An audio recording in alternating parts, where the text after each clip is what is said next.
with yet another exciting season of PUBG Mobile as the top sides from South Asia go toe-to-toe for a shot at being the best team from their region.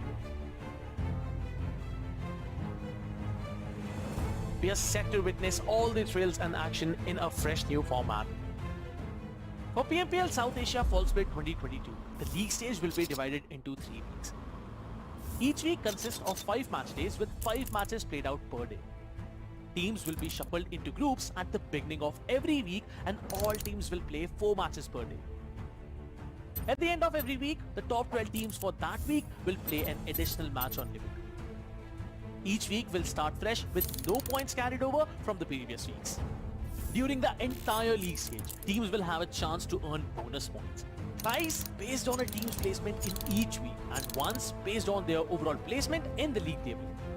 At the end of 3 weeks, the top 16 teams based on their total scores will move on to the finals. These teams will start the finals with the sum total of the bonus points they have earned throughout the league stage. This means that the teams who do well in the league stage will have a significant advantage in the finals. The finals will be played out over 3 days with 6 matches per day. At the end of 3 days, the team with the most points will be declared the champions of PMPL South Asia. Additionally, the top 10 teams will also be moving on to the PMPL South Asia Championship.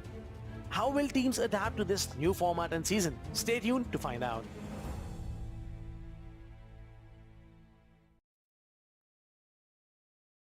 This is a competition. It is a war where the warriors risk it all. They fight like there's no tomorrow.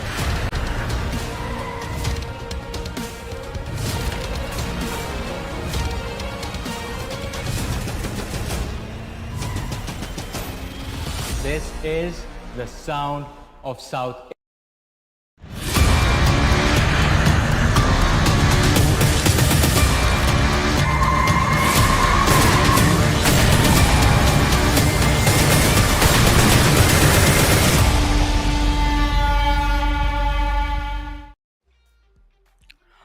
Welcome, ladies and gentlemen, to the PMPL South Asia Fall Season of 2022. This is Super Johnny, joined by Necro, and this event, ladies and gentlemen, is brought to you by the Oppo F21 Pro. And before we begin day number 3, ladies and gentlemen, of week 1 of this PMPL South Asia, we have to talk about what our expectations are going to be for the day, Necro, because this is going to be the halfway point for week 1 before we have the very first live game of the PMPL South Asia, and along with that, that's going to happen on Sunday, by the way.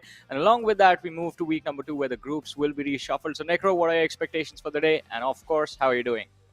Well, I mean, I'm doing absolutely fine, and talk about the expectations. 1952, they've already came out on top and they've surprised all of us. And a little fun fact for you and all the audience out there as well, they still haven't secured a chicken dinner and they're already in top 3. That's incredible considering, or taking a look at the past years of 1952, all the history, all the past. This team has had a rough past, Johnny.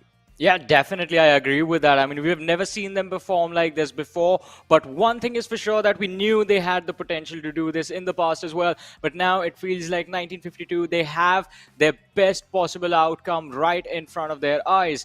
But it is still too early to say what is going to happen, because we are still in week 1, ladies and gentlemen. And in fact, today it's going to be day number 3 of the very first week of this PMPL South Asia fall season.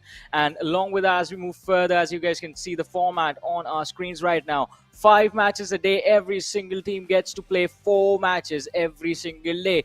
So that means for 5 play days, there are 20 matches to be played every single week by all the teams. And if you finish in the top 12 at the end of your last game, then you get the opportunity to play the 21st game for yourself, which is going to be played on living by the top 12 teams of every single week. And that way they can earn bonus points for the finale. Quite an interesting concept, and we still have to wait to see what is going to happen. As I've been saying, we're still in week 1. We have to yet see that living game first.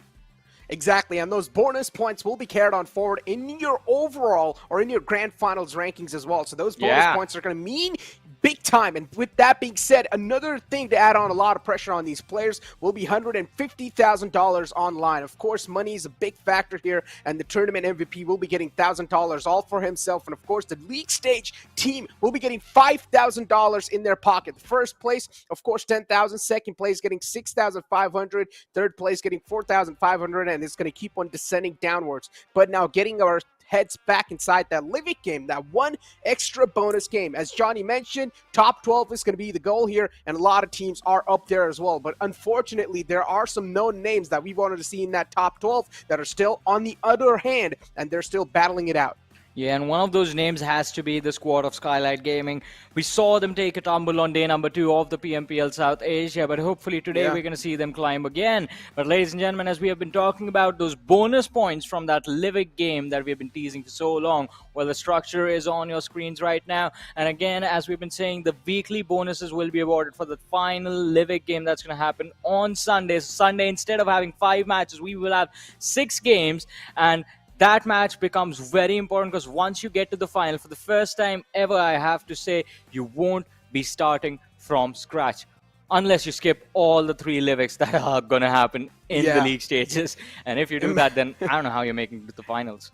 Imagine if you're able to skip all those 3 Livic games and you're still able to qualify outside the overall things. That'll be impressive, right? Because all you need is a total amount of points, or more amount of points than the 16th team. And if you're barely able to qualify in, of course, you're not going to have that booster already that the teams have had when they played the bonus games, but you will need to start from scratch, and that means much more burden on your shoulders. But with that being said, as you guys did take a look at the point structures in front of you, as we all know pretty much the classic stuff that we've been taking a look at since the past upcoming years, but we were having to all talk about 1952. Now, I brought up about their past years have definitely been quite rough, and I'm pretty sure this sort of an opening to the PMPL, 1952, morale should be all-time high. Well, definitely, as you said, the morale should be at all-time high, but they have to be cautious as well, because the chase is on till the break of dawn, as we saw IHC climb up the rankings like the beasts, the monsters that they are. And I mean, I do not expect that to happen. Not yesterday, but the day before yesterday, we saw them in incredible form, and we're going to witness as to what they will be up to today as well. But ladies and gentlemen, talking about the teams, we have to talk about the groups as well. Starting things off, Group A, we have Godlike Stalwart, WIZZES Club, Raw Official, and 1952. And of course, I mean, from the teams in Group A, I think only Raw Official, we haven't really seen their presence inside of the matches. Apart from them, we have seen WIZZES Club pull off some incredible team fights. 1952, as we talked about, incredible momentum right now inside of the matches, inside of the tournament, sitting in the top 3, and of course sitting on the first position, it is Godlike Stalwart. And what another team that has impressed me really is WIZZES Club here. With 61 points, they're currently sitting on top 10. Now, all they need to do is maintain and a little bit more consistency to just push them a bit more further, because right now they're still hanging near that death situation where even one game slip off and their position might just be compromised. We saw yesterday how the top 5 is really fragile. One single good game and you're already going to enter inside the top 5. Same thing happened with IHC. One good game, they're already inside the top 5. So this proves my point exactly. You cannot take games or any games lightly. If you do, then your position probably will be compromised, unless if you're Godlike Stalwart, with your sitting away from all the other teams with 123 points and you're on the first spot. Yeah, they are way ahead of the competition. It's going to be quite interesting to see as to which team will be able to dethrone them, even if it is just in the league stages, because even that will be impressive. Right now, they look just absolutely unstoppable. But talking about the other teams, T2K are the ones who are closest to them, sitting on the second position right now. And it's going to be quite interesting to see as to what they will be up to today, because day number 1 for Train to Kill was very good. It was amazing indeed. But day number 2, we saw them take a tumble. It wasn't massive. We didn't see them drop like Skylightz Gaming did from 5th all the way to the 15th position. They just went from being the first on the leaderboard to the second. Exactly. I mean, again, there is going to be a lot of shuffling here and there on the overall rankings until the end of the week over here. But as Johnny mentioned, all that's going to matter is the top 12. As long as you're inside the top 12, we'll be able to play that one single bonus game on Livic. And considering Livic, I mean, it hasn't been in the competitive pool since a long time. I want to see how these teams are going to be adjusting to that map. I don't think it's been in the competitive pool at all. We've just seen some show matches on that particular map. And also, I believe it's going to be all 4 players from the squad playing on Livik. So the map is going to be extremely crowded. I mean, we talk about Sanhok getting a little too crowded at a certain point, but Livik is just going to be on a whole another level. So I'm just excited to witness as to what is going to happen in that game. But before that, we have Group E, ladies and gentlemen. Miramar, Skylightz Gaming, VENOM Legends, and MABETEX eSports. Now, MABETEX eSports, Necro, you have to agree with me. They have been interesting nonetheless. In certain games, we see those moments of brilliance from their side, but in certain matches, in the other matches, we see them make just the most unusual mistakes of getting split up in very awkward positions, getting caught off guard because of that, and because of which they do get taken down. And my expectations from this lineup were, well, they were pretty out there because Wally, Leo, Apex, Baron, I mean, these are names that you've been hearing for a while now. The previous iteration of Seal Esports, as we have been mentioning since the start of the tournament. So it's going to be quite important to see if they can live up to their older self, the bar that they set the last time they were here. Exactly. Now, this conversation really does brings me back to the basic. Now, talking about MABETEX eSports, we know Demo is not that lobby, of course. So MABETEX eSports, they've kind of like fallen on their faces. They've just been sent without any sort of preparation. I mean, I'm pretty sure they have prepared, but the main problem is when you're going to miss out on your main fragger, that means you pretty much are missing out on a big chunk of firepower. And that's what was clearly seen. MABETEX eSports, we know what they're capable of. The players definitely do have the firepower. What they're lacking is just that fine-tuning between each other. They aren't able to find that sweet spot. They're not really able to play with a team that properly. As you do take a look at the overall rankings, the top 10 is in front of you. Godlike Stalwart with a big lead over every single team. TDK is right underneath them with 83 points, and Godlike Stalwart with 123 points, 1952, and IHC made a big comeback. IHC especially made a big comeback yesterday, or day before yesterday, and they got themselves on the top 4. I mean, took a lesson right from Drake's book, start from the bottom, and now sitting on the 4th position. It was an incredible jump from their side as well, but still, the 1st position is a little bit further away. As you mentioned, Necro, Godlike Stalwart, just a massive difference between them and the rest of the competition. I want to see how the other teams manage to close in on that, if they can actually pull that off. But again, MABETEX eSports, as I talked about them before, sitting on the 12th position right now. I want to see if they can move inside at least the top 5 at the end of the day. Skylightz Gaming, oh boy. Seeing them on the 15th just feels weird, because when we started off with day 2, they were sitting on the 5th. Johnny, remember I had this conversation, I brought it up as well, saying that Skylightz Gaming downfall is clearly being seen since the past PMPL, and it's been seen over here as well. Skylightz Gaming's performance has dropped over the years. It's usually different. You see teams' performance going up, but it has been completely opposite. Since they got signed with Skylightz Gaming from DRS, it just seems like their performance has dropped down since then. I don't know if it's just the name or something, but I mean, it's of course just nothing like that, but it's just the players second-guessing themselves probably. But I don't know what the problem here is. They're just not really able to adapt to the lobby. I think, to be fair, during Season 2 and Season 3, we did see them hold their ground. Even in the last season, we did see them hold their ground, and majority of that was because of the individual brilliance that the players had. Their individual skills were so good that even at their worst, they would manage to be in the top 4. They would manage to be in the top 5 quite easily. But now the problem is that one of the key players from those previous iterations is gone. The man is playing for Janmara now. I'm talking about Galzin. And we all know how important he was to the performances, to the runs that Skylightz Gaming have had. So maybe the sort of dip that we saw on day number 2 was sort of the lack of Galzin's presence being felt. And we have to see how the team managed to recover. Because let's not forget, again, just to be fair, the rest of the players are equally experienced, and they hold the same amount of firepower in their own hands. So it's going to be quite interesting to see as to how they adapt now, because it's still not too late. It's just week 1. It's just day number 3, and it's starting right now. Yeah, it is. It is definitely starting. With that being said, we have the team comparisons in front of us, and this is 1952 of day 1 and day 2, and you can clearly do see a massive difference over here of the damage dealt clearly, and the average survival time, and the knockouts, average knocks over here of 3.5. Well, 1952, I mean, the performance spike was quite impressive nonetheless. I mean, we did talk about it during day 2 as well, wherein we mentioned that 1952, what went wrong in day 1 was just the fact that their drops were clashing with A1 eSports.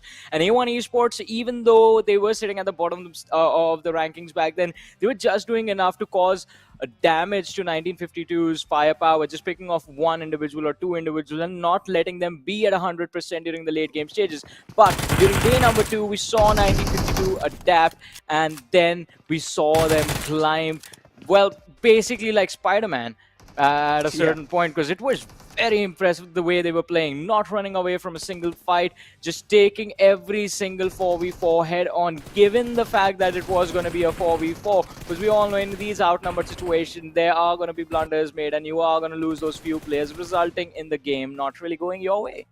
I mean, we can just say that 1952 looked way much more mature on day 2. And this is the prime example of that. On damage dealt on day 2, 965, and day 1 was 725. Not that big of a difference, but still it has a huge impact inside the game, considering a lot of teams had their downfall on day 2. Yeah, definitely. And it was that average survival time going up from 16-minute to 20-minute marker as well that resulted in them getting extra placement points. And also they are bringing a lot of decent aggression to the table with 5.3 eliminations per match. But ladies and gentlemen, if we're going to talk about climbing the leaderboard at inhumane speeds, we have to talk about IHC, because going from 12th, I believe, is where they started the day, to the top 4. And well, let's admit it, they are not too far away from the top 3 itself was, well, as I said earlier, it was inhumane. I don't know how they handled that pressure.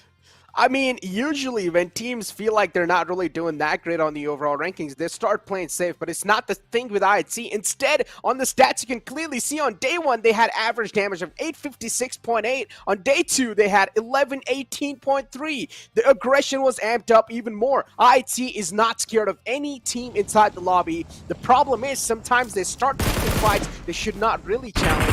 And this is what I really was talking about IHC since the previous PMPL as well, and this is why I feel like IHC really needs to find that sweet spot between good fights and bad fights. Yeah, definitely agree with you on that, because multiple times you saw them engage in unfavorable situations.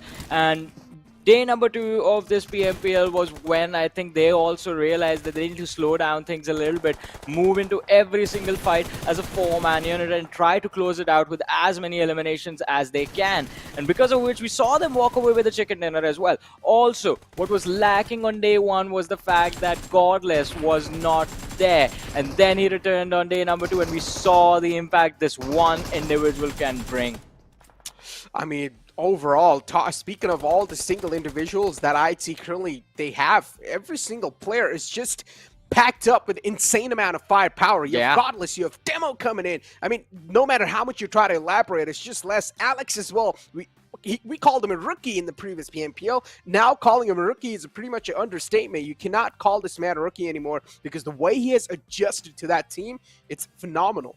Yeah, definitely. I mean, I still remember Alex making his debut, as you mentioned, in the previous season. He was outperforming every single player in the lobby, including the ones from the side of Stalwart Esport back then, Action and Pika. They were getting a tough fight from this man. He was outperforming his own best teammate, the face of IHC, Godless, and it was very impressive. But as Necro mentioned, he's not a rookie anymore. Now we're going to call him an experienced lad, and because of that experience, let's see what he will bring to the table. But ladies and gentlemen, we have something for you guys, the first ever talk show for the Nepali audience. Ladies and gentlemen, let's have a look at the trailer.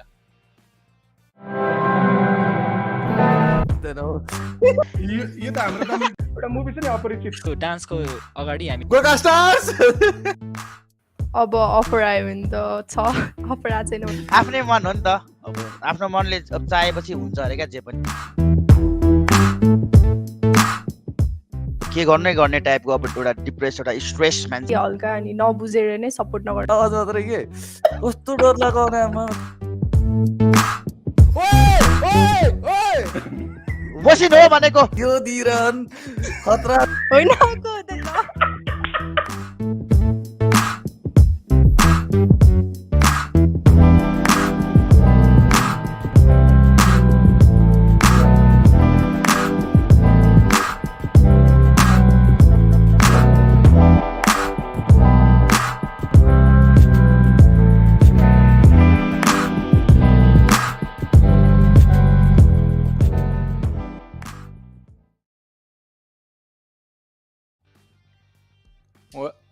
Well, F in the chat, ladies and gentlemen, that's going to be the name of the show, and it's going to be dropping tomorrow on the official PUBG Mobile Esports South Asia's YouTube channel. So all the lovely viewers from Nepal, be ready to subscribe to the channel, hit the bell icon so that the notification pops up on your mobile device as soon as the episode drops. It's going to be hosted by Ansh, our lovely comrade from the Nepali desk, who does, in fact, Necro, provide us with a lot of information that we use in our broadcast. Oh, yeah, he does. He has a lot of insights as well. I mean, he's pretty good friends with all the Nepali fan base and all the Nepal players in general. So, yeah, he's definitely a man to reach out to, especially when you need those little insiders and those little sneak peeks and leaks as well sometimes, which we're not going to leak on the broadcast, of course. But with that being said, let's not speak of that. So let's take a look at it. So let's just talk a little bit about the overall rankings here. Now, we have Deadeye's Warriors coming in, Johnny. Now, a team that is pretty much new over here, 4 new faces, 4 lads who have never really faced this sort of jitters in the past, and they're doing phenomenal as well, just getting adjusted to the lobby. Yeah, I mean, they are doing a phenomenal job, as you said. Even got a chicken dinner, started things off with a chicken dinner on day number 2, in fact, with 12 eliminations in that particular game. Yeah. So it was quite impressive performance. But then again, we have yet to see how consistent they can be. As you mentioned, it's a new team, it's a new set of players. We have never really seen them before. So it is going to be quite interesting to see how they adapt, because we all know that the pressure, the action, the intensity of the matches, it keeps on ramping up. Majority of the veteran teams take the first week just as a warm-up routine, just to analyze what everyone else in the lobby is going to be up to, read their strats, read their drops, read their fight formations as well. On week number 2 is when they start practicing their countermeasures. So you're going to see a few of the teams from the top just take a slight dip in the number of points that they're getting in every single game. But then week number 3 is when they start putting all of their preparation, all of that homework into some action. And we see some interesting things happening on the leaderboard, but that is a story for later. For now, Necro, though, for the very first game of the day, what is your prediction? Who's going to win? I'm going to go with Deadeye's guys. I feel like they're really lacking a chicken dinner here, and they're already in the top 5 as well. So might as well kick things off with a chicken dinner. Deadeye's guys, it's your guys' time to shine. I mean, the last time we were casting, we saw complete Mongolian supremacy, so I want to see a little bit of variety here. Well, if you are going to go with Deadeye's guys, then I'm going to pick T2K, because, I mean, let's be honest. I mean, if the gap between the first and the second closes down to, well, less than 10 points, that's going to make me a happy man, and that's going to be a very interesting story to tell our audience as to how it all happened and to witness it in front of our eyes as well. So my prediction is just going to be T2K. That is not going to happen, Johnny. The gap is never going to be closed. Do you see as that number? Do you see that number right there? Listen, all right, Johnny, it's gamble. It's literally a gamble. You're just gambling between 16 teams in the lobby. You're picking one, and you're hoping that that team will win. It's just gamble, Johnny, all right? Yeah, but this just shows that I'm lucky. I'm extremely lucky. What does yours say, Necro? It just says 1, right? Yeah. You know what? F in the chat for Necro. I'm gonna let the future speak for itself, because I'm pretty confident I'm gonna catch up with that number. I've been lucky numerous amount of times in the past as well. But with that being said, I'm pretty sure the plain flat path is set as well, and we should be inside the game. But before that, we need to touch on a couple of more details here and there. Now, teams that are not doing great. Gremlin Storm, day 1. They had a fantastic showing, at least inside the game 1. But then later on, things were just slipping downhill for them. And now they're currently inside the bottom 4. DAX, A1 Esports, especially, coming inside this PMPL. I had big expectations from them. They had a change in the lineup as well. Not that big of a change, but still that change. I hoped that maybe this change will make a big impact, but that's not the case so far. I completely agree with you on that. I mean, DAX, Gremlin Storm, A1 Esports, and even including Raw into this one. TRZ, we saw signs of improvement from them on day... well, day 1 was quite decent. Day number 1 was quite decent for them. Day number 2, we saw them improve. We saw top 3 finishes consecutively from their side. So TRZ, they are getting there, but Raw, Gremlin Storm, A1 Esport had just 1 good game. They finished in the top 3 once out of the 10 matches that they played. Well, 8 matches that they played. Gremlin Storm, same thing. They start things off first game. Erangel, the inaugural game of the PMPL South Asia 22. We see them finish in the top 4. We get very hopeful, like, all right, these lads are here to kill it, and we're going to see them in action. But then they just fade away in the rest of the matches. But who knows? It's a new day. It's a new game about to begin, ladies and gentlemen. And in a few short moments, we're going to be heading to the map of Sanhok, which is going to be the first map of the game. In fact, we are already here. And, well, everyone's already dropped. Yeah, kicking things off on Sanhok. Let's go, baby. Cannot really ask for a better start here, ladies and gentlemen. Elementrix, of course, nears ruins, and there's going to be another team that's going to be a big threat for Elementrix. Of course, DRS being as close as possible. High voltage, another one of those teams my eyes are going to be locked on today, because we know these four set of individuals, they all have been pretty phenomenal in the previous PMPLs, but in this PMPL, they're not really able to shine through. On the other hand, though, the set of rookies, Deadeye's Warriors, doing a phenomenal job so far inside the lobby. I want to see them continue the entire aggression, the entire saga forward. Oh, it's going to be quite interesting to see how they manage to do that, though. With the lad from Dax quite close to them, that should be an easy pickup for them if they manage to catch him off guard before he swims to the other shoreline. On the other side, we do have quite a central circle in this particular map of Miramar. Look at that early collision, 1952 against the lad from IHC, and Demo with the Thompson does find the knock and the finish. That's the first blood of the game, ladies and gentlemen. Exactly. First blood already on the board, and it's going to be IHC, of course, to open things up. But a team that really did needed this sort of consistency, they're now going to lose out on a player, Johnny. Ooh, well, let's see how they adapt, because even in the past, we have seen few of the teams just manage to make it to the top with 3 players remaining. I mean, that's how A1 eSport did it in the one Miramar match that they had. But IHC, I think they are going to look to carry this momentum. Just the first blood in their hand should be enough to boost their confidence a little bit for a few more early game fights. Unfortunately, though, they are not really in a position from where they will be able to encounter a lot of the teams until the mid-game stages. So it's going to be quite a patient start for them from here on out. And Demo, with that first blood on his name, he can finally start to move around, look for better loot, look for better weapons, look for some healing utility that he desperately needs. IHC already kicking things off on a great note. 1952 starting things off on a bad note. The opposite attracts, of course, and that's what exactly happened. IHC realizes 1952 is right above them, and they need to take him out no matter what the cost. So this is sort of a win-win situation for the side of IHC. They've already handicapped a big team here, and a big threat on the overall ranking. So that means now the future path should be a little bit more clear for IHC. Gremlin Storm on our screens. Fear. Now, Gremlin Storm, as I mentioned, second day has been quite rough for them. Third day, they're here to catch a breath, and they're here to make a comeback. Well, let's see. Will they be able to pull it off? They start quite decent in the very first game, as we mentioned earlier, but now sitting in the bottom 3 of the overall rankings. Not really a position they want to be in. A1 eSport. Oh, look at this. 2 players proned out in the open with the lads of Sealy eSports just passing them by.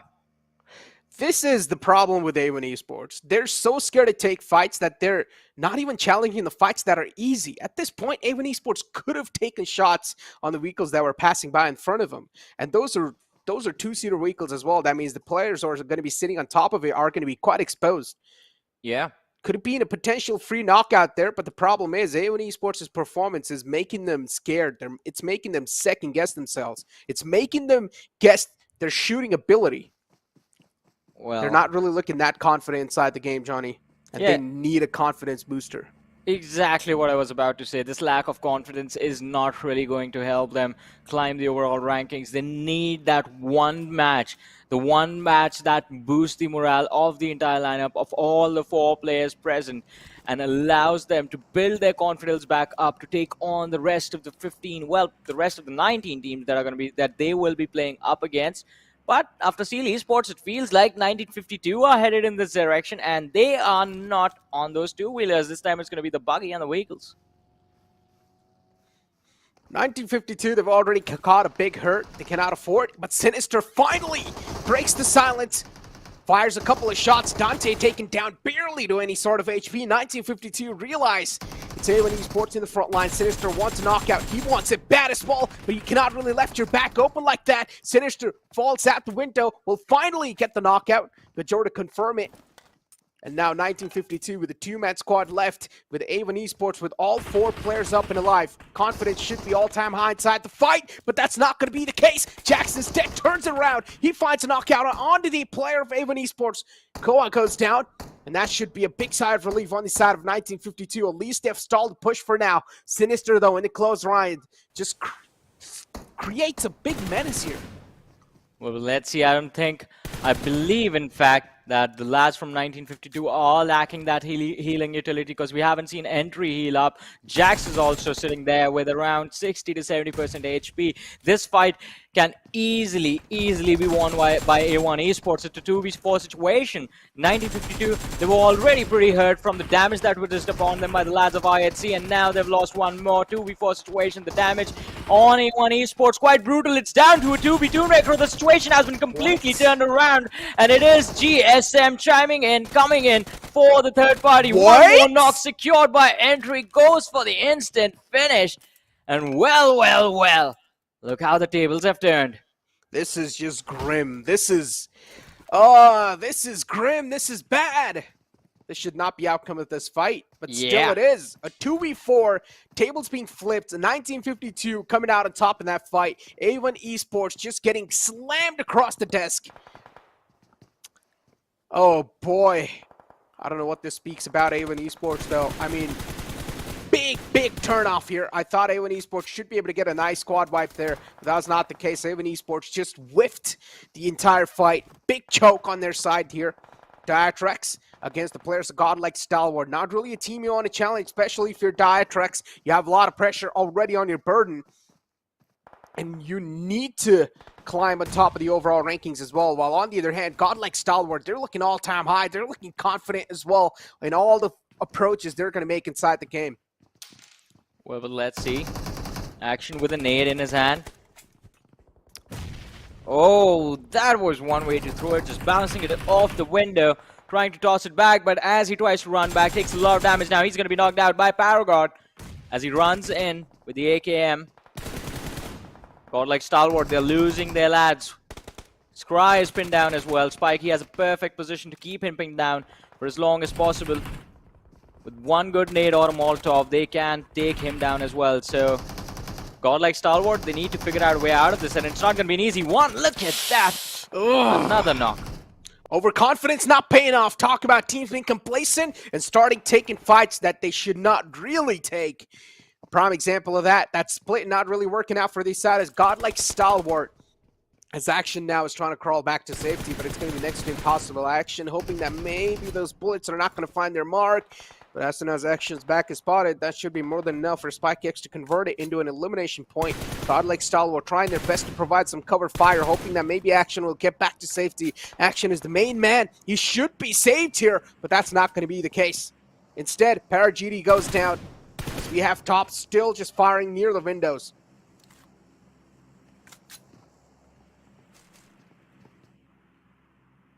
Well, a lot of action in the early stages of Sanhok. Well, that is what you usually expect, but these days we are seeing those teams go for those heal battles. For now, though, DW losing a few of their lads. Dax, they were bleeding as well, but Spike getting the revive right in the nick of time before he goes down, before he was finished off.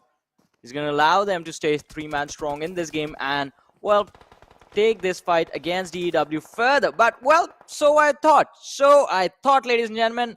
Slipknot from Raw had other plans, as he takes down one more lad from the side of Dax down for an easy knock, but the finish is going to be secured by the players of DEW. Oh. How unfortunate.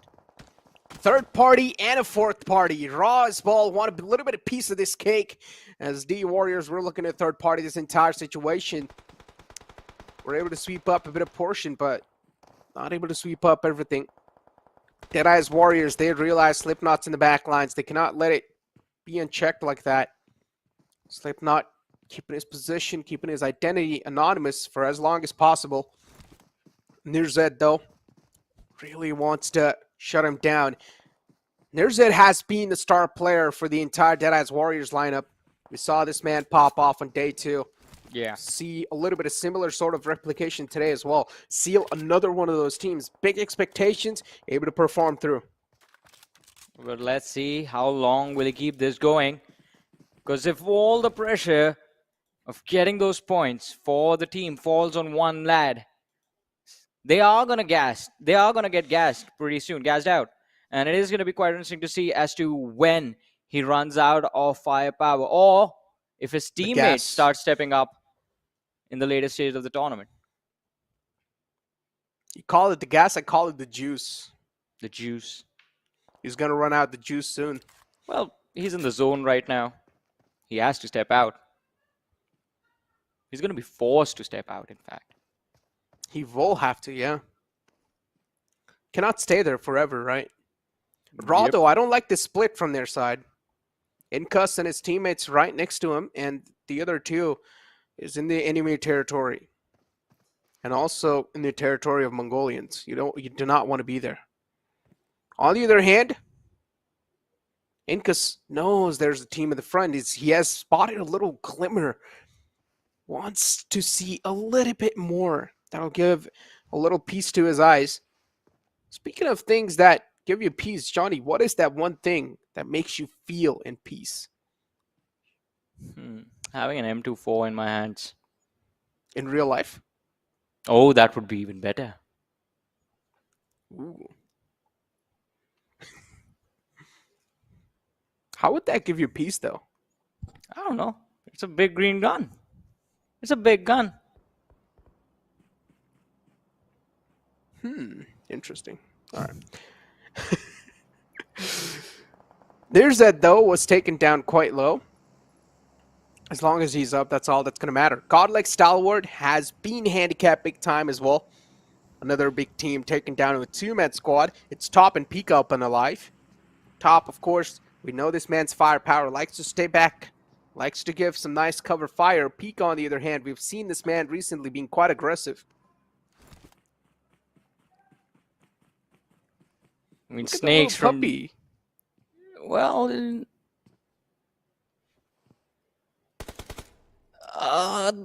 yeah, I want to watch this fight happen. I'm just too eager for this. It's been going on for so long. Like, Dax are stuck there. I can't even imagine how paranoid they must be, just knowing the lads of DEW are waiting for them up ahead and they have a team closing in from the rear. Oh, they want this to break out as well. High voltage and DEW just going at it. It's going to be the moment that Dax needs to just slip away. Otherwise, they're going to be stuck there forever. High voltage 2 now scouting out the hill. Right now it's pretty much like a little place. It's like a little marketplace where every single team is just scouting each other out. They know where they're present, but they do not really want to directly engage. Instead, they just want to keep a little bit of intel. And this type of intel is going to be quite vital too as the game progresses on in the future lines. The next circle should be closing in soon. The next circle, as soon as it takes a big curveball shift, it should create quite a bit of havoc, quite a bit of ruckus around the map, and every single team should start a book inside the circle, and that's when we'll probably see a lot of teams getting caught off guard when they'll try to make a rotation. And yes, it does. Take shift down south on top of Pioneer. There are a couple of teams who found themselves in lucky shoes. Well, this is going to be a fun time in this game in a few short moments. So like the fact that T2K already were quite proactive. They've moved down south from Ban, and now they only have to take on the lads from IHC. It's not going to be an easy fight, but that is the one they have to win if they want to enter the circle and if they want to move further in this match. Other than that, I want to see what Godlike Stalwart will do to get out of boot camp, because again, they lost 2 of their players in an early commitment fight against the players of Dax before they got third party. But look at this. Oh my goodness. Now it's the Warriors. They're going for the push. And this is going to be quite interesting with the UMP in his hand. Doc, he's going to look to charge in, but Snakes is going to be dropped. And the Molotov is going to be dropped on Paragon. He's going to be knocked out. Spike is left there with just 10 HP. Barely surviving. A little glimmer of life in the front, but it's not going to matter. The cleanup crew is there to clean things up, and DEADEYES Warriors, finally, they break the silence as they also break the enemies in half. Speaking of which, Godlike Stalwart, they're well known for doing that as well. And when eSports finally put out of their misery too, they're going to be out in the lobby on 15th spot. At least they were not the last team. At least they were not the first team to go out, you know? Look at the bright side. Well, yeah. Also, they got a few extra points for those finishes, I guess. That's the only thing that they will have going for them in this particular game. But DRS Delta, he finds himself in an interesting, or in fact, an awkward position for now, as he does see the lads from Elementrix running around in front of him. Oh, and Bishal, he's closing in on his position.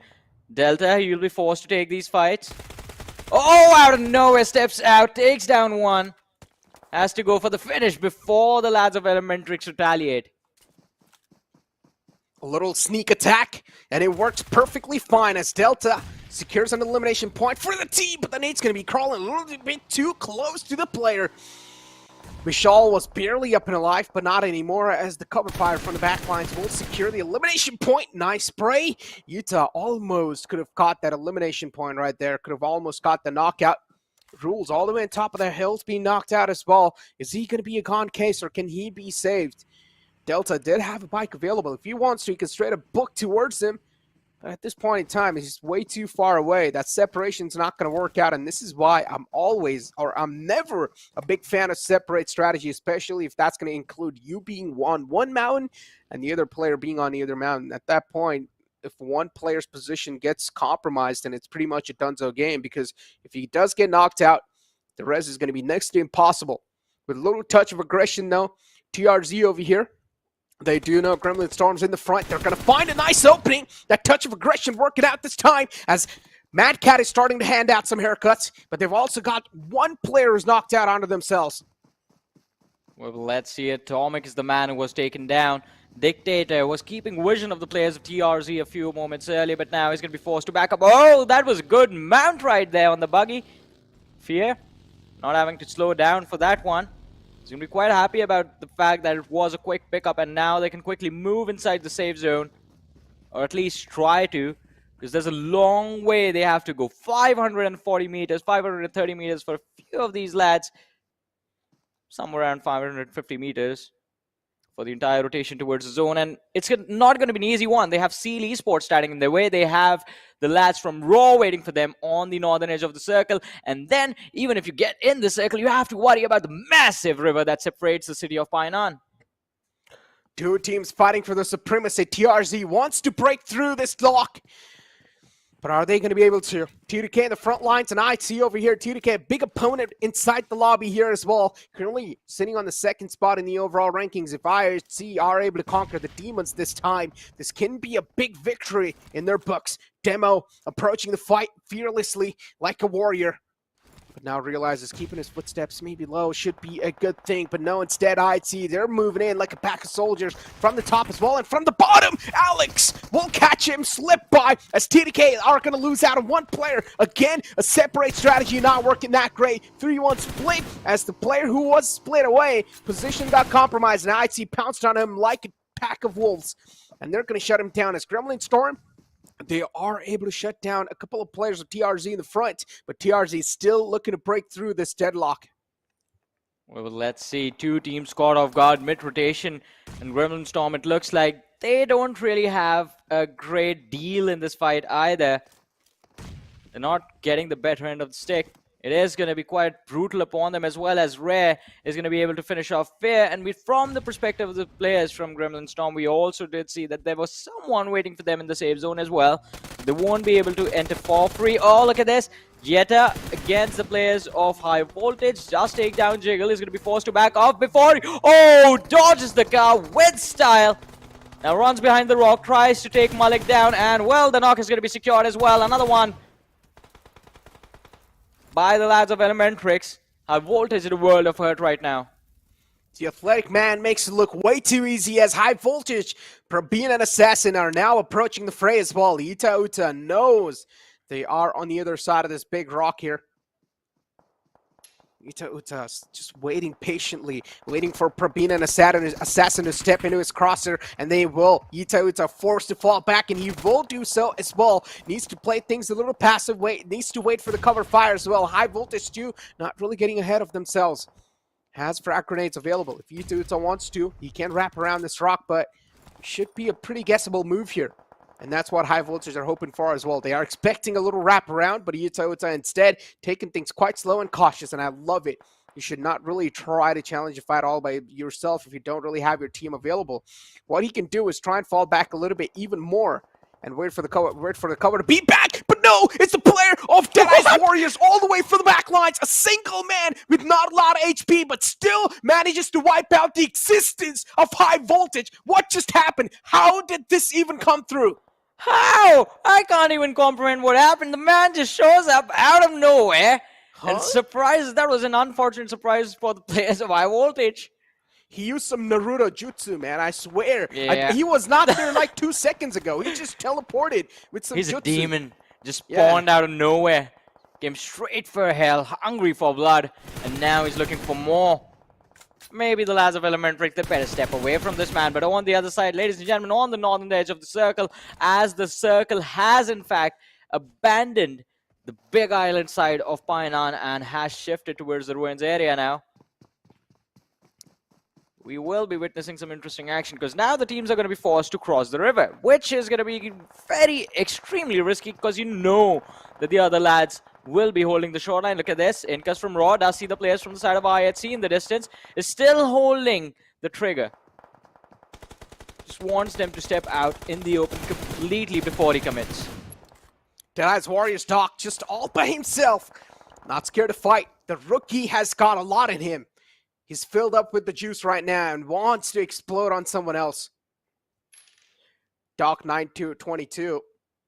With this high ground knows he's a little safe, but does he know that there is another threat lingering around him? That one single player from Elementrix is waiting for that right moment to strike, but no, Yita Uta instead being much more mature and not really going for an ego fight, instead just backing off towards his teammates. That is a really good choice being made from the side of Yita Uta, playing it safe and sound, playing for the win. DRS now near over here, having a decent spot for themselves as well, but unfortunately getting caught in that rotation. Deadeye's guys are able to unload a lot of max, and they're able to find some knockouts too, as there's going to be another player, KillerYT, inside that hut, safe and alive. Well, but let's see how long he's going to be there. Does need to go for a revive on his teammate. Even that is going to be extremely risky for him because you know there's going to be a threat of a nade or a Molotov being lobbed into that shack and him going down because of that. But let's see, Deadeye's guys just being extremely cautious with how they commit to this. They're sitting on the southeastern edge of the circle right now, so quite safe for a few short moments, and they have a perfect opportunity to gatekeep and get a few extra points because of that from the squads that will be looking to enter the safe zone. Oh, the nade! A big one too. Raw looking to make a comeback. Deadeye's guys looking to take a big advantage of that fact. That DRS now is hurt big time. Raw over here moving in slowly and steadily, closing in from the back lines. DRS realizes threat is approaching them as the time's ticking by. Rules outside the zone, going for a tank over here. Gonna tank, or at least try to tank as much as damage possible from the blue.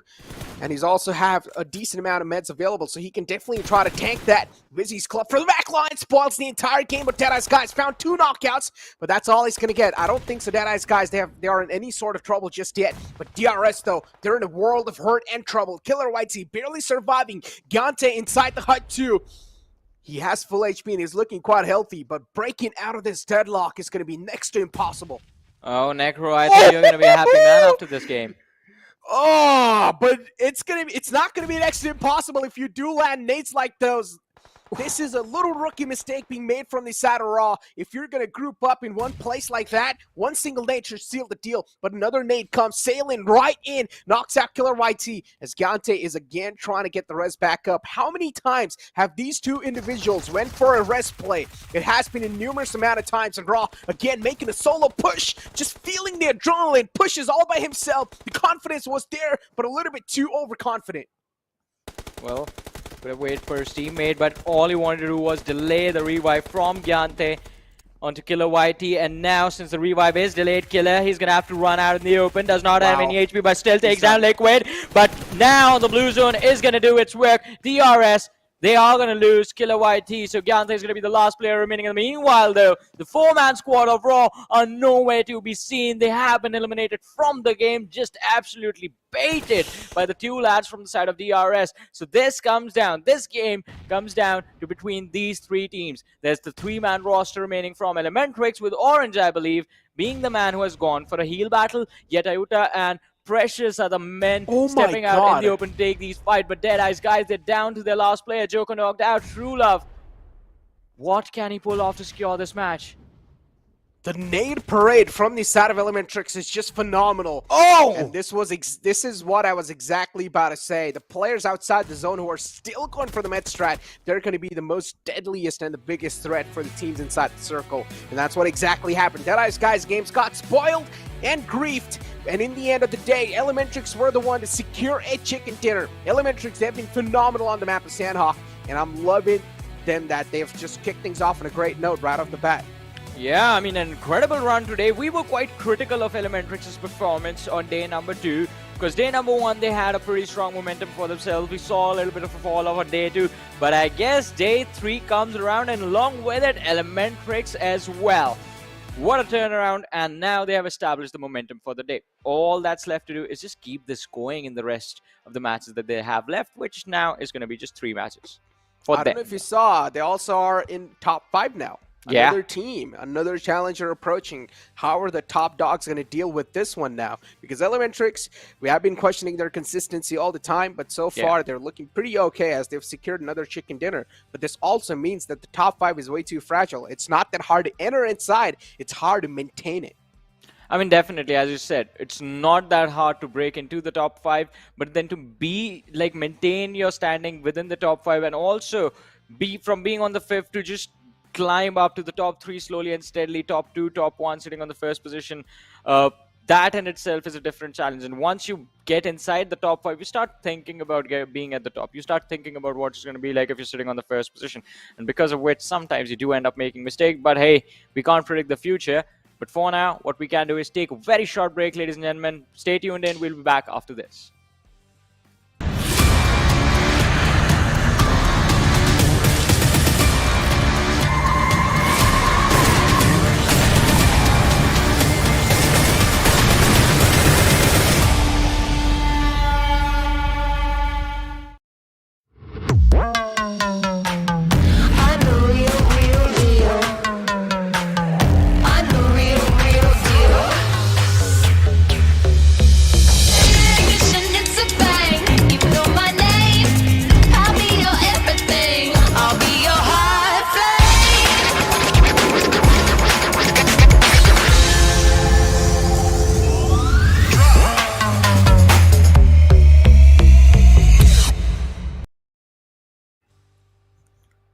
Welcome back, ladies and gentlemen, to the PMPL South Asia Fall Season of 2022, brought to you by the Oppo F21 Pro.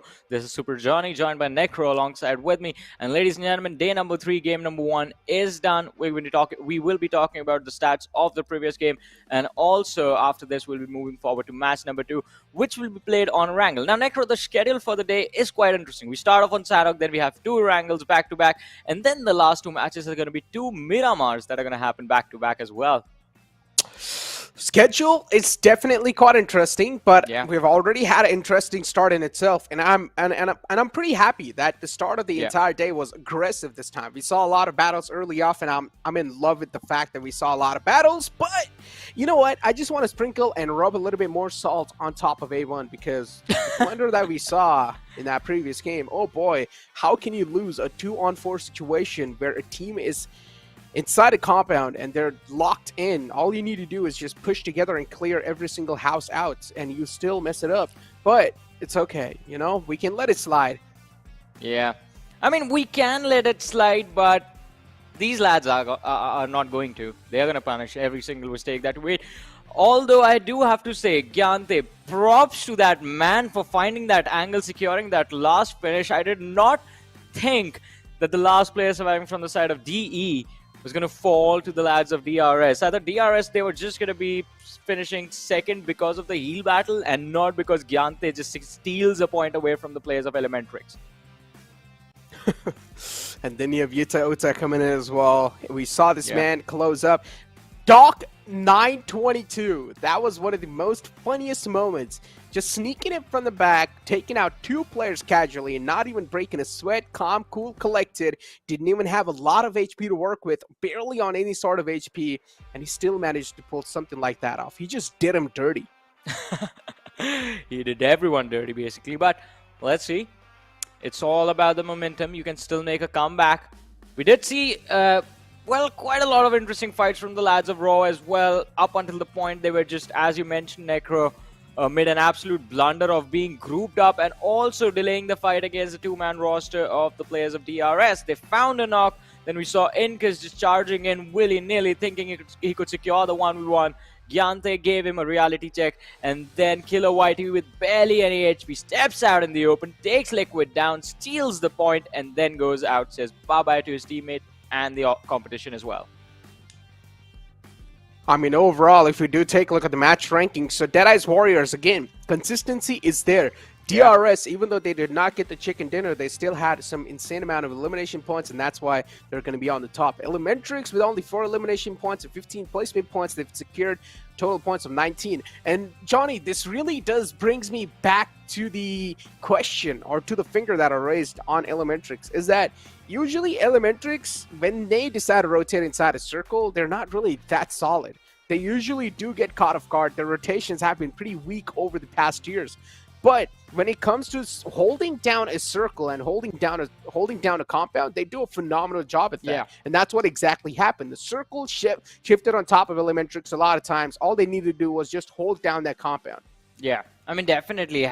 And even in this map of in this particular map of Sanhok, we saw a lot of interesting shifts. First one was, I believe, the 3rd to the 4th zone transition, where we saw a very hard shift towards the southern side, and then it was just moving towards Spainan. At a certain point, I mean, teams were divided between the left and the right side of the city, but then the zone just moves completely towards the left, which was the game-changing curveball that we needed, because of which we saw the players from the lads from IHC make blunders. We saw Raw getting delayed in their rotation because they were distracted by the lads of IHC, of course, and multitude of things happening just because the river was in just dividing the city, not allowing people to go to the other side. And also exactly. Yeah, and 1952, I mean, they started things off on a bad note, but in the end, I would say they ended things on a decent note, considering the type of start they had and the type of ending they had. I would say that's still valiant effort. On the other hand, DRS2, we saw a little bit of moments here and there from their side. Yuta Uta was all by himself near the rocks. He did a fantastic job staying alive over there all by himself. Some nice heroics off from his side. This nade right here, game-changing nade and a day-saving nade for the side of DRS. In the end, DRS just spoiling the entire game of Deadeye's guys and also helping the players of Elementrix secure that chicken dinner. But let's have a look at the overall rankings and look at that necro. DRS moving towards the 2nd position now, 87 points from this particular game, a 6-position jump in the overall rankings. And as we did start of the day talking about Elementrix being quite critical of their performance, well, the drop that was there on day number 2, they have shut them out. Well, rightfully so as well. 4 positions gained in just one game, 84 points to their name. And if they manage to be consistent in the next one as well, they could be the one sitting on the 2nd position right after the next game. And it's going to be quite volatile as well, because look at the difference. 87 on the 2nd, and then there was 67 on the team sitting on the 10th position. Oh boy, the latter half of the overall rankings. Raw, a little climb over here. Baby steps are definitely being seen, but at this point in time, are baby steps going to be enough? I would say, yeah, there is still a little bit of wiggle room for the side of Raw that they can try to fit in. But again, they will need to be consistent even with those points. Only a 2-position leap doesn't seem quite a lot, but seems okay to me, as long as if you're going to keep those points flowing in, and as long as you're going to keep on climbing, that's all that will matter. One little slip up, and Raw, your position will be easily compromised. Skylightz Gaming moving down, of course. They were not really playing on the previous game, but now they're going to be back inside the competition in this one, so I'm hoping Skylightz Gaming will try to pull something off.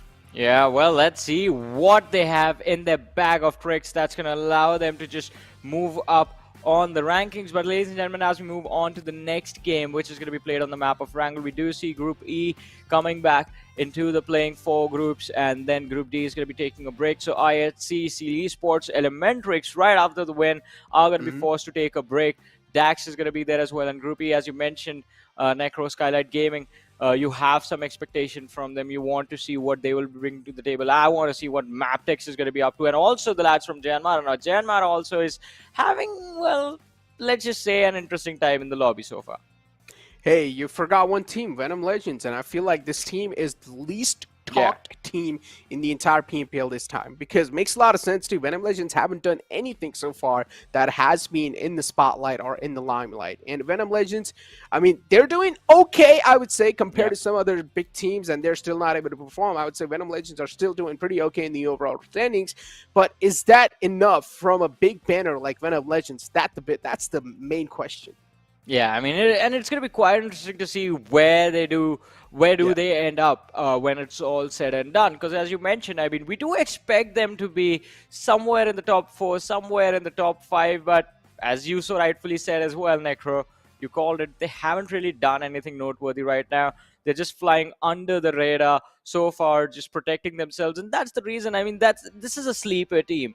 You're never going to know when right out of the box, one day they just start popping up and you're wondering, like, where were they? What were they doing this entire time?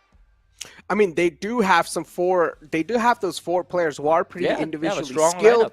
And yeah, overall, they have a really star lineup. Just the problem is they always have problem submerging into each other. They always have problem with those team communication and team synergy in general.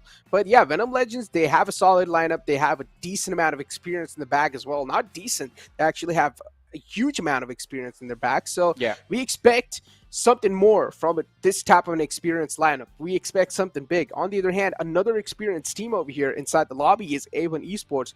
But being experienced, they're still making rookie mistakes. And I don't want to sound too rude here, but you guys need to understand, guys, at this sort of a level, at this type of a competition, these sort of little miscommunication, miscalculations cannot be ignored. Yeah, I mean, definitely. And I'm just upset because of that, because yesterday when they managed to finish in the top 3 in that Miramar match, I got extremely hopeful. I got very hopeful from them. I was like, all right, this is the moment we're going to see A1 Esports making it into the top 10 at the end of the day. But then the very next game, they started to drop and it was back to square one, really struggling in every single match after that. And, well, the performance wasn't really going anywhere, was it? But Necro, it's time for our predictions. Who are you going to pick for the win? You first, Johnny. All right, you want me to go first? It is Erangel. It is a match in which Godlike Stalwart is playing, so I'm going to go with Godlike Stalwart. That was my pick, dude. They've been winning game 2 every single day. Dude. Exactly. That's why they were my pick. But you know what? I'm going to go with Godlike Stalwart as well. You know what? I'm going to do the same thing because I think so. They're going to win the second game too. But Johnny, why are you tryharding, man? You're breaking a sweat here. I don't know. That wasn't tryhard. It was just a calculated move. Like, I want to see if they can do it 3 days in a row. Day 1, second game, it's Godlike Stalwart. Day 2, game number 2, it's Godlike Stalwart. Day 3, day number 3, if it's Godlike Stalwart, then I think we should just, like, permanently just put them as a chicken dinner winners every single day for match number 2. That would be actually a pretty cool thing, right? Just having a record of taking those one game less, guys. We'll just give the win to Stalwart. Yeah, exactly. Just having a little streak of winning those games on the second game every single day. But with that being said, I'm pretty sure the upcoming games playing Flat Path as well are going to be quite set. Now, I want to see a military-based circle, and that's what I like to see all the time, hoping that would be the case again. But what I want to see is one-sided playing path. That forces these teams out of their comfort zone, and that makes these teams fight right off the bat. I'll give you an alternative, Necro. If the if the path is towards the northern side, then we want a military-based circle. If it's towards the southern side, then I want to see a circle towards either the northern Georgopol City and Zarki area, or maybe the Stalber Hill. Stalber Hill is one of my favorite end-game positions. Like the topography of the terrain, it's so interesting. It isn't like any other normal hill where it's going to be a straight slope with a lot of foliage just present along the way. No, it's laid out like a step. You have these flat areas where you're open to take those fights, and when I say open, there's hardly any cover there for you to take those fights. So it's going to be quite interesting to see how the teams in fact take that challenge. Although everyone agrees military base circle, they are pretty awesome to look at as well. Oh, they are pretty awesome. And I would say if a circle that completely just ends inside the base, that is even more incredibly just frustrating for the players, and it's really entertaining for our viewers and casters to cast, because teams will have to go through or check at least those little corners here and there. You always have those snakes just lying prone in the grass, and you never know where to expect someone. So that's why military-based circles are one of the best circles out there. With that being said, it's time to break the silence and the planned flight path as well, as the planned flight path is going to be on our screen, starting all the way from Jarjapol towards Milta Power. Well, not really the trajectory that you wanted, Necro, because this one goes through the center of the map, and basically every single team is free to drop where they usually want to drop and start their game in the best way possible. But that is going to mean the late game is going to be a lot more interesting, ladies and gentlemen. We have given our predictions. What about you guys? Do let us know in the chat as well. There are polls constantly happening. Show some love to your favorite team, to your favorite players as well. And, well, start cheering for them. They are going to need your support. But as we are underway with this match, we do see WIZZES Club taking an exit towards the northern side of Georgiapol 1952, dropping out the plane towards the containers and the Georgiapol city area. DRZ looks like they're going to be heading towards Quarry and, in fact, the western edge of the map. Exactly. And speaking of the chat, of course, remember to stay hydrated, and the support from the previous days, Johnny, has been quite incredible too. So thank you so much for every single viewer in the chat, for all the support to this team, to the entire PUBG Mobile community. We all appreciate that, and you guys are awesome, and stay blessed. Well, let's see what is going to happen in this particular game. All right, Necro, I'll take this one. I'll take this circle. This is also a fun circle to cast. We have the center towards the mansion and shelter area. Yeah, it's an open position, not a lot of cover available. Plus, the prison location also makes for a lot of interesting team fight, because you have this building that's surrounded by, well, I don't want to call them mountains, but there is a high ground terrain just surrounding the entire prison position, because of which there is a trade-off. You go towards the building, you are safe, but you are also pinned down. You can't exit that easily unless there's a third party on the teams above and they get taken out. So it's going to be quite interesting to see if anyone is going to be headed there. But in the meanwhile, trying to kill towards Severny, completely isolated, high voltage, going for the ruins. Split drop right there. Rumbling Storm smack in the center of the map, and like always, we have DE Warriors on military base and Godlike Stalwart on the Nova Repnoi containers. Where do you want to see the final circle? Ooh. All right, Lipovka. That's gonna be fun. Really? Yeah. It's a hard shift towards the east every single time. That's the only way we get it. I want to see a hard shift towards the north every time. Above, right above Yasnaya. Oh, that's the Stalber Hill. No, awesome. Not exactly the Stalber Hill, but the open area right up above and near the hill. You remember? There are a little tower and little concrete things to hide behind? Yeah. Yeah, that place is just utter chaos. If a circle is right there, you won't really have a lot of cover. You do have some solid piece of cover, but the cover is so limited that you will need to fight and you will need to breach each other's territory. And that's when I have the most fun. Well, let's see. The game has just begun. Every single team in their preferred drop location. They're going to have a comfortable start this time around. Not a lot of early action. But DE, they're going to have to be extremely careful, because it looks like MABETEX, in fact, dropped quite close to these lads. And if they close in a little too early than anticipated, then, well, the lads from DEADEYES guys are going to be in a world of hurt.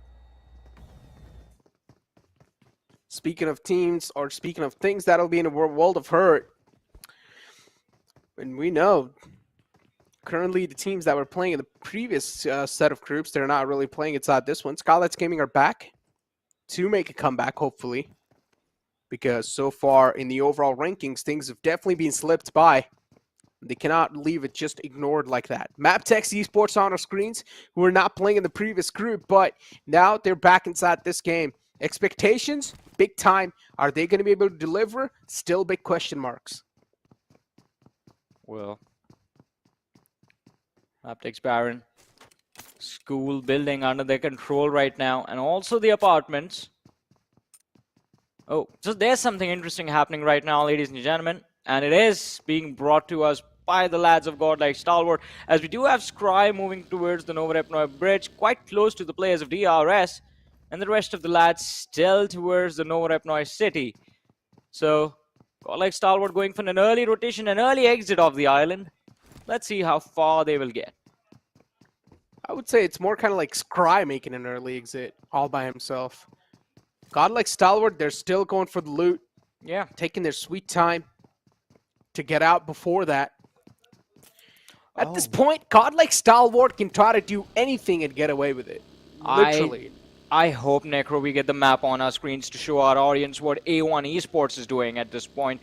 Ladies and gentlemen, A1 eSports, let me just give you a gist. Just imagine this. Two lads from the side of A1 eSports squad are on the military bridge, and the other two players have split up, and well, they are quite close to the players of the lads of GSM all the way north of Farm. So that's a massive, massive split rotation that they're trying to work with, and it's not going to be easy in one, because the lads that we just talked about, they are headed towards the center of the map that's being held by, right now, two different teams. You have Skylightz Gaming towards the north, Gremlin Storm are closing in. Jan Mara is trying to move in towards the center, towards the shelter area as well. So A1 eSports, if they don't make this, if this rotation does not work out for them, then this game is just going to be brutal upon them, because they will be left with two players either way.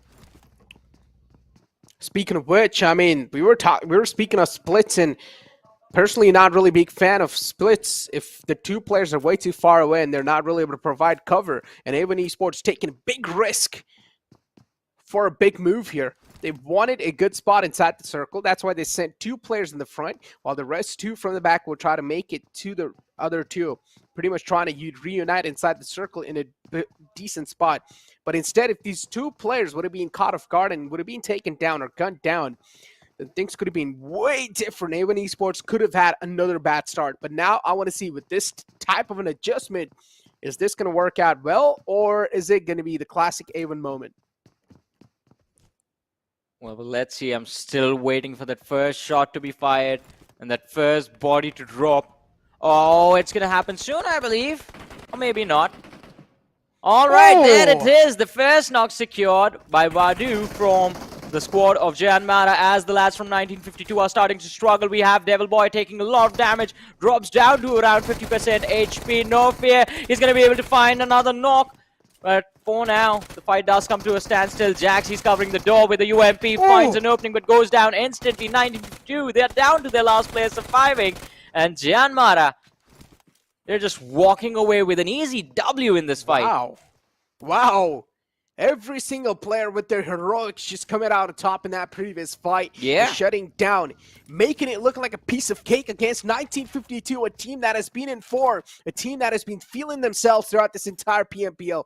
Giant Mara just doing a light work proves exactly my point, what these players are capable of. Every single team inside the lobby, they are capable of great things. They have some nice heroics. They're just not able to shine through sometimes. And Giant Mara exactly proven that. Coming out on top in that fight, 1952, a grim start for them. Not really a start they were looking for, especially inside the second game of the day. But Giant Mara, the players are definitely having some nice smiles on their faces. A1 eSports, now they're finally looking to scout around. Not a big fan of the position, not a big fan of the split they have here. Again, as I mentioned, as long as they have the game plan to back it up, that's all that's going to matter. Well. And I have to say, one more thing. This playing four of Jan Mara is going to be the most deadliest right now. Because these are the same four lads. This is the original JM lineup. This is the lineup that everyone used to fear and we used to praise every single game. But there have been, as we have been mentioning, there have been a lot of roster shuffles that happened during the off-season, because of which sometimes the teams are going to try their new players and they will lose a few points because of that. But DEADEYES, guys, on our screen right now, quite close to the players of MABETEX still, but no engagement till now. 15 teams alive. 1952 was the first team to get taken care of. Airdrop 1 as well is going to be on the board with a 4x scope and AOG. So you're going to be disappointed, that's for sure. AUG is not a weapon you want to have, especially if you do take a big risk for that airdrop. But at least he got the upgrades that he wanted, and also a level 3 backpack with it. I'm not sure if he got the AUG or not. Probably he did. But in the elimination feed, we do see some eliminations flowing through as well. We'll scratch that. Just some knockouts. Some punches being blown, but not really any sort of knockouts just yet. As Leo has been chipped down way too low. Finally, Leo will be knocked out as well. MABETEX, they want to fight back even stronger. But is that going to be a case or not? That's what we're here to find out. Apex will shut both of them down. MABETEX eSports, they are holding on strong, at least for now. It's Jiggle and Assassin all by themselves, as Baron is all by himself near the bridge line. Apex was able to clutch it out. Leo's back up on his feet. Jiggle in the clothesline will find a knockout again. Leo goes down once again. Apex left to clutch it out once more. Well, High Voltage, they have to close this fight right now. Otherwise, it's going to be a little too late. He's dropping the Molotov behind the truck. It's going to be a little short, but the nade from Apex is going to make sure that Jiggle, he's not going to be jiggling anymore. Moving forward, one last player remaining. Assassin, the last player alive from the side of High Voltage. Apex down to around 20 HP with Thompson. Steps out, drop shot coming in. Not going to work. Good sir, stay down. Assassin puts him to sleep real quick.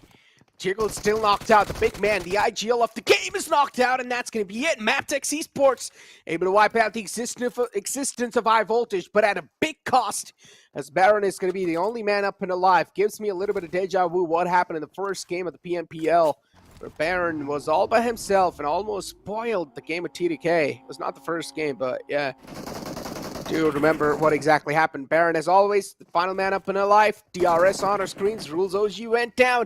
Now we're finally seeing a lot of individual moments, a lot of individual eliminations as Gunner's closing on up. But he's no clue. Delta knows where Gunner is. Delta will finally reveal himself. Gunner's position compromised, but unfortunately, Delta whiffs a lot of shots and gives his position away as well. Gunner knows Delta is inside the smoke. He's just waiting for the smoke to fade away.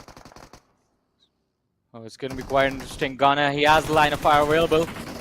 Can potentially line up a few lads as well. Goes for the Molotov on towards Delta. It goes, but Gunner is going to be backing off as well. Needs to be careful when fighting on the cliff. One misstep, and your team is just going to be down a player. DRS is not one of those squads that you want to be fighting with a man down, with a man disadvantage. Janmara, they have already lost one of their own in the earlier few situations, few scuffles that they've had. Delta, Gyante, and Killer, they're all set for this fight.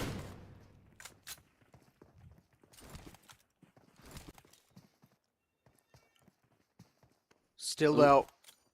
3 players in the front. Wadu looking to shut some players down, but still not finding any sort of connections through those blind fires. Deadeye's Warriors in the kill feed too against the players of Deadeye's guys, against their own counterparts, I guess. Rivalry between brothers.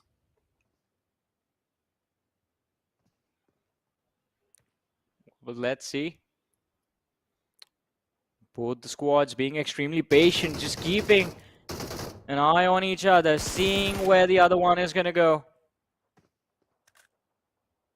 And just trying to protect each other from making the small little mistakes that are going to result in the entire squad being wiped out.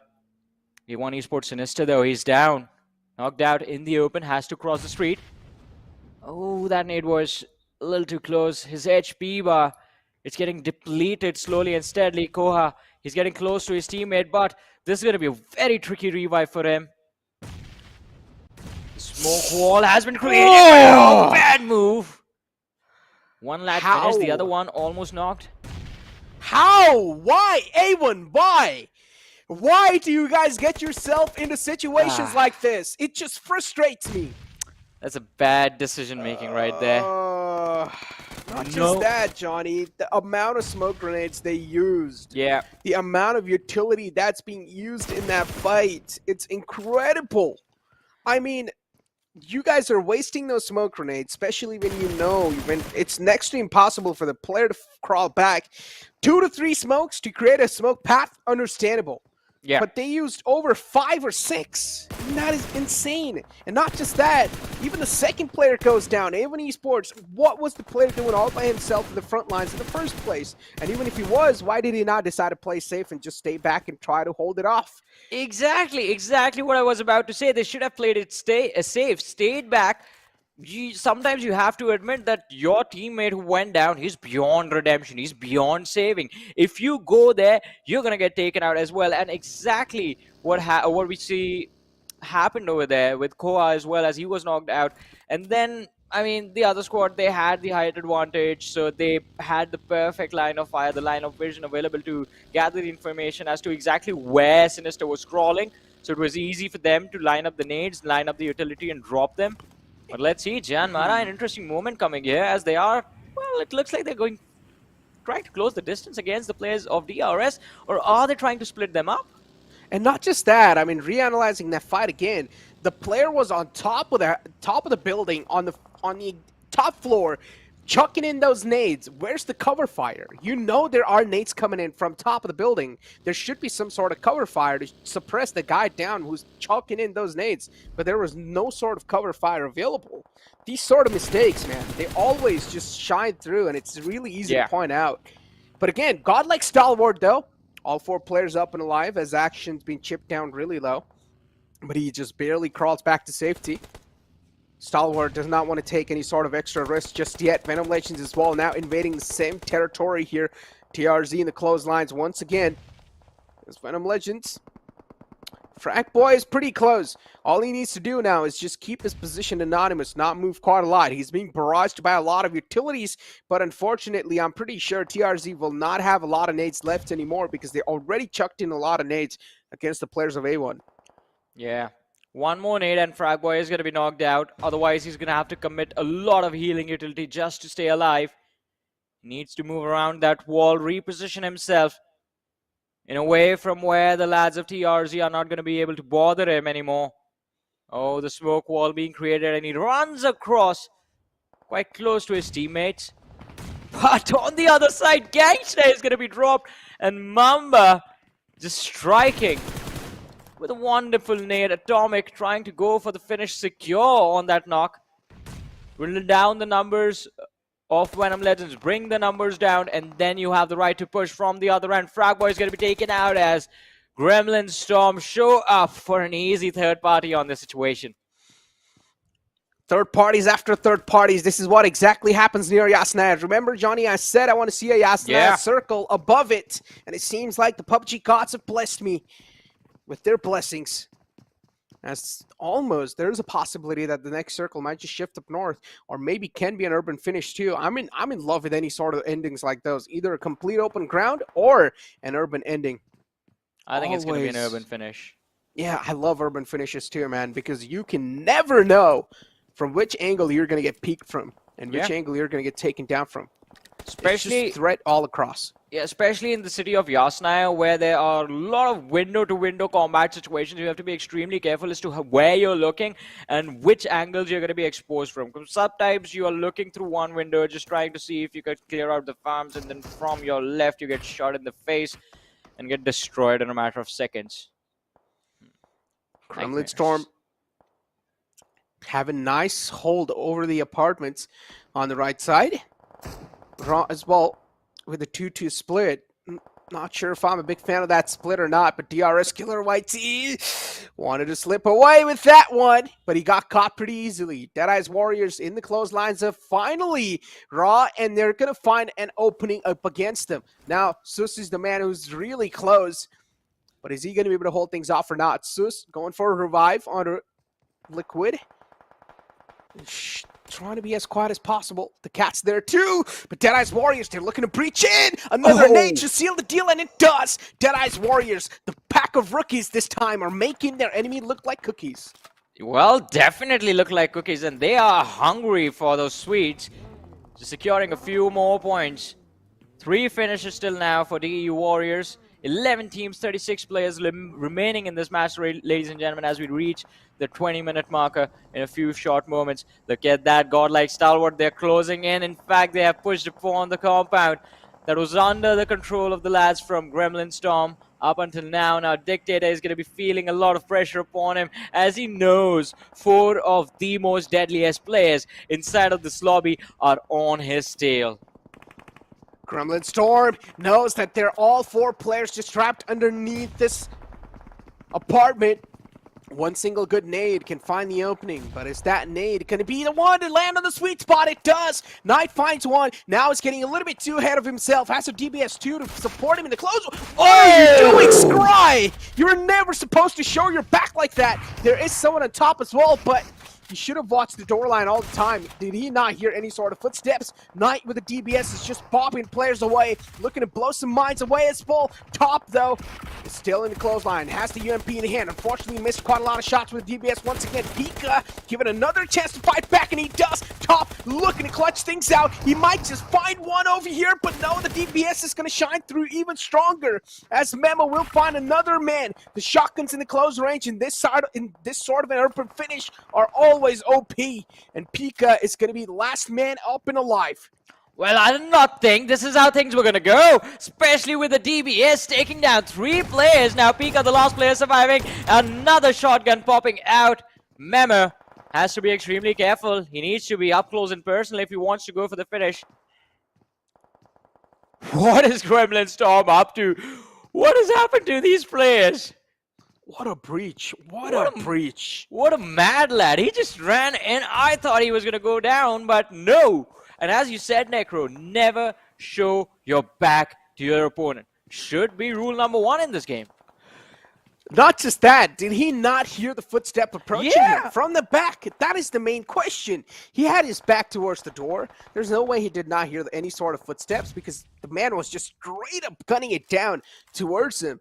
DBS in the hand. But in the end, yeah, just that one pump's going to be more than enough. Shotguns in close range will, of course, be deadly, and especially in this sort of a circle where you need a breach inside the building. Shotgun's the best option. Gremlin Storm, when it comes to gun preference, I would say they're looking the strongest so far. Skylightz Gaming as well. They're up and alive on the right side with all 4 players. Skylightz Gaming taking things real slow and cautiously. They have all the 4 players up. They know it's time to play defensive. Well, let's see, though, if that is actually going to work out for them. Yeah, he has nowhere left to go. Quiet. All right, yeah. How long do you think he's going to stay alive?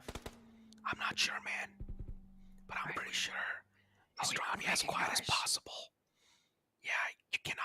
If you do one single noise, there's like 3 players looking to shred you apart with their bullets. Yeah, I'm not doing this. This is ASMR. Yeah, that wasn't ASMR. I don't know what you're listening to, but that wasn't it.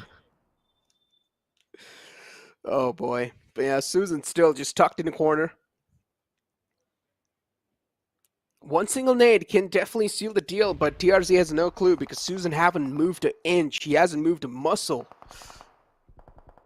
TRZ, all the 4 players in the clotheslines. Susan just being as patient as possible, holding his nerves with the gun. But on the other hand, it's a complete hell break loose. As we do see a lot of eliminations in the elimination feed. There's an absolute pandemonium around them, but the next circle is actually going to shift right on top of these players.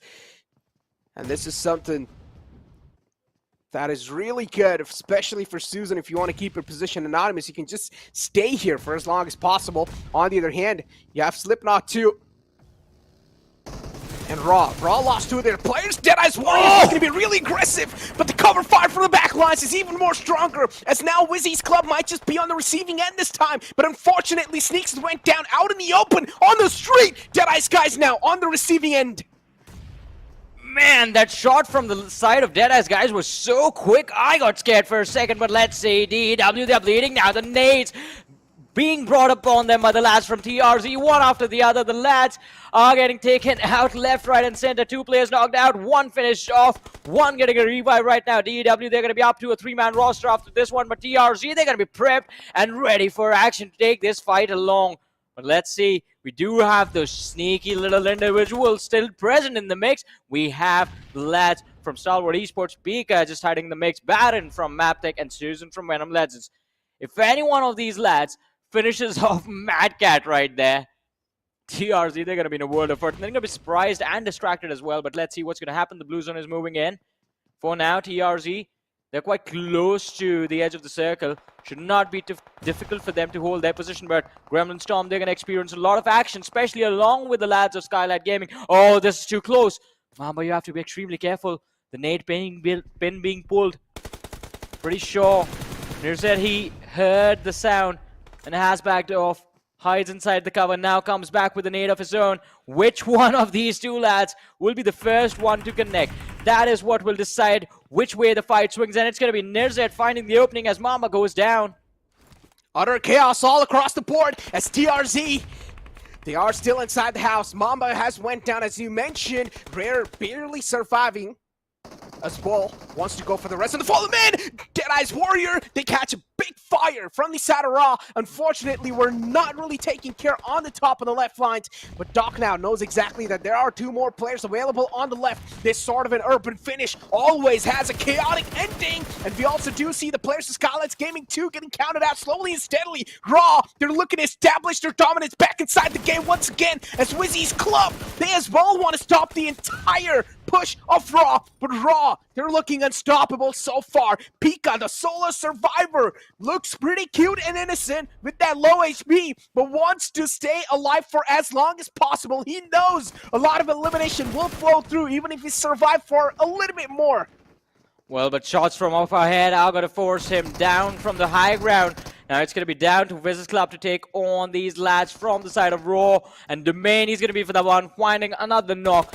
Swinging the numbers in the favor of his team. They have to be extremely careful about this. One more player traded out. Inka's doing a phenomenal job at this point, just making sure that his team walks away with a few extra points in the final few closing moments of this match. 26 minutes in the game, ladies and gentlemen. We still have 14 players, 6 teams alive. And it is going to be quite incredible to see who will walk away with the winner chicken dinner of this game. Well, it's not going to be VENOM Legends for sure. And now I think WIZZES Club are going to be eliminated as well in a few short moments. Well, Raw will be the one taking the exit first, though, as we're down to 4 teams and 10 players alive. There goes the lineup of WIZZES Club out of the lobby, down to the top 4 teams. TRZ, one of them, Gremlin Storm. Necro, these are all the teams that we were quite critical of before we started the day, by the way. Exactly. Is the fairy tale, though, about to come true? That's our real question. The fortress of Skylightz Gaming definitely was breached. But are they going to let this breach be successful? Dictator about to get charged on by 3 players of Skylightz Gaming who are like a pack of soldier who wants to hunt him down. Dictator knows there's death approaching him, but barely survives on 1 HP. How is he alive? How Dictator? No, there's no way. At this point, the god's with him. There's no way he dies. He's invincible. He's touched death and came back alive, but no, he will die eventually. Well, he's just there with 1 HP and you're calling him invincible. Oh boy, that was fun though. That was fun. That was fun. How was he still left standing after that? That has to be the luckiest man today, man. Oh. He was. It was not even 1 HP. It was like literally, I don't even know. What do you call less than 1 but more than 0? Pixel. The magic pixel, man. It's called the magic pixel. What do you call less than 1 but more than 0? What do you call it? 0.5? Like, yeah, I guess 0.5. Yeah, 0.5. Yeah, it was Anything. literally on 0.5 HP, like a pixel of HP. But the fairy tale for the side of TRZ is about to come true as they've spotted out the final player of Stalwart Esports. Skylightz Gaming, way too desperate to find any sort of cover. Mr. Boro in the front peeks out. We'll get the confirmation on the side of TRZ. Mr. Boro, the nade's gonna be chipping down the man quite low. Atomic barely surviving. Mr. Boro still inside the shack, being trapped and pinned. He's inside a deadlock. TRZ, they got the fallen man back up. Rare is down low on HP as well. AJ wants to push out. The circle is starting to close in. A lot of pressure to deal with. Well, what is going to happen? It's a 2v4 situation now between these two squads. TRZ with the man advantage, but it's AJ and Mr. Board that they have to take on. Now AJ steps out in the open, but both of them will be taken out. It's going to be the lads of TRZ walking away with a win in match number 2, ladies and gentlemen. The winner chicken dinner, and also the 15 points are all going to be theirs. That was a fun game. Oh, That was a fun game. Oh boy. But TRZ, the dream run, the fairy tale has came true for these 4 individual players with 16 elimination and 31 points and the damage number of 2554. TRZ, a massive win, and they found themselves in the top 12 already on 7th spot. They started on the 16th position. They started this day on the 16th position, and now they're on the 7th, 9 position gain in just 2 matches. That is just incredible. Crazy. Wow. That is I'm just impressed. crazy. Crazy. I'm more than impressed. But Also, again, this also makes me think, is it just a fluke because of the circle, or have you guys really got what it takes to maintain that position? I don't think this is a fluke. I don't think this is a fluke. I think TRZ just had an unlucky day on day number 1, because day number 2, they look better. And now they look even better than before. So it's going to be quite interesting to see what this climb is going to look like. But hey, before we discuss this game, we're going to take a very short break. So you guys stay tuned, keep watching. We'll be back after this.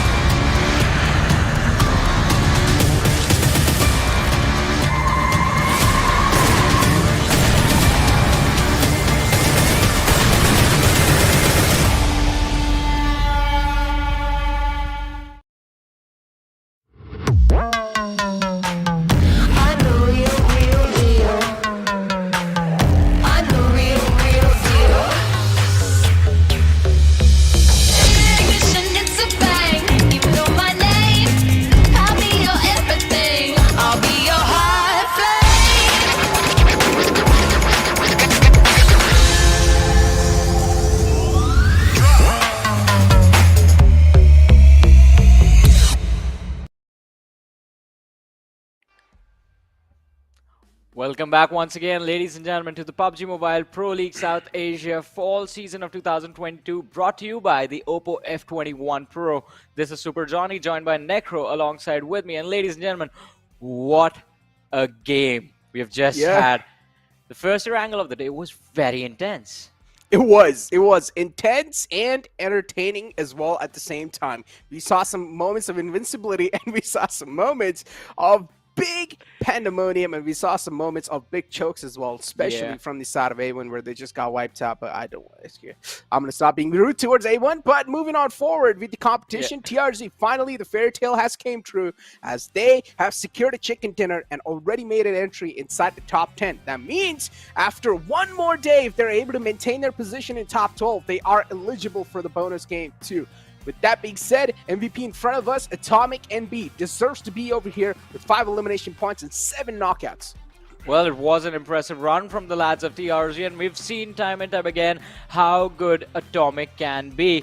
This time, not getting those headshots in, but it doesn't matter. Still was able to dish out 1217 damage. The 27-minute Erangel match that we just witnessed, it was dominated by these lads. And I have to say, I can't wait to see where TRZ will end up at the end of the league stages. Because after this game and after the kind of performances that we've seen from them yesterday and today, I want to see them in the top 5. I want to see them take on the likes of IHC, take on the likes of T2K, Deadeyes guys, and of course, Godlike Stalwart. I mean, Godlike Stalwart, again, the first 2 games haven't really been the start they wanted, but it's okay, you know? Godlike Stalwart, this is something they can get away with. They're really doing that. They're really doing phenomenal on the overall rankings, and they can afford to take risks. They have a big cushion, and they can afford to rely on that cushion as well. As we do have the player focus in front of us, AJ from the side of Skylightz Gaming's there too. TRZ, the game was pretty much dominated by the players of TRZ. We saw some brilliant moments from the side of Raw as well. We saw the heroics of Slipknot. He was able to secure a couple of elimination points and a decent amount of damage as well. Skylightz Gaming played that game completely safe. We saw a brilliant rotation from their side. Actually, they didn't even need to rotate. They like to drop inside Yasna Polyana. They just stayed over there. So, And it was going to be a tough time had they not done that, because then they would have encountered a lot of squads during their journey towards the Yasnaya city. But I also have to point out this. Even as we talked about Godlike Stalwart and the blunder that was made during that team fight, the complete 4v4 that was botched, they still managed to finish in the top 3 after that. That happened, I believe, when 9 or 10 teams were remaining, and they still made it to the top 3 one way or the other. So hey, 11 points is still better than nothing, right? But on the other side, TRZ, 16 eliminations from this game, 31 points secured. Skylightz Gaming, the Yasnaya fight working out quite nicely for them. They have 20 points to their name from this game. Incredible. But again, I mean, high voltage, another real grim game for them. 1952 as well. Not really a start they wanted over here, but on the other hand, as you do take a look at the screens, our Nepali counterparts, look at Anj. He's stacked up, man. He's looking good. He's he's got good clothes, you know. Rich man. I hope I wish I had that much money. You know why though, right? Because he has a show coming out tomorrow. Oh yeah, a big announcement for all the Nepali audience out there. You guys have a big show coming out tomorrow, so don't forget to check that one out on the official pages of PUBG Mobile South Asia. With that being said, highlights in front of us too of the Oppo F21 Pro moments, and yeah, this is definitely something to take a look at. Big blunder right here from the side of A1 Esports, exactly as what I was saying. Then even Koa goes down. Now, there was a big chance for Koa to come back alive from that moment too. If Koa decided to get back inside that building, but no, instead he decides to stay near that compound wall. Another nade comes sailing in and he goes down. I don't know what was going through that man's mind. Maybe he thought that there are some sort of angles on that door which will prevent him from going inside, but I feel like he should have taken a shot. I think sometimes you just overthink, overcomplicate the simplest of situations, and so recently heard this phrase in a Hollywood action flick: "Don't think, just do." That's what needs to be done. That's what I do all the time. That's what I do all the time. I mean, I literally bought some new accessories, and people are like, "You should wait. You should have waited one more month." And I'm like, dude, if I keep on waiting like that, exactly, I just do it. You know, not really a motto to have in your IRL life, I guess, but inside of the game, yeah, for sure. Don't think, just do. Okay, so now even you're firing shots at me. Good to know. But with that being said, overall rankings in front of you, and yeah, Deadeye's guys in top 3, nice. Yep. DRS on the second spot. TDK though, they're slipping away. Positions are being lost from their side. We talked about how TDK were looking dominant, but as the days have been progressed by, TDK's performance has been dropped drastically. Well, just 15 points separate DRS and IHC, who are on the 10th position right now. 1952, look at that. This is how volatile the rankings are at this point, that a team that was in the top 3 yesterday when we entered the day is now on the 9th position. And well, even Seal eSports are not too far away. We had 70 points on IHC. Seal eSports are sitting there with 69 points to their name on the 11th position. Exactly. DAX all the way at the bottom.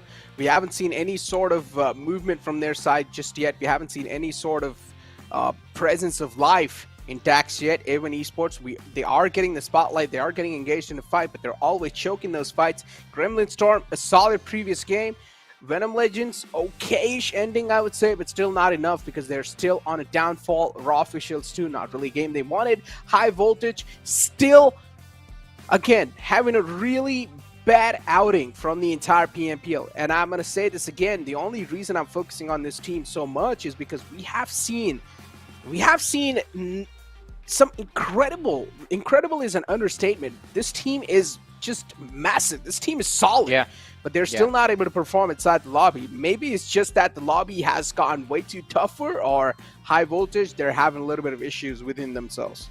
Yeah, I think it has to be the issues, because as you mentioned, these lads are themselves quite experienced and they know how to adapt to any situation that's laid out in front of them. I think there have to be some issues going on behind the scenes that are impacting the players' performance of the game right now, but hopefully they get fixed soon. Or maybe they're just taking it easy since it's week 1. It's 20 matches that they have to play in the entire week. They want to hold on to just save their stamina and just conserve it for the last 2 days that are going to be tomorrow. Till then, if they can manage to stay close to the top 10 somehow, then I think tomorrow and the day after, Saturday and Sunday, are just going to be too fun to watch from the perspective of High Voltage, because there's going to be a lot of potential of position and points that they can gain, but also there's going to be positions that they can be dropped as well. So it's going to be a high risk, high reward moment for them. For now, there's just one team that's very comfortable in the lobby, and that has to be Godlike Stalwart, because while they are basically just looking down on everyone from their throne sitting on the first position. The volatility is keeping every single team, like especially as we talked about, from the second all the way to the 11th position, it's keeping these teams on their toes. Exactly, and that's a really good thing too. Now, another thing that these teams that are on the latter half of the board that they can try to pull off is try a bit of roster shuffle. You know, you guys have extra players. You guys have 5 players in the team.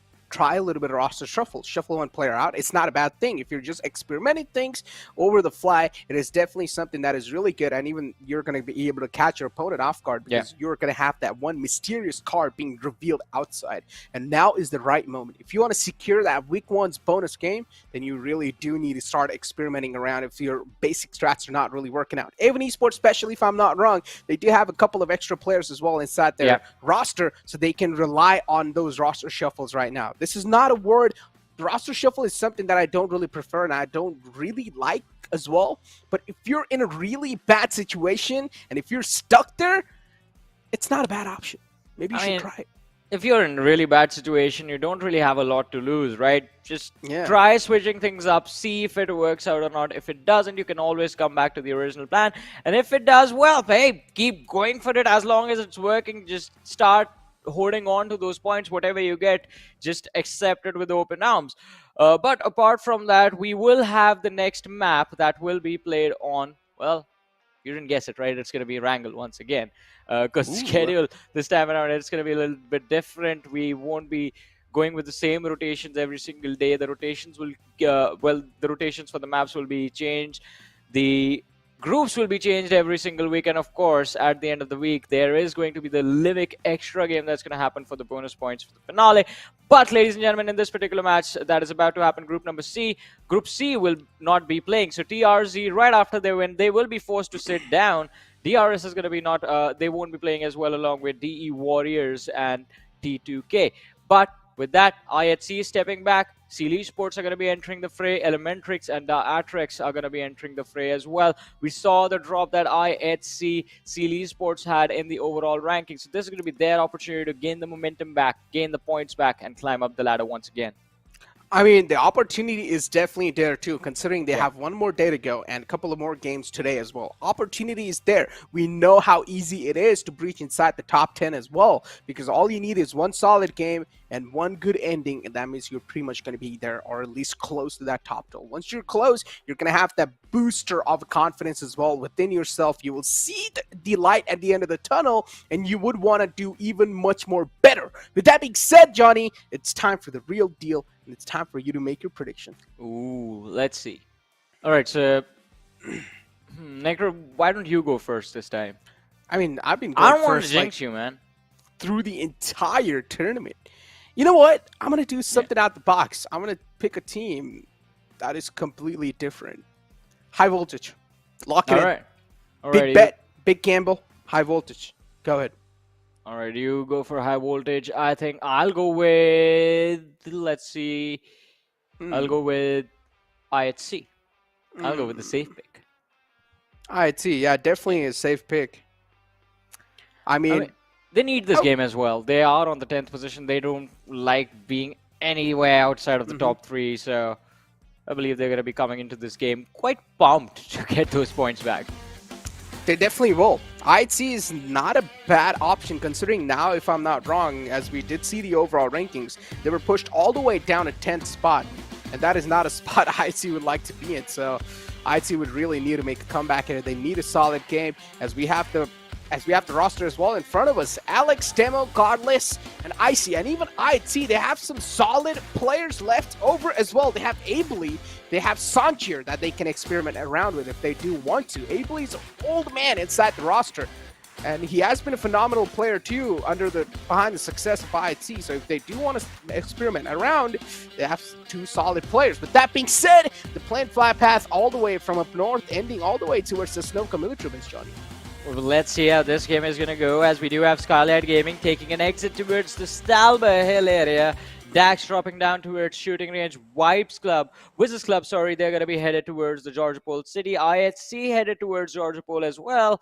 And eSPORTS, well, they have taken control of Yasnaya Poliana now that they're finally here back inside of this lobby. I think even in the last game, they were just like sitting there watching the game, hoping they were there so that they could have shown what they could have done in a circle like that. But oh, we have a northern circle, and I think this one is just going to keep pushing north towards the shooting range till the end. Speak of the shooting range, I mean, yeah, the circle is definitely tilted up north. Godlike Stalwart will be on their way to Nova Rupnoe. Teams like Seal, Skylightz Gaming should not really have that big of a problem. But what am I seeing here? Skylightz Gaming dropping near Stalbor and giving away their drop spot? Well, let's see. This is not normal. This is not normal, but Skylightz Gaming, they have a lot more to lose now. Yeah, but still, I mean, why are they doing this in the first place? They like to go towards Yasna Poliana, and they're just going to give it away like that. Interesting. Yeah, it is quite interesting. Would have loved to see an early fight in a situation like this, especially between two of the giants from South Asia in the forms of Skylightz Gaming and Seal eSport. But let's see. Janmara dropping towards the military base this time around are going to be quite upset about the fact that the one time they have a comfortable drop where no one is going to bother them, the circle is, well, it's quite far away from their position. Also, you can be sure of the fact that Elementrix and A1 eSport, they're going to be blocking their way. Maybe. A1 eSports is definitely there on the shorelines. So yeah, struggle will probably be seen there. 1952 as well. There's a chance they might decide to block Stalwart Esports, but that hasn't been the case so far. MABETEX Esports, another one of those teams that really needs to perform well in these sort of circumstances. And as we were speaking to MABETEX, there we go. We have the player cams as well in front of us. Definitely players are locked in and loaded. They know what's on the line. Big prize pool on the line here. Also a chance to get inside the South Asia Championship. Top 10, if I'm not wrong, will be qualifying in the South Asia Championship. And top 6 from the PMPL Pakistan will be moving in forward in the South Asia Championship. For now, though, MABETEX eSports is trying to move up north. We do see them drop towards the school, in the school apartments area. They have to be wary of the players of DE, Deadeye's guys, who drop towards Rozhok. Because that's one of those teams that can block their rotation if the circle just moves up north. Did you see that? Hey, chat, even you guys can predict. Yes. Who can win this game? All you guys need to do is vote, space, your team tag, and that will be your guys' vote of which team you guys want to win. So make sure to vote right now in the chat. Let us know which team you guys want to see. Vote, space, the team tag. For example, MABETEX Esports team tag is MAB. Stalwart Esports' team tag is STE. Whichever team you guys want, you guys will be able to vote in the chat. So, yeah, that's a fun thing for chat, definitely. With that being said, Kremlin Storm really close, or at least Knight really close to the players of Raw. He is being surrounded here. Sus is in the left line, on the other side of the bridge. Memo just around the corner here. Incus takes a couple shots, not finding any sort of connections. But now he's getting charged on by 2 players. Not a good news. He's taken down way too low. Incus realizes it's time to fall back and hold the staircase instead. He knows on staircase 2 players cannot push him at the same time, so that's a great choke point to hold. But instead, Incus is able to isolate these duels, finds one. There's a chance he might just find a second one as well. Knight seems way too complacent in this fight, so there's a chance Incus might just make a comeback and secure this entire clutch.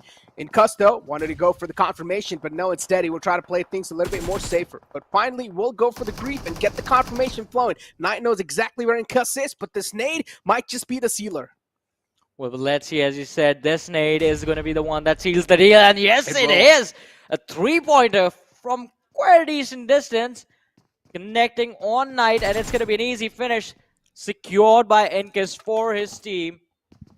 Gremlin Storm, they might have not been eliminated yet, but they are bleeding, and they are bleeding pretty badly. Just one last player surviving, and there's only one option left. Just hide. Go invisible if you can. can definitely try to go invisible. If that was a possibility. If they had like some sort of abilities. It's not a case in PUBG Mobile. Yeah. But yeah, IHC in front of us and IHC as well. They want to partake in this fight. They want to participate. They want to third party. Alex was just mowing down the field in the front as IC is going to pull up way too close. Molotov tossed in inside the little visitor tower, and the player's going to suffocate to his own death as Raw, they fall apart. But IC steps inside his own Molotov. It's okay, he's on fire, but should not really deal a lot of damage. IC's okay. The level of commitment this team has just to go for this finish, it is incredible. They just don't care. They just don't care who's in the front. Yeah, they don't care what's in front. I mean, either it's going to be a player or Molotov utility, a fire, a wall of fire, whatever. You're just going to push through. Gremlin Storm, fair. Yeah. Swimming quite close to the players of high voltage, and, well, it's hunting season, I guess. It's like, at the start, IHC will play with you a little bit, and then later on, they'll just say, joke's over, you're dead. Haha, They just straight up push in. But what is going on? Fear inside the water lines, high voltage on top of him. Fear will eventually run out of breath, and he will need to expose himself, and that's what he exactly does. PP Bison in the hand. It's a P shooter at the long range. It's not going to do a lot of damage. But Fear still losing out on a decent amount of HP. Fear knows if he peeks out even a bit, he's going to catch bullets. If he stays underwater, he's going to run out of breath. He will need to peek out eventually. He does.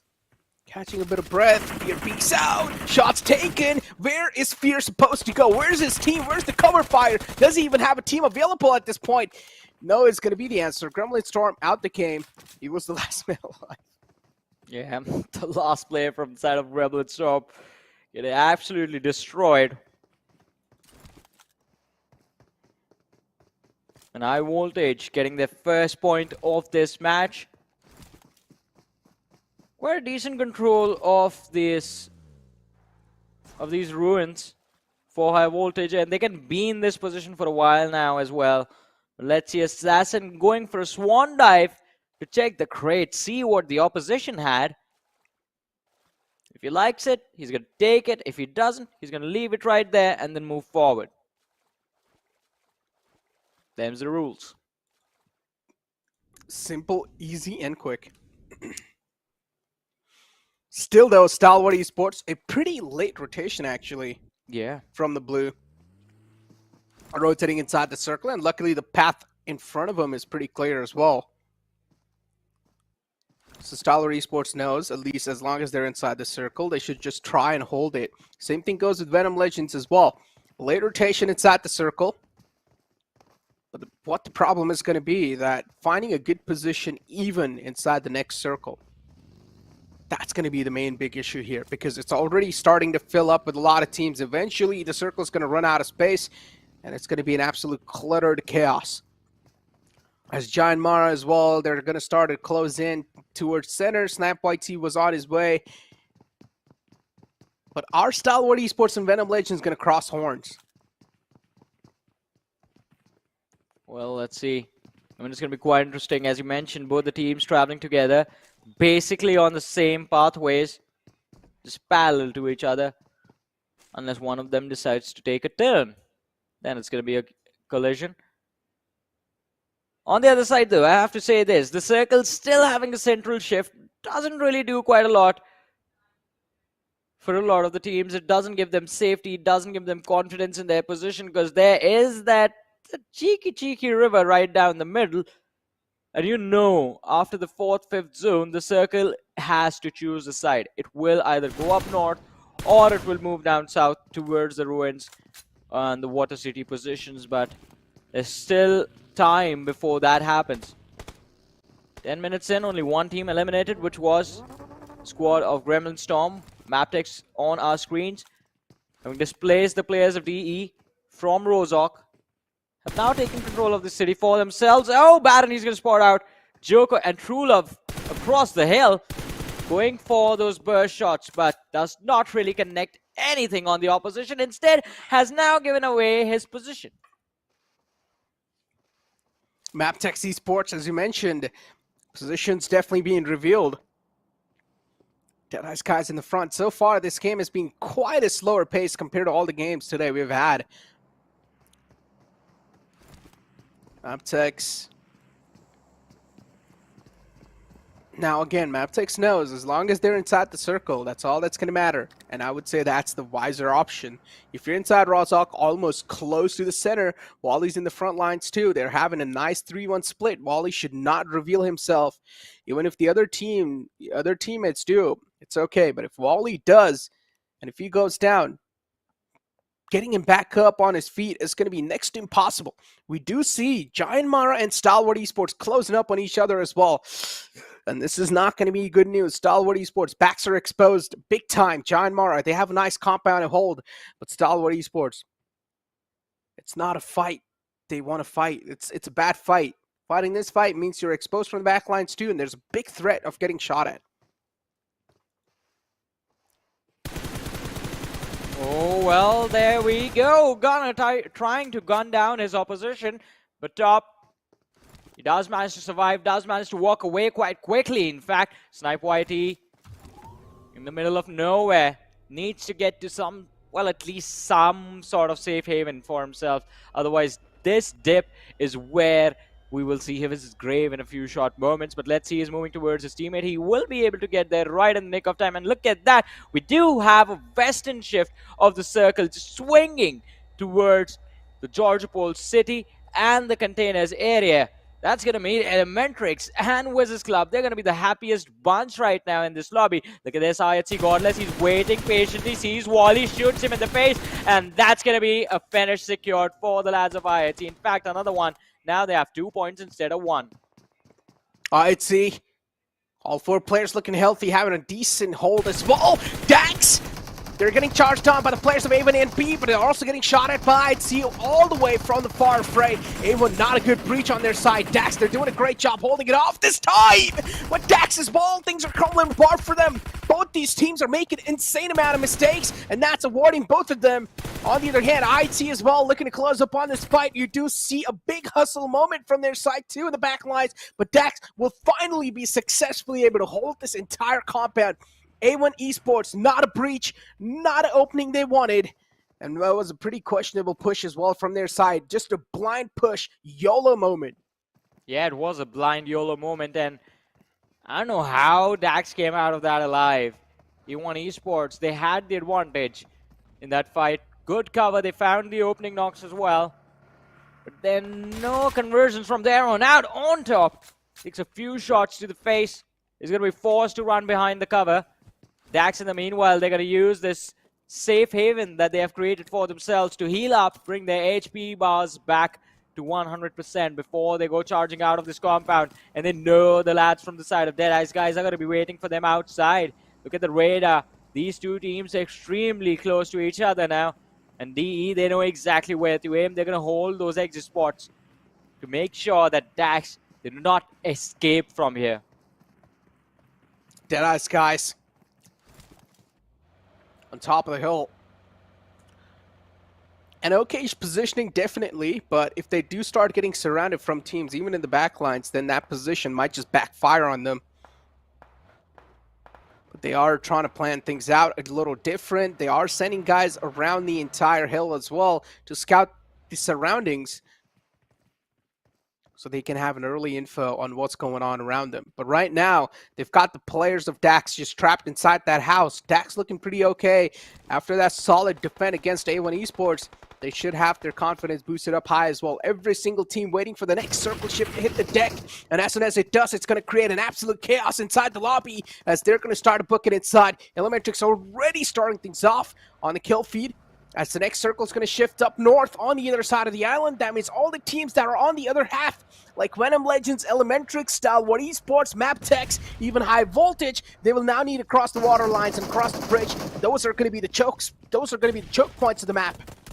But as the circle moves, so do the players of DE. Now they want to steal this house away from the players of Dax. And the knocks have been traded quite evenly. Chari, although he won't be saved, he won't be rescued, as he's going to be burned alive by the Molotov that was knocked out dropped by the player from Dax. Joker is bleeding out as well. True Love is going to be there, knocked to his feet. And why is everyone stepping into a molly, one after the other? Guys, No, but that fire is bad. that is big brain move from the side of Dax. They had the amount of Molotovs they had. Basically, the majority of the players were just on the up side of that entire house. And the bottom floor was just completely filled with lava, which was Molotovs. And Deadeye's guys, they needed to step in the bottom floor eventually to push the top floor. And they just got completely roasted by the fire. Nowhere to go. A nice, brilliant hold from the side of Dax. They did lose out on one player, though, which is completely fine. But they still have a 3-man strong squad in this late game. Well, on top is going to be the last player surviving for his team. But look at the finish feed right there. It seems like high voltage. Well, I thought they were going to give us some high voltage action as Pika was knocked out by Assassin. And then he was traded out by Action from the side of Godlike Stalwart. And on the other side, WIZZES Club against the players of MABETEX, Elementrix as well. It's just Baron from the side of MABETEX. Inside of the water, he's gone for a swim. And he's joined by Susan from the side of VENOM Legends. WIZZES Club all 4-man strong. The roster is looking pretty solid. But against Elementrix, will they be able to walk away with a win? That's going to be the question, as Yetauta is going to try and take down Susan. Does succeed, in fact. Is going to try and do the same to Baron as well. Goes for a Swan Dive himself, trying to find the opposition. It's not going to be as easy as it looks. They need to be extremely careful. They have high voltage and Stalwart closing in from the rear. If they do not walk away from here right now, then they will be in a world of hurt. Indeed will be. Baron, though, is moving away from this fight. Does not want anything to do with this one. Knows this is filled with complete threats around. Assassin mounts on top of the vehicle, trying to stay alive for as long as possible. On top, it's just complete max being unloaded. It's bullets of brain just shredding the flesh, and you do not want to be the one standing on those bullets. So that's why playing safe in this sort of scenario has to be the more wiser option. Assassin still underwater. The entire high voltage squad is getting dismantled alive. As Elementrix on top of that bridge, they're also getting hurt themselves. Assassin spotted out. That's going to be the last glimmer of hope from the side of high voltage out the game. As Elementrix, they will get the fallen man back up. Bishal barely was surviving on sliver of HP. Was almost about to get ticked off. But here we go. Baron, as always, just spoiling dreams over here. Shattering dreams into half. As we have Yetauta still locked out. Precious underwater too. Baron now cannot move out. They've got him in deadlock. Baron needs to break free. He needs to find another knockout here. Precious just peeking out of the water. He's doing a great job holding Baron off at bay while Baron needs to patch himself up. Elementrix will try to get the fallen man back up. Well, let's see. Baron, he has created an opening for himself where there was none. And now he must make sure that he capitalizes on this. But in the meanwhile, 1952 going on the push for the players of Skylightz Gaming. Nima is going to be finished off. The point picked up. Can they eliminate the entire squad? That's going to be the important question over here. They are moving quite nicely, slowly and steadily protecting themselves as they close in on the distance between them and their eventual victims. But Elementrix, 3-man strong yet again. Yeta, Orange and Precious still grouped together. Skylightz Gaming, Mafia Ninja and AJ out in the open, but still the damage does come in. AJ dropping 2 and Mafia Ninja doing the legwork as well. 1952 down to the last player. 2v4. What? That was quick. Indeed was. Skylightz Gaming, well executed plan, and the team got executed within seconds as we have Seal as well now against Giant Mara. Of course, it's going to be an absolute hell break loose in these type of final moments as the circle is taking curvebolic shifts after curvebolic shifts. It's so unpredictable right now that these teams will need to break through. These teams will need to go through hell to make it alive. As Giant Mara now, they're catching a lot of hurt. Seal in the front. Giant Mara will need to breach through Seal. They will need to destroy Seal if they want to stay alive in this one. It's the only mountain separating both of these teams from taking each other down. Gunner will spot out the players in the front. Nades are the only glimmer of hope to find the entry. If they do find the opening, the go call will probably be made. Seal, on the other hand, though, they know making it inside the circle has to be the more wiser option, so they have a vehicle ready. They're going to try to send it inside the circle. For hot spotted out, Snipe YT still on his feet, needs to make it through the open ground, and this is probably where Giant Mars should go down as well. Seal, at this point, it's just a panic moment. Where's the panic button? Every single team wants to make it inside the circle. It's the last second go call as ATRAX on top of this hill, barely on the edge of the circle too. They need to mop up the field in the front to make it inside the circle. They have a vehicle available as well, so at this point, you will have to send it no matter what. Go for it, or it's a do or die moment. Well, it's a do or die moment perfectly, as you said.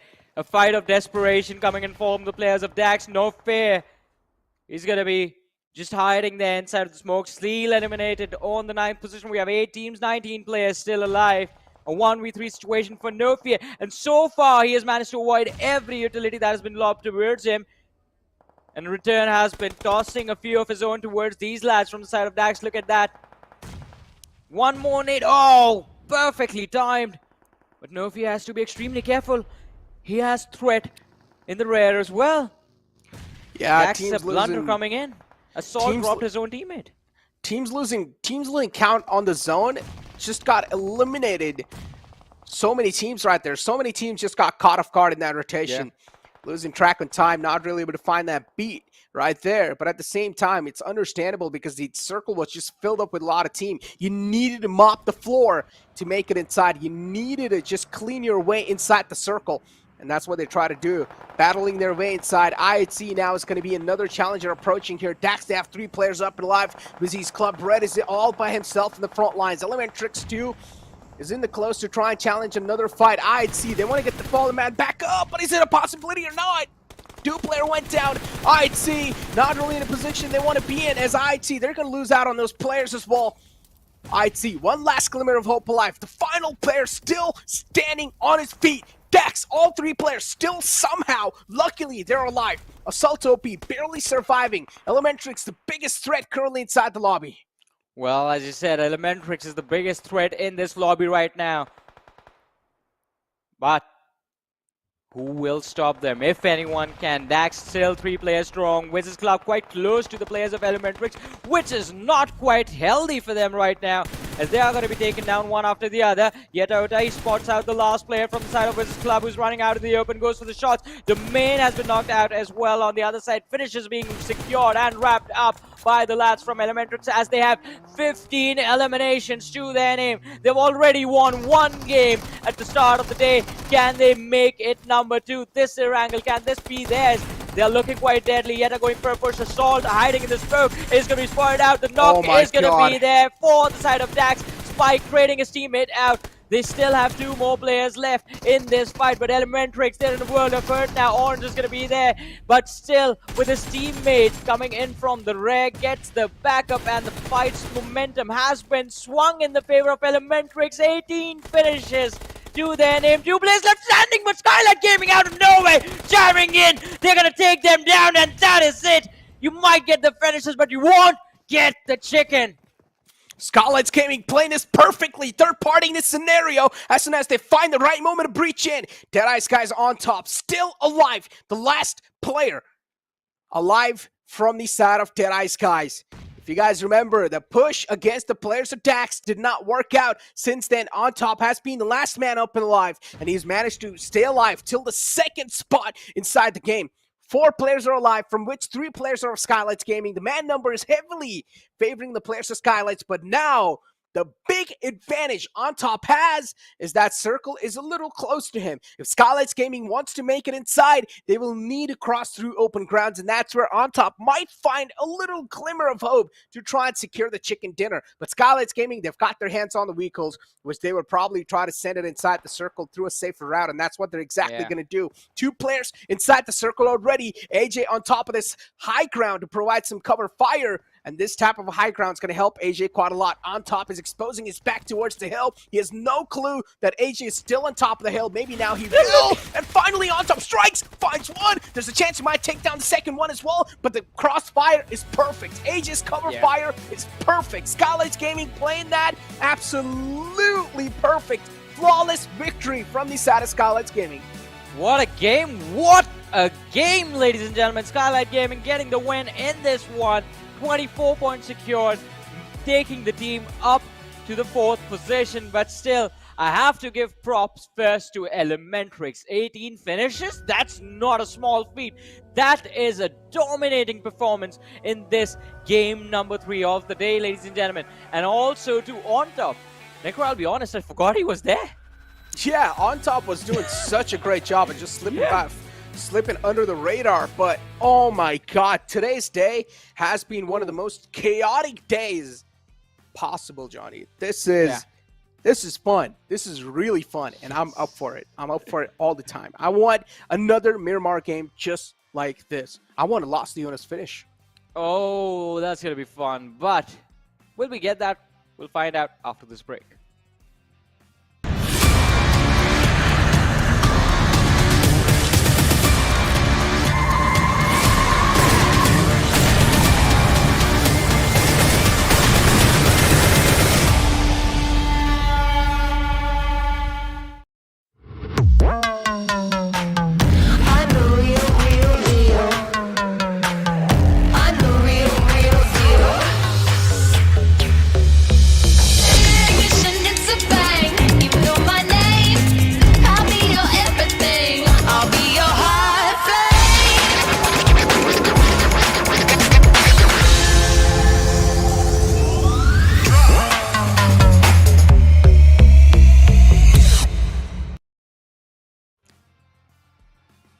Welcome back once again, ladies and gentlemen, to the PMPL South Asia Fall Season of 2022, brought to you by the Oppo F21 Pro. This is Super Johnny, joined by Necro alongside with me. 3 games done in the 5 matches that we have lined up for you guys today. Now only 2 remain, and both of them will be played on Miramar. But before we move to the next match, we have to talk about what happened in the previous one.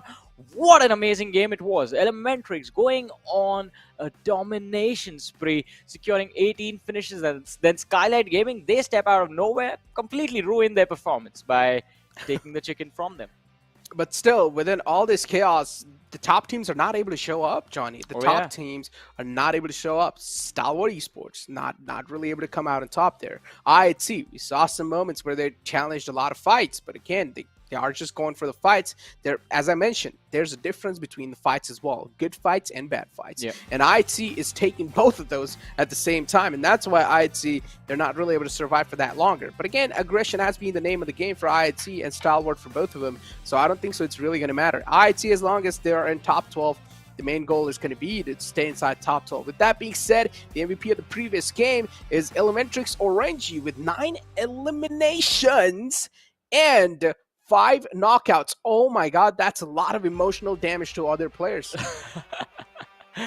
Well, he was a massive threat inside of this game, and it was quite important to shut him down, just like the players of Skylightz Gaming did. But with this particular game in mind, I believe Elementrix have walked away with, what, 28 points? I want to see where it will put them in terms of the overall rankings.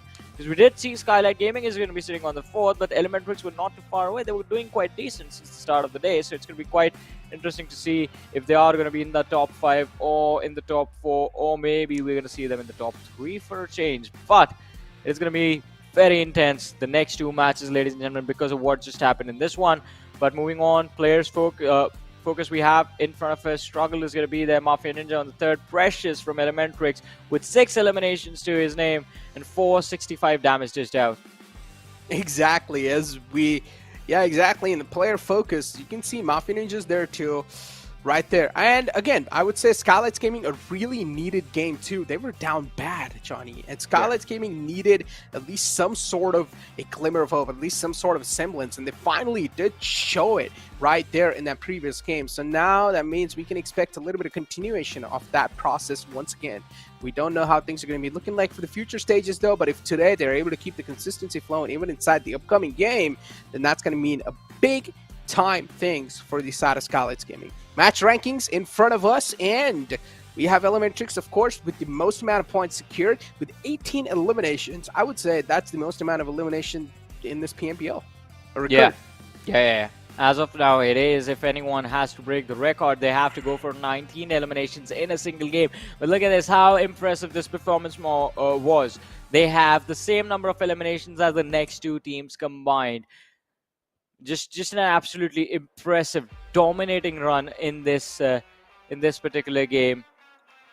DEADEYES, guys, they're going to be there with just 13 points secured in total, 1 elimination to their name. But props to On Top for surviving the entire time without his teammates to protect him. We saw DE losing players during the mid-game stages, but even then they knew what they had to do, secure some extra points for themselves from this match, and they have succeeded indeed. But Necro, as you mentioned, the top teams, the team that we do expect the points to come from, we did see over there Godlike Stalwart. Well, not really a game that they wanted or they thought they were going to have. Definitely, yeah. Godlike Stalwart, not really a good game. And now the problem will start to rise even for the side of Godlike Stalwart, is because the teams underneath them are starting to catch up, and they cannot afford to rely on that cushion anymore. Even if they do rely on that cushion even once more, that cushion, there's a chance it might just completely go away. It might just be busted open. So Stalwart Esports, you guys need to start putting on your serious faces and start just getting those games back in your hands. You guys need to keep those dominating performance up on the board once again. But the highlights, as you guys see, On Top, last player could stand a chance. Skylightz Gaming played that perfectly, left one guy on the high ground, providing that cover fire, 2 guys in the front, scouting out with a recall. Perfectly played, nice, well-organized, and a well-oiled team. That's what Skylightz Gaming are looking like in the previous 2 games. With that being said, damage graph in front of us, Skylightz Gaming not really having that big of a buildings, but on the other hand, as you can see, Dax and Elementrix, they're having big graphs. And Dax, I'm gonna say it again, the way they were holding that compound, it was brilliant. Oh, it was just an absolutely beautiful moment from them. And look at that, more damage dished out than Elementrix. Even though the finish conversion wasn't really there, they are sitting at 9 eliminations secured and 1938 damage that they have dished out compared to the 18 that Elementrix have with 1800 damage dished out. I think Dax, they are just going to get more and more deadly. All they have to do is just not let the points slip away. And it wasn't necessarily their fault every single time it came around. They were just, well, quite unlucky in the fact that they were surrounded by a lot of teams. But we do have the overall rankings, ladies and gentlemen.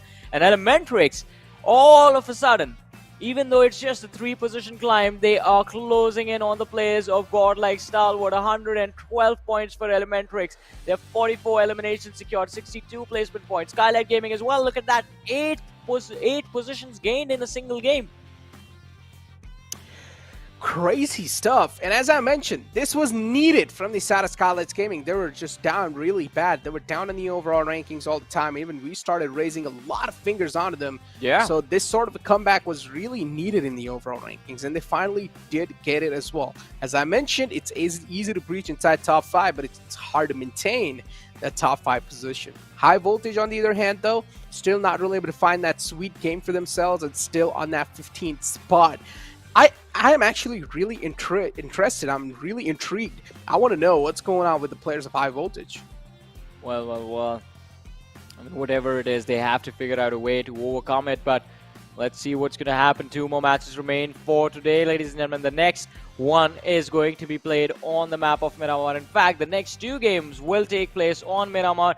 In the next match, we won't be witnessing or, well, seeing any teams from Group B. DEADEYES, guys, is going to be on a break. High Voltage, Reminiscent, A1 eSport as well. They'll be taking a break in the next match for the last game. As always, Group A is going to be missing, so that will be Godlike Stalwart, WIZZES Club, Roy Esports, and 1952 playing their last match right now. And it's going to be quite interesting to see if finally Stalwart Esports can convert at least 1 match today, because they have been winning 1 or 2 games every single day. Today they still haven't won a single one. It's been quite unfortunate. Their point average for the day is not looking too great. So it's going to be quite interesting to see what they're going to bring to the table, especially as we have been saying for the last 3 days, Miramar is one of their strongest maps. This is where they perform. This is where they really do perform. But unfortunately, they're going to have only one shot left to make a target set again, to make a new target goal, because this target goal now is getting old and you guys need to win at least one game or have a solid game to increase the cushion even more. Because as I mentioned, there are teams that are underneath you on the second spot. They're starting to catch up and you cannot afford, if you are going to be the top G, you have to be the top G. Yeah. I mean, if you, as you said, if you have to be the top G, you have to be the top G. But it is going to be very, very interesting again on Miramar, because now you have to think about this, right? Stalwart Esports, they haven't really been in control of the momentum today. It's a little too late in the day for them to actually just build something up. All they can do is just take this one slow, get at least like walk away with 10 points in total, 13 points in total. So that way you know that there's no way none of the other teams are catching up to you. No one is taking the first position away from you. Then come back tomorrow. The points are going to be there. Come back tomorrow. You're going to play the first game, build the momentum, and then take it towards the end of the day. Get your point average back up again. Make up for the points that you lost in the matches today. But let's see. It's Stalwart Esports. You never know what they're going to be up to. You never know. You really never know, because Stalwart Esports is one of the most unpredictable team, and that's what helps them keep at top, because you always see this team going aggressive, but sometimes you see this team playing really strategic, and that just blows you away. It just blows me away personally as well, because Pika being the IGL, recently we've been seeing this man playing really aggressive, and I'm loving it, because Stalwart Esports, inside this PMPL, at least the aggression has to be the name of the game, because they know, or they have been playing in these lobbies over the years. And at this point, they think of these lobbies as like a piece of cake, probably. They think these lobbies are way too easy. So I'm pretty sure they're not even exposing their true colors here. But we saw their true colors in PMWI. Yeah.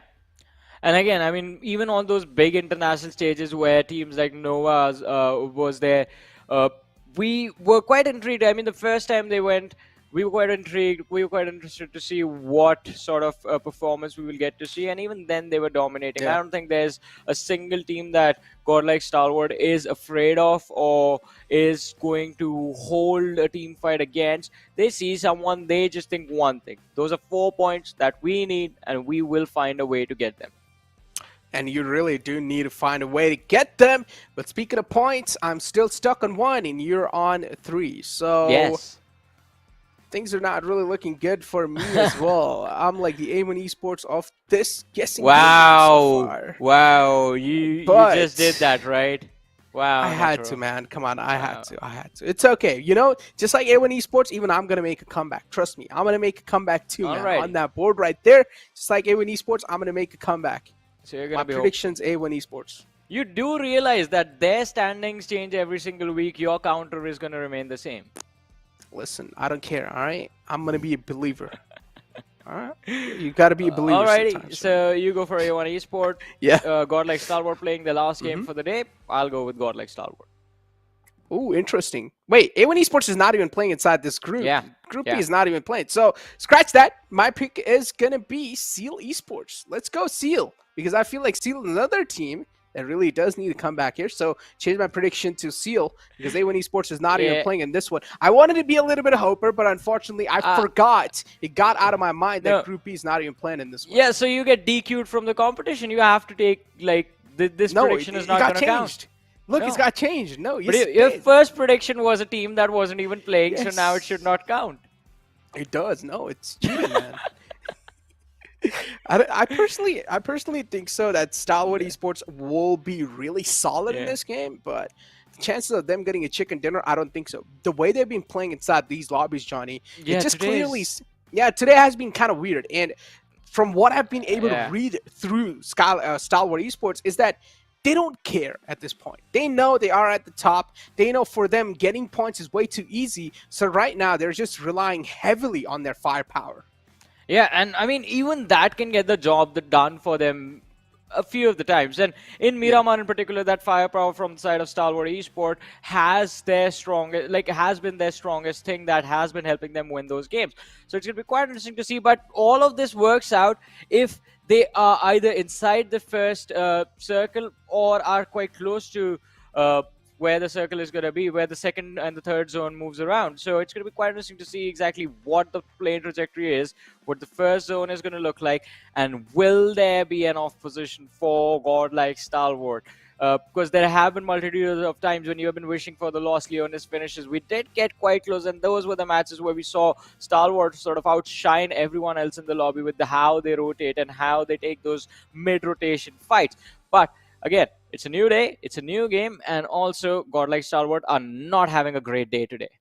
Oh, they indeed are not. And as I mentioned, it's an easy piece of cake for them. I mean, I'm a big fan of them as well, but I'm not going to be biased here, okay? If they do something wrong, I'm going to say it's wrong. If they do something good, I'm of course going to praise it. It's going to go same with every single team. And as the competition keeps on proceeding on as well, I'm going to be even more critical and critical and critical. I understand I joke around quite a lot as well, but I will try to less those jokes as well because it's time to be critical as the competition passes on. Also, ladies and gentlemen, you guys can make your predictions as well. As we pointed out, Necro actually pointed out during the game is when the game is live. In fact, all you have to do is vote space the tag of the team that you think will be walking away with a win in this match. And well, that's all you have to do. Support your favorite team and also show some love to each other and also to your favorite players. In a few short moments, we will be jumping right into the action on Miramar, ladies and gentlemen. It's going to be quite interesting to see as to how this one is going to go. The second last match of the day and trajectory of the plane. Well, it's leaning heavily towards the southern side of the map, starting all the way from Puerto Palacio, going through Ladriela towards the western edge of Miramar. Pretty interesting plane flight path all the way down south tilted, and Miramar is a big map, so extending towards your drop locations will definitely be quite tough, and I want to find out how is that going to be made through now, considering it's a complete southern plane flight path, and it's going to be quite tough. With that being said, VENOM Legends, of course, ejecting towards Impala, and then you have other teams too just ejecting out next to him. Seal is my choice, so I have went with Seal. Well, let's see what's going to happen in this particular game. VENOM Legends, as you mentioned, taking an early exit on the map. Seal eSports also starting off from their standard drop spot, but 1952. We have seen this from 1952 once before as well, where they're going to go all the way towards Los Higos, have an easier time in the early game stages. But last time it worked out because they had a southern circle. This time if the circle goes up north, then 1952, they are going to be in trouble. Well, not too much. Maybe not. But again, the circle, though, it has shifted on the left side, so favoring the majority of the teams, so it's not really going to be that big of a deal for all of those. But speaking of emptying your tanks, this time, it's time for teams who have been just filling up with all those strategies. It's time for them to empty their tanks and let us know what sort of those X factor, those unknown strategies they had planned in the back. Well, but let's see. Massive cluster forming towards the western side. We know Dax and Raw, they have been going at it on Miramar against each other for a while now. And Skylightz Gaming have been waiting for their opportunity to get their take from the third party. But let's see. IHC quite close to the vicinity. Elementrix, 4-man split.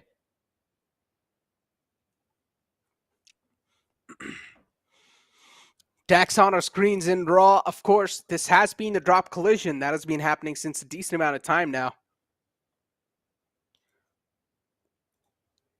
As I mentioned, the plane flat path as well was quite tilted down south. So that there is a big clutter of teams around the center. Near Picado, Elementrix is quite spread out. IHC as well. In Monte Nuevo. Godlike Stalwart in Hatin. Not a Hatin. San Martin. And IHC right over here in front of us, as they're firing a lot of shots on the players of Elementrix. Yuta Uta barely able to just pass by, sneak behind a little cover in the front. I'd see they know the player's quite hurt too, so it's a free elimination point. If two players just push on that, one single player should not be that big of a deal. Should not be that much of a struggle to shut the player down. But unfortunately, they have SMGs for the long range. It's going to be quite tough to connect those bullets, but they're still doing it a great job. I see. With just the iron sight of a Tommy gun, he's able to shut the player down. Wow.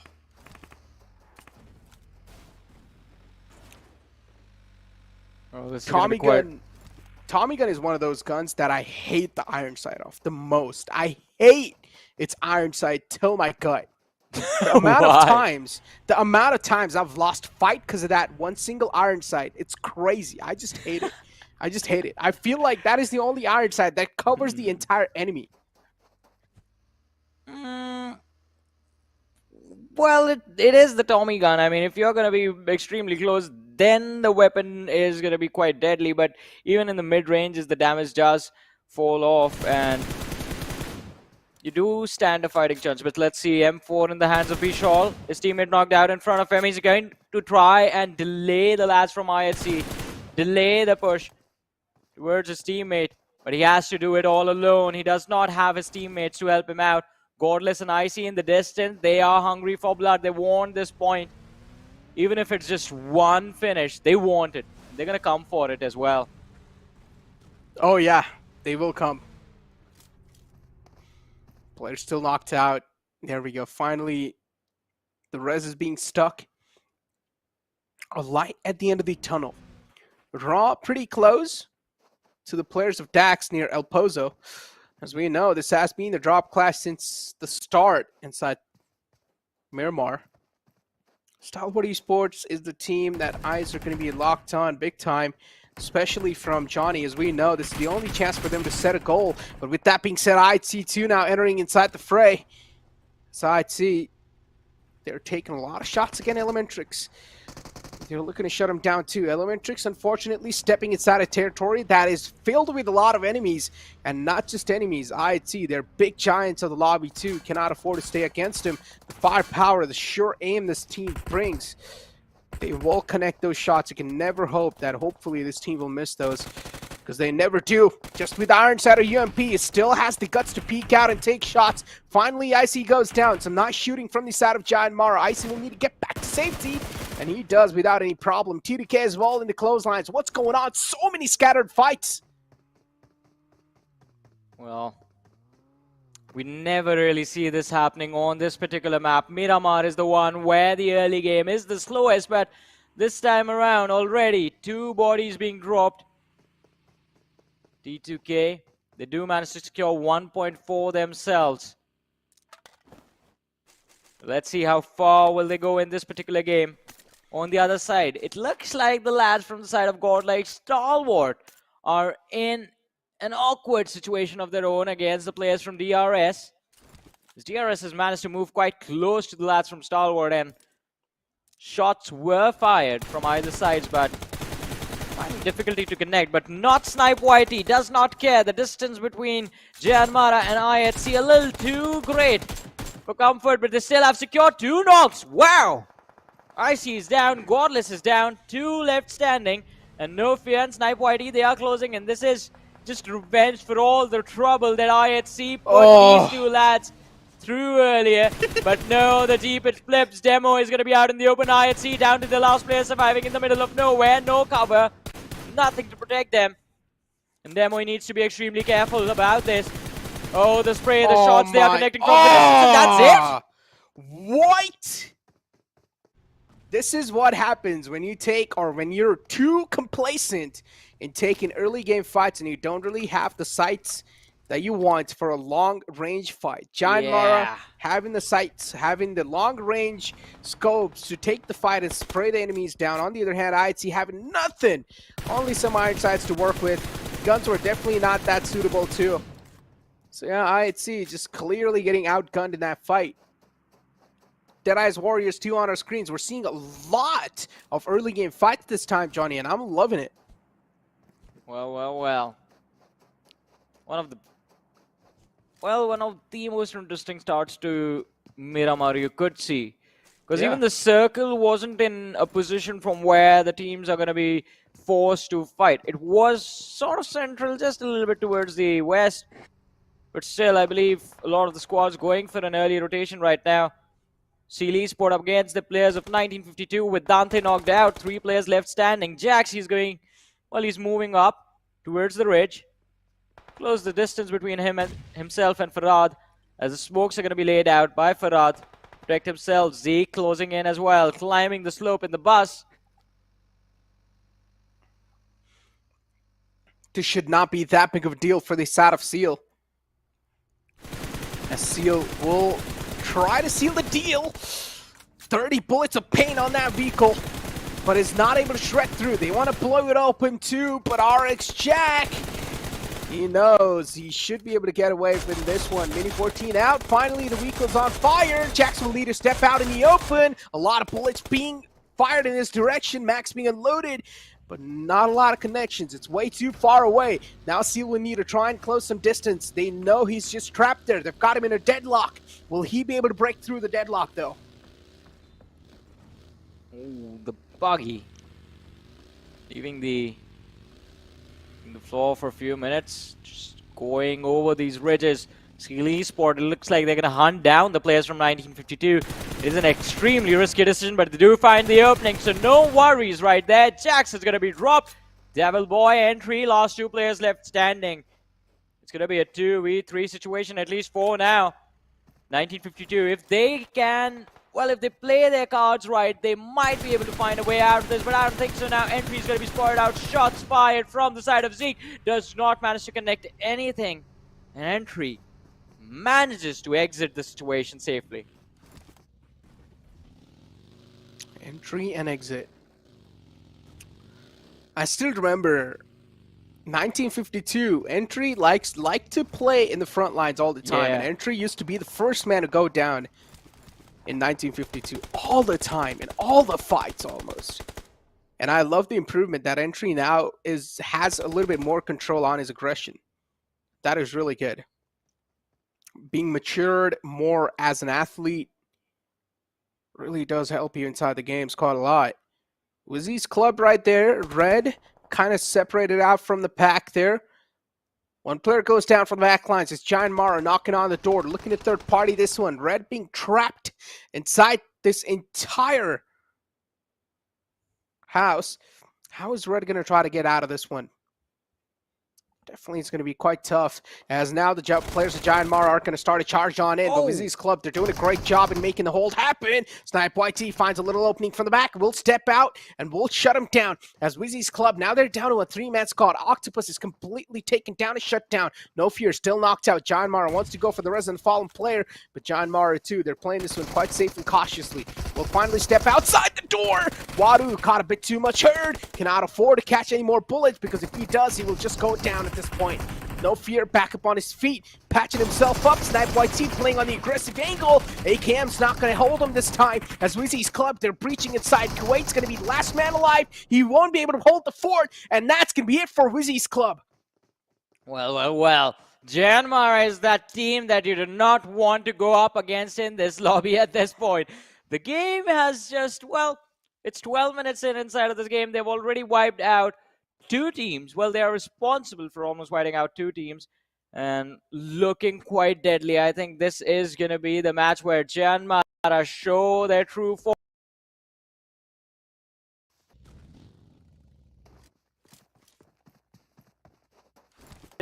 Behind some cover to protect himself from that angle, has Wally to protect him as well.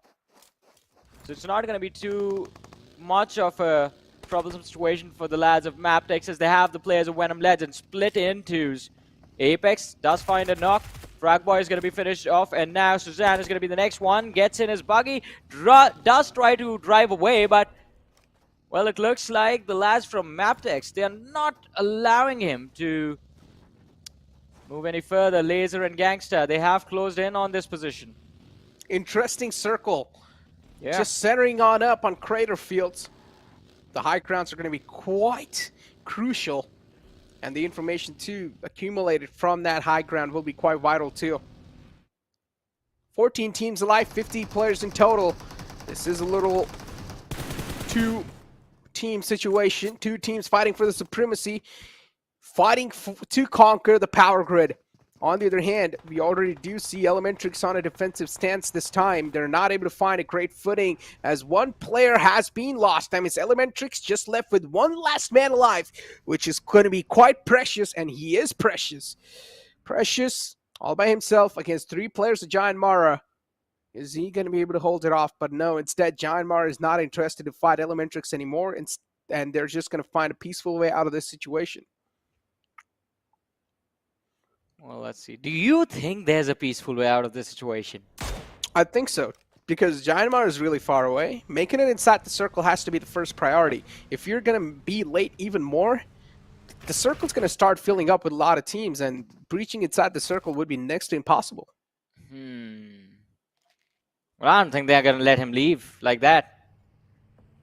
Well, it's their loss. They have the momentum. They know there's going to be an easy entry towards the circle, since it is going to be quite hectic for anyone gatekeeping the southern part of the area between Crater Fields and Power Grid by the edge of the circle. It's going to be quite difficult to gatekeep from that position. You're going to be surrounded from the teams towards the left. Then there's a massive mountains towards your northeast. That's another position that you will have to worry about. So Giant Mara, they can try and stay behind, or just maybe leave one man in a position from where pressures can be taken down. But TRZ up against the players of Seal eSport. Zeke is going to be dropped down and finished off by Enkus as well. All right, TRZ started the fight. Raw walk away with the point. Wow. They indeed do. TRZ pulling up really close. TRZ, they have had a phenomenal day today, and they are looking to keep the pedal to the metal as well. They want to keep the momentum flowing. But Seal, they're doing a great job countering all the pushes that TRZ are throwing on their way. We'll blow the vehicle up and also get the confirmation on both of those players. TRZ, now there's one last man up. Or no, 2 players still up in the back lines. It was a 2-2 split. They tried to pull something miraculous off, but it was not possible. Seal's defense is looking pretty strong so far. Well, the defense was looking quite strong, but on the other side, we do see lads from the side of godlike Stalwart up against the players of Giant Mara, and that is also going to be an interesting fight. In the meanwhile, TRZ struggling a little bit. Mad Cat and Rare still left standing. Mad Cat lopping a nape towards Farad. Does not manage to connect. Down to 50% HP. He goes, puts on a first aid. Is looking to move forward, but Seal eSports, they have a slight edge in this situation in the fact that the lads are protected. They are inside the safe haven. On the other side, TRZ struggling inside of the blue, taking tons of damage upon them every single second. But look at this. Dax getting destroyed by the lads of DE Warriors. Dax on top of this hill. They're looking pretty okay. DW2, as we were talking about, how they're getting just pounced on by them. Stalwart eSports 2 in a big world of trouble as Top is being knocked out. Deadeye's Warriors, they're still digging on the enemy heels. They want a piece of Dax, and they're not going to let him go just peacefully like that. Top knocked out. Pika and Action are going to be the only 2 to left off to try and pull something off in this fight. They're getting charged on by Giant Mara and a really mature option. This is exactly what I'm talking about. If you know there's a situation where you can't really save your player, you just have to let him go sometimes. Well. As you said, I mean, we did talk about this on the maps of Erangel as well, but Action is going to be dropped out from the distance as the players from the side of DE Warriors do find the picks on the lads from Stalwart eSport. Well, once again, Pika finds himself as the last survivor for his team. Liquid from the side of Raw is looking quite cheeky as he knows, I feel like he has seen a few individuals from the side of MABETEX eSports and he's trying to keep an eye on them. But Elementrix in the meanwhile, from an amazing performance on the previous map of Erangel, now finally they're going to be eliminated early in this game. Jane, he just drives up the mountain. Will he be able to make it as Gunner is trying to gun him down? He sees the bike on the hill. None of the shots connecting, and well, Jane makes it to the other side. Giant Mara still looting up. playing this one pretty okay. They know they're barely on the edge too. DRS, the entire squad exposed. The only cover they have is the smoke. It's gonna shroud them inside the smoke, but it's not gonna block the bullets. Vehicles, maybe, possibly. But even the vehicles are not going to be the best option of cover you have available, especially when team has 4x scope and they're just raining down death and destruction upon you. No Fear goes down. That should buy a decent amount of time for them. At least a sigh of relief, but No Fear is being completely taken out the game. The vehicle blows up too. Wadu goes down at the same time. Giant Mara, tables being flipped against them. Well, but let's see what's going to happen. The team had 10 finishes secured already, and all of a sudden they find themselves struggling as it's just one player surviving inside of this game now. Almost the 19-minute marker, ladies and gentlemen. The circle is soon, well, it does shift, in fact, and right on top of Gunner. It's like the gods of PUBG Mobile just blessed him. This is your final chance. Walk away with as many points as you can. In the meanwhile, not really favoring the players from CL eSports as they do get eliminated on the 12th position. So we're down to 11 teams, 30 players still surviving in this match. Skylightz Gaming, AJ from the high ground does know is a pair of the players of MABETEX down below. Baron, his head quite cleanly visible on the edge of the tree, but AJ takes a massive hit on his body. His HP dropping down to around 50%. MABETEX eSports pedal to the metal. They really want to taste that blood. 1952, only 2 players left to hold things off with. On the other hand, MABETEX having all 4 players up and alive. This should not really be that big of a deal for MABETEX eSports to get a clean sweep on, and they find the opening. Second man still out in the blue, tanking a lot of damage, and he should fall down eventually. MABETEX eSports, they've tasted it.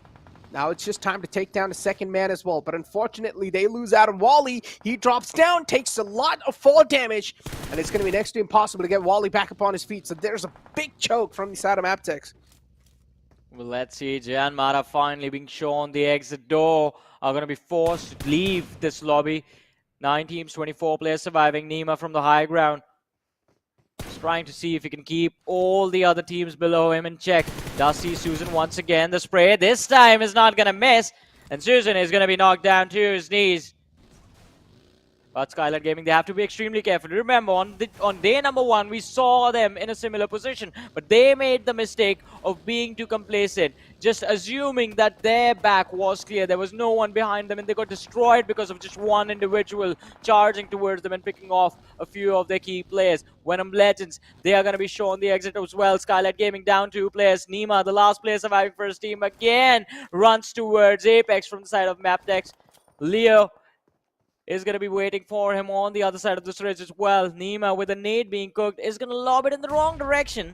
And it will not connect on anyone. Skylightz Gaming not really in the best of the spots possible. They're quite exposed from a lot of directions. Deadeye's Warriors spotting out the players of DRS. Wow, the shots are definitely quite precise, but Doc's going to find the knockout with the mini. Deadeye's Warriors looking to convert those knocks as well. And look, what are Dax doing? They're inside that pipe, if I'm not wrong. Yeah, I think so. They're playing inside that pipe, hoping that no one's going to spot them.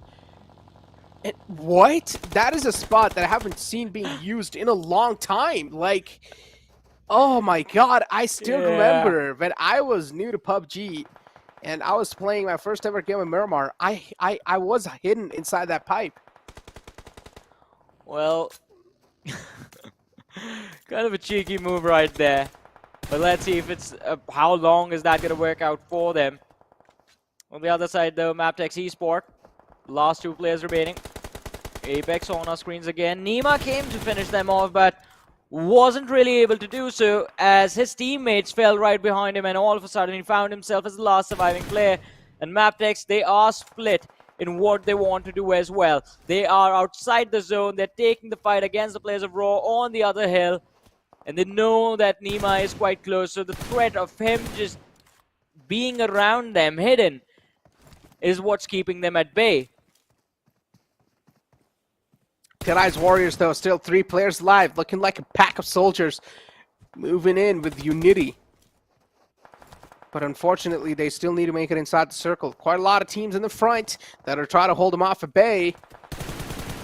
Yeah, especially now Raw being a big pain over here for them. How are Deadeye's Warriors going to deal with this big level of disturbance that is being caused by the players of Raw. Incus is being chipped down quite low. Finally, Doc will find the knockout. That should buy a decent amount of time for them. But unfortunately, Deadeye's Warriors, they've taken a lot of damage onto themselves already. Sneaky Doc, these two players all by themselves need to make it inside the circle. They're catching a lot of hurt too. At this point, they're going to start burning through a lot of meds. Let's see, as you said, they're going to be burning through a lot of meds.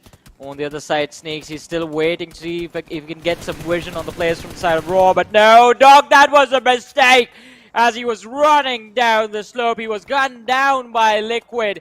And that is it for the side of DE Warriors. The final 7 teams, 15 players still surviving. Nima hiding between the two giants in the form of DRS and the side of Raw, as he's using that small little valley in between these two hills as cover.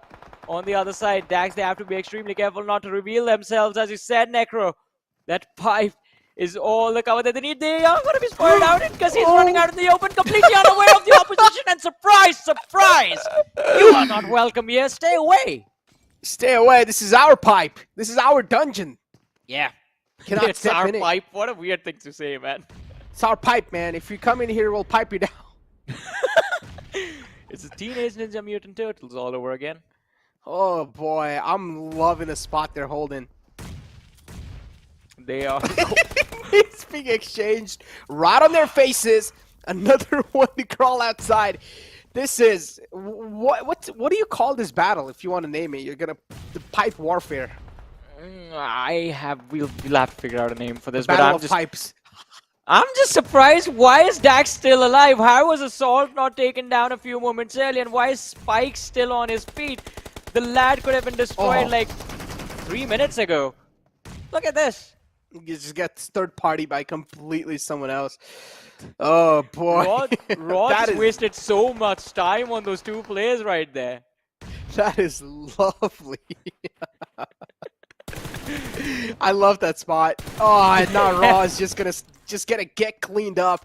On top of the hill, MABETEX, they have a lot of visual info to work with. A lot of vital info actually to work with, as they found one player knocked out.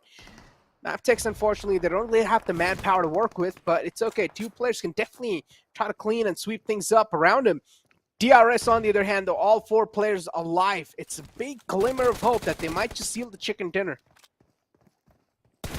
Let's see, as you said, there is a big possibility that they're going to be walking away with a winner chicken dinner for this game.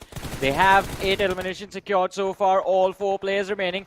Raw is down 2 lads, MABETEX is down to 2 lads, and Skylightz Gaming with just 1 player surviving, and even he is going to be finished off. So down to the top 3, ladies and gentlemen, and away we go, I guess, as DRS are going for the push on the lads of Raw. They are going to have to be careful about the position of the players of MABETEX, because Leo and Apex can definitely ruin their chances of even taking on the players of Raw if they time their third-party assault precisely. So anything can still happen in this game. Let's see what the end result is going to be. MABETEX patiently waiting. They don't really have the man number. DRS killer YT finds one. Instantly look at the confirmation flowing. MABETEX now down to that one last man alive. That solo survivor. 3 teams alive, MABETEX included in it. As Apex, he should be taken down in a couple of seconds, because the way Rules OG is positioning himself, he's positioning him right on top of Apex. Yep. As soon as he gets sniffed out, he should be taken out easily. Now it's a 3-on-4 situation where Raw is against the odds. Raw, they do not really have a great positioning here. DRS on top of the hill. It's going to be an uphill battle for the players of Raw. Well, let's see. As you said, it's going to be an uphill battle for them. Quite literally. In fact, Rules managed to avoid the damage from the nade as he switches his position around the rock. Well, Raw, they're going to have to be extremely careful about this one. Sus, he's down. He's lost a little bit of HP. Incus as well. Liquid has been pinned down on the corner of that pipe as well. And Gyante and Delta, look at this. So they've left Rules to deal with Liquid, and then the remaining 3 players are going to try and see if they can take Incus down from an off angle. Just dwindle down the numbers of Raw one by one, and eventually you will walk away with a win. Raw. Still playing this patiently.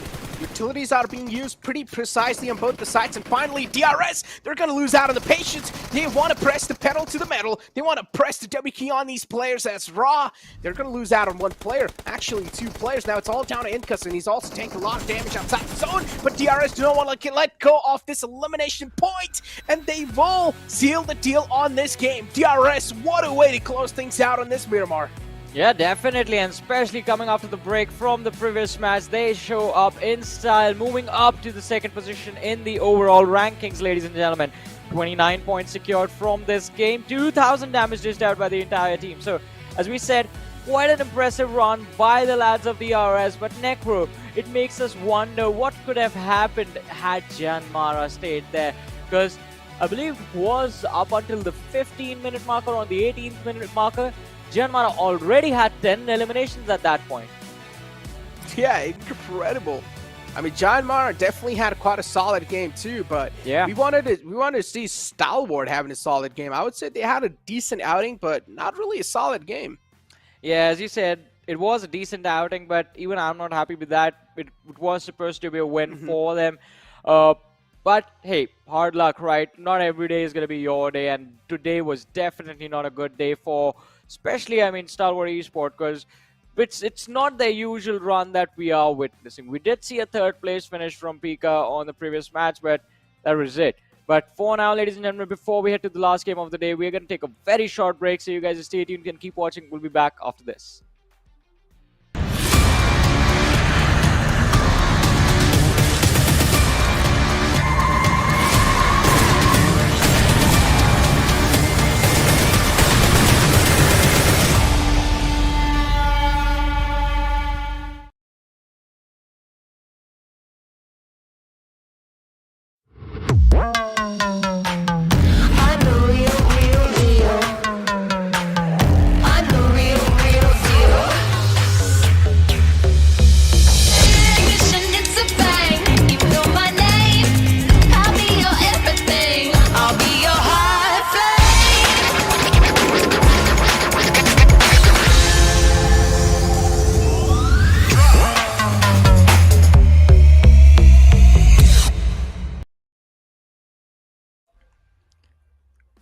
Well, welcome back once again, ladies and gentlemen, to the PMPL South Asia Fall Season of 2022, brought to you by the Oppo F21. This is Super Johnny, joined by Necro alongside with me, and well, 4 games done, Necro.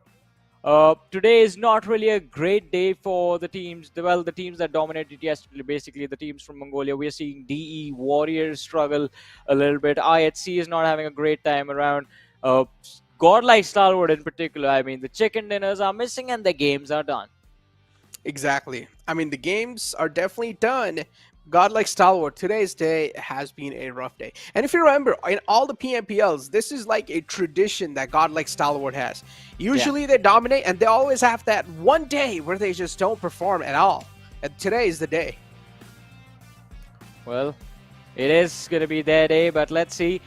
Every now and then you're going to have some, well, a few bad days, but you have to push through. And I guess today they are done with their matches, so they can just relax a little bit. But Janmara, Gunna as the MVP of this game, 888 damage dished out, had just an 18-minute of survival time, 18 minutes 34 seconds to be a little bit more precise, but 5 eliminations secured during that time, 80 healing done, 5 knocks as well. I want to see how many assists he got if we get to see that number, but in terms of eliminations, he was the man to beat.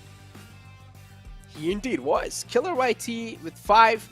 I mean, overall, elimination count is not that high, but still, the way eliminations are divided between players, that is something that is quite impressive. Gante there too with 3 elimination points. Sus there too with 2 elimination points. Doc is there as well with 3 elimination points. So overall, Deadeye's Warriors, we've got to give them props. The consistency that they're showing inside the tournament, it's quite impressive. Yeah, it is quite impressive indeed. And we're going to be hopeful that they keep this going, not just in the first week, but also in the weeks to come. And it's going to be quite interesting to see what the performance is going to look like if the team makes it to the finals. I mean, it has been impressive. I mean, in the few games we see them go off, but every now and then they do catch our eyes. But look at this, the match summary on our screens in terms of eliminations. We do have Killer YT from DRS, 5 eliminations secured. Highest damage is going to go to Doc as he dished out 1,064 damage in this game. Wow. Yeah, interesting. I mean, this is what I'm saying. The players are incredibly skilled from the side of DE Warriors. But as I mentioned, we're not really seeing them at their absolute peak is because they're still the rookies inside the PMPL lobby. They haven't really faced this type of jitters. They haven't really faced this type of competition in the past, but they're doing a fantastic job so far maintaining the scores up against some of the best teams in South Asia. Well, yeah, and it is going to be very important that they do that. But for now, ladies and gentlemen, looking at the rankings of the game, we do have DRS walking away with 29 points. We have Raw with 18 points for them. MABETEX somehow managed to secure those 10 placement points, 3 eliminations as well in that awkward little situation that they had against the players of Raw. 13 points go to them. And look at that, Janmara, they just get 1 placement points but 10 eliminations. Wow. John Mara, yeah, 10 elimination points. Overall, I mean, they have still secured an insane amount of points. 11 amount of points. I would say John Mara, too, looking to keep the consistency flowing in their account so far. And then later on, as you do move on with the day, Johnny, final map is still left where Godlike Stalwart are going to be out, which is pretty much the Group A is going to be out. That means Group B will be back in action. A1 Esports, one more chance to make something, to establish something. Because if you're going to push it all the way on the final day, then you're going to have a bit too much pressure onto yourself to make it in top 12.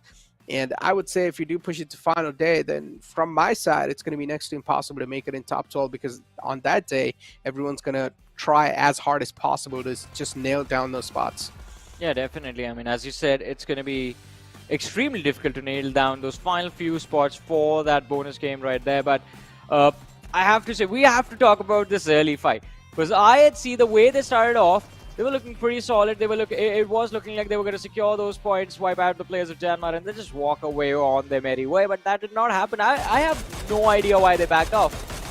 What possible reason could they have had to back off in a situation like that? Never know. Maybe a call went through in their mics, in their headphones, and they decided to just back off from that one. We don't exactly know. We're not the one playing there. We have no clue what's going on in their headphones and how the calls are looking like. But with that being said, the damage graph is in front of us too, as we have DRS, of course, the winners, but the highest damage dealt is Deadeye's Warriors, but not a lot of elimination points to back it up. Well, let's see. Moving forward towards the last game of the day, it's going to be quite important for, well, the teams that are playing at least to carry forward this momentum, especially the squad of Janmara and the squad of DRS. The win is going to be an important one. If they can win again, they will be closing in on the lads of Stalwart Esport. And I have to say this, you have to strike when the iron is hot. Stalwart Esports underperforming today has to be the moment where the other teams should have capitalized on the opportunity and taken the throne away from them. But that does not seem like the case as they still stand tall with 143 points for themselves. Godlike Stalwart sitting on the first, DRS jump up 3 more positions and now sit on the second with 119 points to their name. Interesting. And then, yeah, so far the overall rankings are looking pretty solid in the favor of DRS Gaming, of course, 119 points. As we mentioned, Godlike Stalwart, I mean, they have one more game cushion. If DRS has a solid game right here, then they will be able to close the distance. Elementrix 2 on 3rd spot, I mean, looking pretty okay. Not really in that much of a bad outing, I would say. On 3rd spot, Elementrix are looking pretty solid. At this point, might as well just count them in top 12. And at this point, might as well just say that they will be able to play the bonus games in the front. Things that are going to be quite difficult are high voltage. Even the teams that are right underneath from that top 12 position. TRZ, they moved in pretty close, but then later on, they were not able to maintain the position.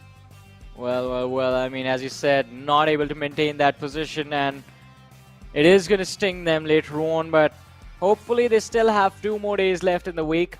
So if they can fix the mistakes, well, not really fix the mistake, if they can build up the momentum early during the day, tomorrow, or even the last day, then all they have to do, as we've been talking about, is just stay for the 12th game. Because, again, the bonus point structure is going to be very interesting. Points awarded to the teams based on their standing in the league stages, points awarded based on their standing during that living game that's going to happen at the end of the week. And, well, the finals are just going to be, it's going to be insane. But moving on to the last Miramar of the day, Necro, as you said, Group A won't be playing. So what are you thinking? Who's going to win? Really tough to say, honestly, because last Miramar, and this is the second last day of the week 1 too. Yeah. So yeah, stakes are going to be really high here because none of these teams want to push things on the last day.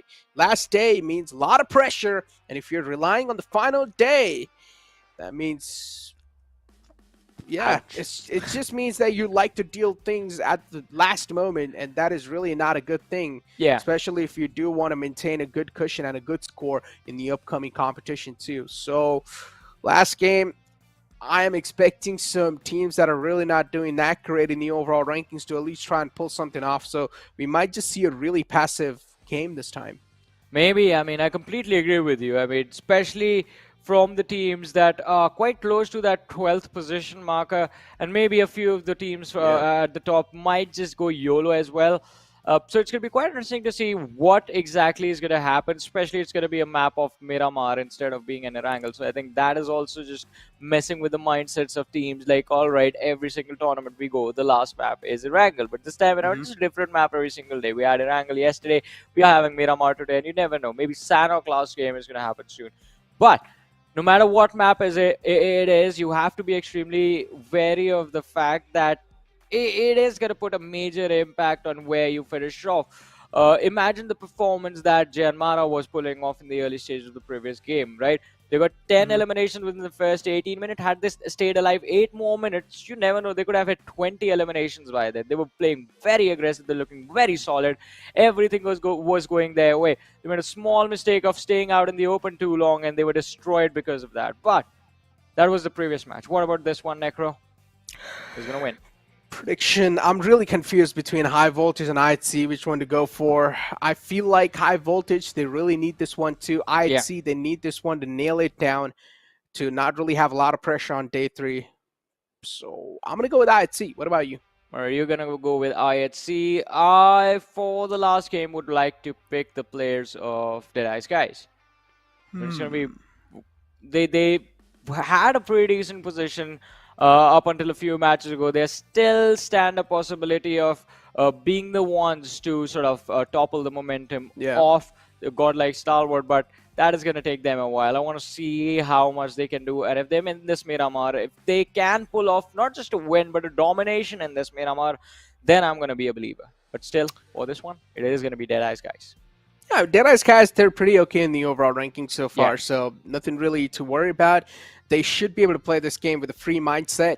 That should help them quite a lot too. But as I mentioned, this game is really important for the teams that are on the latter half of the board, the teams that are barely in top 12 too. So this team is, or this game is for the teams that really do want to nail it down and make it inside the top 12 and not really having to deal with a lot of pressure on day or on the final day. So this game is going to be quite crucial considering it's the day three's final game. And as I went with IHC, I think so even they want to nail it down. I understand IHC, they haven't really been caring about those good fights and bad fights, but at least inside this game, it would be a good idea to care about those. Yeah, definitely. It is going to be quite healthy for them if they are wary of what sort of situation are they running into. Because if they step out in the open willy-nilly, we all know what's going to happen to them. And again, a lot also comes down to where the trajectory of the plane is, where the circle is, what sort of finish we are going into those final stages as well. Because in the last game, who could have predicted that even though they were lacking numbers, MABETEX is going to be finishing in the top 3. They just managed to sneak their way in. DAX, I'm sorry, just staying in that pipe for so long. I thought they were done for, but no. The lads were super cheeky and it worked out quite nicely. But let's see, last game of the day, ladies and gentlemen. The trajectory of the plane starting from the western side of the map. In fact, starting on top of La Triela, going through La Benedita, just north of Impala on the eastern side. Let's see how this one is going to go. Yeah, an interesting plane flight path. Again, another plane flight path that is tilted down south, but not as tilted as with the previous Miramar. So at least this should give a little bit more wiggle room for the teams inside the lobby to try and set free a little bit better and not really just straight up just clutter onto each other right off the bat. So as I mentioned, I'm expecting a really passive game this time because this is the final game of the day and teams realize there's a lot of things online. Los Leones too, again, as we know, has to be the hot spot. Speaking of Deadeye's Warriors, this team has been really consistent. They're looking really good in the overall rankings too. So nothing really to worry about from that team as well. High Voltage, on the other hand, a big surprise and a big upset from High Voltage because I had big hopes coming in from this team. Jiggle, being a brilliant IGL since the past, this time is not really able to work around with his heroics. This time is not really able to pull anything great off inside this PMPL. Seal, the previous game expectations were quite high. They were not able to deliver on those. They have another chance, another opportunity to make something happen. The circle as well this time is going to be down south, so kind of favoring the plant fly path should help the teams to buy a lot of time in the early phases for the loot. They won't really need to be that quick on their feet because the majority of the teams are already inside the circle. VENOM Legends going all the way towards El Hazar, going for a safer spot this time. Deadeye's Warriors, of course, on the bottom left. TRZ, they like to go towards Valle Del Mar. MABETEX, Seal, and A1 eSports near Los Leones. Kremlin Storm near the players of Seal. Is this going to be a potential breach in the territory? I think so. The answer is probably going to be no. But we never know when they just decide to go inside each other's territory and step in it. So far, no signs of action. As expected, this game will be played pretty slow, and that's what exactly is happening. And as we were speaking off a couple of teams, A1 eSports, again, this is one of those teams that needs to realize that time is running away from them big time. They cannot afford to lose any more games. Every single move, every single step they take is going to be counted now. They have a final chance to get a decent game in their hand. If this game misses out as well, things will be pushed on the final day, final 5 games left in your hands, and you will have to go big on those games. And the main problem will be to pull off a clutch like that on final day is that every single team will be trying hard on final day itself. So the toughness of the lobby will be amped up even more. You cannot afford to push things on final day. A1 eSports, your only chance to get a solid outing from this game. If this game loses, then I would as well probably count you guys out of that top 12. Well, at least for week 1, that's it. Yeah, at least for week 1. But week 2, the groups are going to be shuffled again, and they will have opportunity to make a comeback in the tournament as an overall. But yeah, I agree with you. If this game does not work out for them, then basically week 1, Livik, they can say bye-bye to even seeing that map. But let's see what's going to happen. The game has just begun. 4 minutes in. BRS and Delta. Well, Killer and Delta both just sticking together, quite close to each other. Let's see.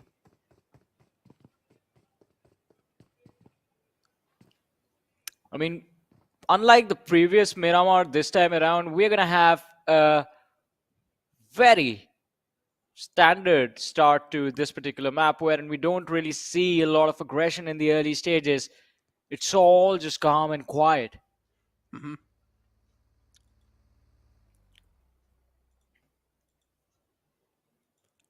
As expected. Kremlin Storm, an okayish day today. Not really consistent though. Still not able to find that consistent spot. Not doing that great on the overall rankings too. This game's going to mean quite a lot for them as well. On final day, as I mentioned earlier too, the competition's going to be amped up even more. Teams will try even more harder. They will give it all they have just to secure something better. A1 eSports, I was having to talk about this team just now. They need to realize how important the game is for their lifeline inside the week 1. Again, though, I'm a firm believer that every single week should be really important for a team. You should never have a mentality of, okay, week 1's missed out. It's completely fine. We can try to pull things back on week 2. that type of mentality should never be there unless if you're thrown into it. And right now, it seems like A1 Esports are currently being thrown into it. Then it's okay to have that type of mentality. But if you're entering inside the competition with that mentality, then yeah, I'm not really going to appreciate you. Always strive to be better. No matter what the situation, you have to always strive to be better. And don't think about it like, all right, we have to beat the top team. Just try to improve little by little and you'll get there eventually. Yeah, exactly. You don't have to be the best in one day. No one can. It's not even possible. And as they say, yeah. So the problem is the fact that, not a problem, but it's a matter of the fact that we have seen A1 Esports at their best as well, and they are a very impressive team to look at. Mm-hmm. And I miss those moments when we would have A1 Esports just outperforming, just playing out of their minds. But look at this now. Sinister. Yeah, well, he's getting sprayed down by, well, at least the lads from the side of MABETEX Esports are trying to spray him down, but the distance is a little too much. So apart from a few shots connecting, not a conversion from that position. The other lads from A1 Esports, they're going to make sure that they stay out of as far away from this position as they can. I would say that's a good idea. And a mature idea too. A1 Esports, they might just be the potential challengers against the MABETEX Esports, and I would say not really a team you want to fight against, but at the same time, they found themselves sandwiched in these two teams. Somehow, A1 Esports, they always are rotating so blindly. They play this game with eyes closed. I'm not even lying. I think their eyes are open. They're just unlucky. It is going to be hard to predict, especially in the early stage rotation, as to where all the other teams have positioned themselves. Yeah. But look, if you're hearing a complete spray, a complete mag being unloaded, there's no need for you to rotate even closer to that vicinity. Yeah, but the mags are being unloaded from the rear as well. You have nowhere left to go. Yeah, but why did you get yourself in that situation in the first place? Why did you get yourself into that situation in the first place? That is my question. Look at this. Nothing can back this up, Johnny. This has been happening from the start of the PMPL. They're done for. It's just done. Yeah, they're going to have to play for placement points from here on out. I don't think fighting is going to be an option. Yeah, peace should be an option. Yeah, just peace. Just give them white flags, please. There should be an emote of white flag. Oh boy. I hate to see this happening with A1 Esports. A big team. Oh boy, unlucky. Unlucky. Yeah. Just ran into two teams. MABETEX was in the front. Then TDK as well closed in from the back. I personally feel like as soon as they heard the mags being unloaded, they should have just stopped right then and there, instead committing to a rotation. Well, A1 Esports, they're going to be done for, but I want to see what MABETEX is going to do, because in a few short moments, T2K is going to be coming their way. And it's not going to be an easy fight for them. Especially with the fact that A1 Esports, before they went down, they made sure that they had dished out enough damage to make the next fight a little bit difficult for MABETEX. Baron was knocked out. Apex was extremely low, but now Baron is back on his feet.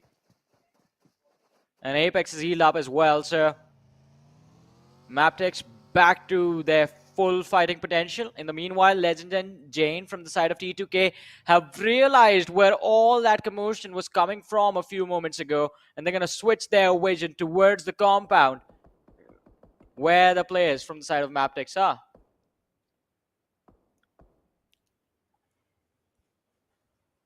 A1 Esports, they still have one more chance tomorrow. They have 2 more days. Technically, yeah. No, they do have 2 more days. 4 matches tomorrow, 4 the day after. Indeed, chances are a lot. As I mentioned, throughout the competition, you guys will have a lot of opportunities, but it's up to you to capitalize on them.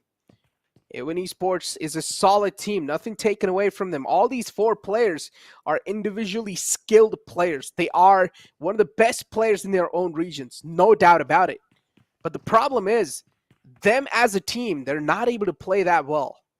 Nothing against this team. I love this team. I've been casting this team over years. But them as a team, it's just not working out that well.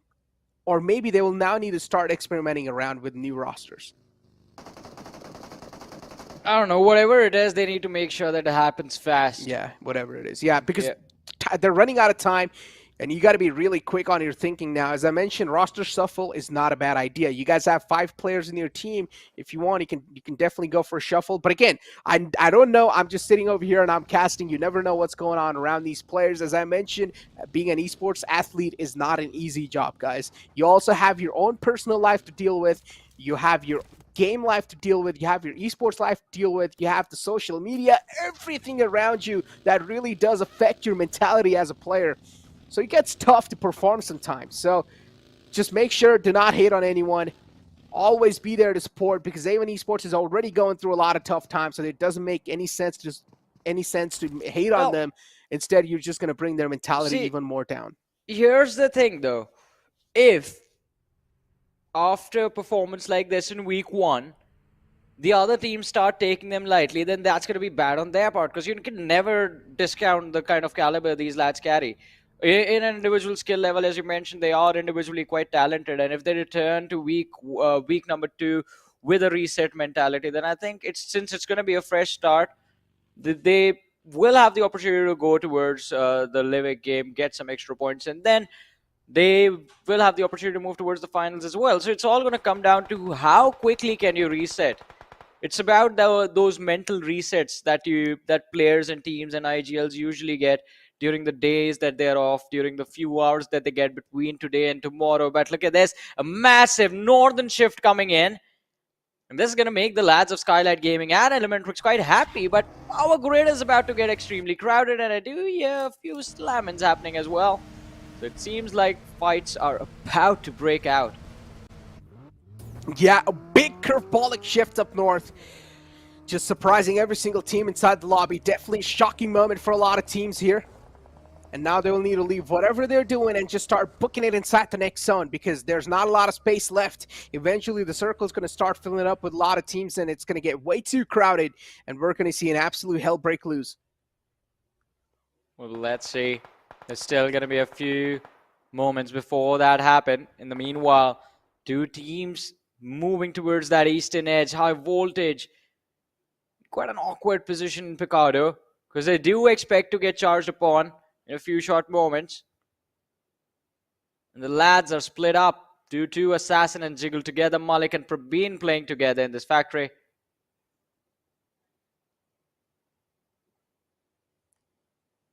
Well,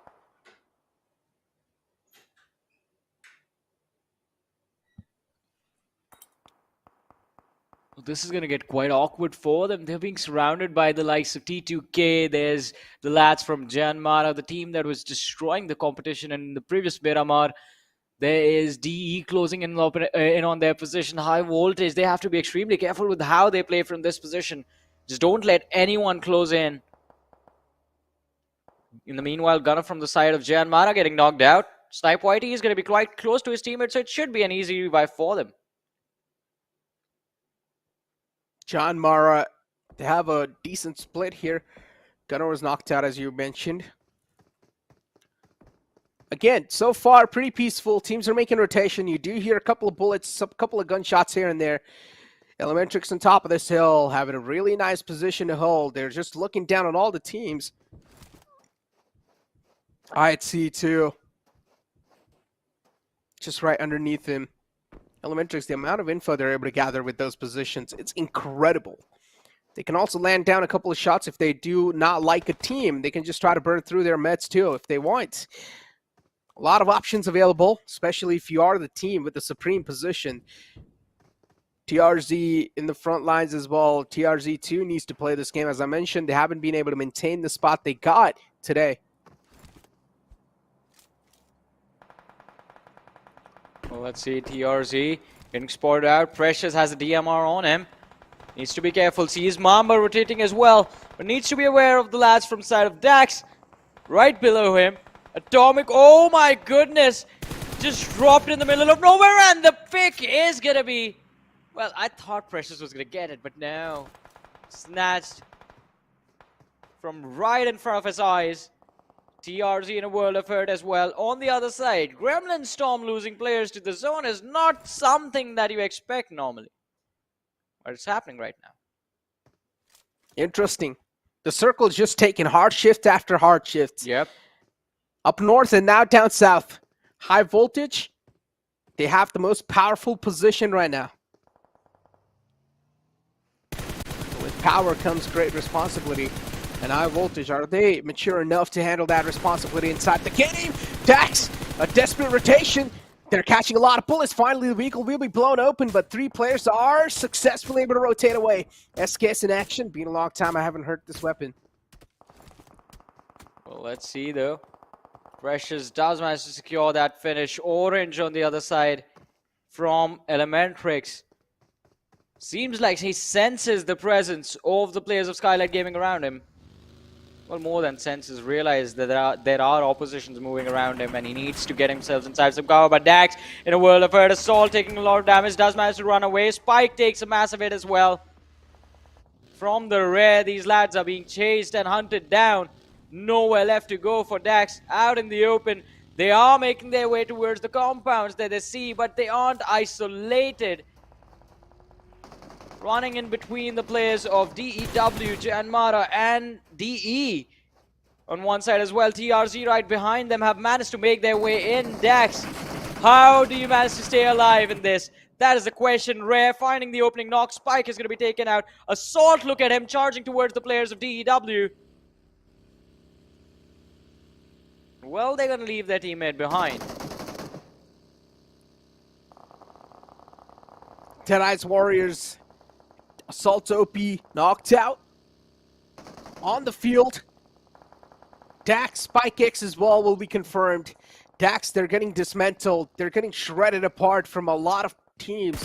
Deadeye's Warriors, as always, they're just able to find themselves a nice spot inside the circle. The rotations have been quite phenomenal from this team all the time. They're looking pretty okay so far, too. Not a lot to worry about here. But as the competition progresses on, the pressure is going to keep on increasing too. 14 teams alive, 52 players in total. The circle is quite small, but a lot of players are alive. Well, let's see how this one is going to go. IC out in the open. On the buggy. Does manage to get away. Oh! Ooh, I thought he was going to make it, but no. Elementrix getting eliminated from this match. On the 14th position, we have 13 teams remaining now. 47 players still alive. TRZ under heavy fire from the side of DE Warriors. But I'd say they are here for the rescue. Just a small little distraction to draw the attention of DEW away from the players of TRZ, allowing them to survive, allowing them to just recover. I'd see as well, they need a bridge inside the next circle. And they're also surrounded by a lot of teams. DEW in the front, 2 teams in the back. Where are IC supposed to go? They will need to find a safe way around him. Rotation definitely is looking quite okay from their side as well, but if they do keep going the same way they're going right now, they're probably going to meet the players of Skylightz Gaming, and that's what exactly is happening. But no, Skylightz Gaming is busy with their own fight against the players of DRS and Janmara. A lot of third parties are now going to start to happen because the circle is too small, and it's starting to fill up with a lot of teams. Still 13 teams are alive. IT as well, they're getting picked off with their rotation. At this point, it's desperate time, desperate measures. Well, desperate times call for desperate measures, as you said. But let's see which team is going to be walking away or walking out of this one in one piece. I'd see Godless switching position. Killer with a nade being lobbed. But Godless, he knew this was going to happen. He's repositioned themselves. Gremlin Storm, they have been eliminated from this game by the hands of DRS. But DRS are also losing players. Killer ID is going to be knocked out. Godless running in for the finish. Even though the knock came in from the lads of Janmara. And from the rear, it is going to be a revenge pick by Rules as he shows Godless the exit back to the lobby. 11 teams remaining, 33 players still alive. DRS, they are going to be struggling for a bit as Delta and Rules are the last 2 players surviving for the team. VENOM Legends, all 4 players still remain.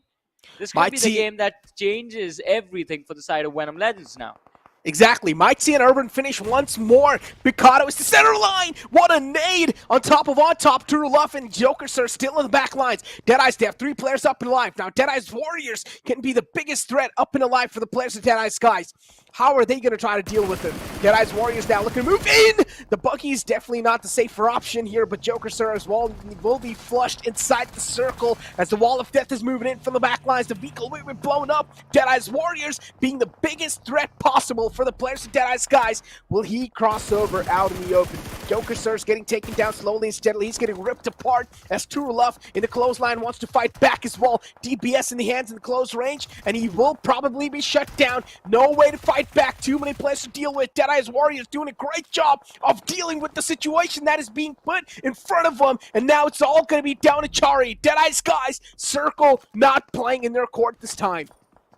Well, DE not really having a fun time in this game anymore. Oh, Chari taking a nasty shot right there. Eliminated on the 10th. But it's not just them. They're not the only ones to leave. DEW also taking an exit on the 9th position. High Voltage Malik. 8 eliminations secured by High Voltage Malik, sitting on 2 for himself. On the other side, DRS, even with just 2 players, they are looking very deadly as they get a few extra points for themselves. Assassin from the top of this roof with the mini in his hands is going to look to see if he can clear his surroundings now. Seal eSports, the player spinned out in the open. Nowhere left to go. And they can't even enter the zone at this point. They're stuck in the blue. In a few moments they will be, at least, as their place of hiding has clearly been spotted out by High Voltage. Indeed it has. High Voltage, all 4 players. Every single team that is outside Picado, it is understandable that they are probably going to get eliminated when they try to move inside the city, because the city is full of players at this point. It's too late. As you do see in the replay, all the eliminations caught up, how High Voltage were able to wrap up so many eliminations. High Voltage are looking pretty solid so far. And this is the continuation now. High Voltage having a real nice and a supreme spot to play with. They are looking like the strongest team inside the lobby as well. Right in the smack center of the next circle. Looks tough to steal it away from High Voltage. Well, yeah, I agree with you on this. It looks very difficult that any other team is going to be taking away the win from this team, unless some major blunders are made, but I don't think that's going to happen. They are standing there with a man advantage. There's just one other team with all 4 players remaining, and that is going to be the side of Venom Legends, and it is going to be quite interesting to see when and how these 2 teams are going to try to fight each other. In the meanwhile, T2K, they're going to try to cross the road, Rig and Jane together. Well, it's not going to be easy. They have to worry about Venom Legends. They have to worry about High Voltage, specifically Assassin, who's been controlling this entire situation like an orchestra. But instead of having that music stick, he has a gun. I like the reference. But T2K, barely inside the circle on this compound wall. Full of risks. Rig now catching a bit of hurt while he tried to fade away, and finally will be knocked out as well. T2K, though, the cover fire is there. High Voltage, Malik found and knocked out Jane. That's a great return knock. They're just trying to buy as much just time as possible, but eventually being forced because of the blue. Every single team, as I mentioned, outside Picado will be taken care of easily. Well, down to the top 4, 11 players still alive. 14 eliminations secured by the lads of High Voltage.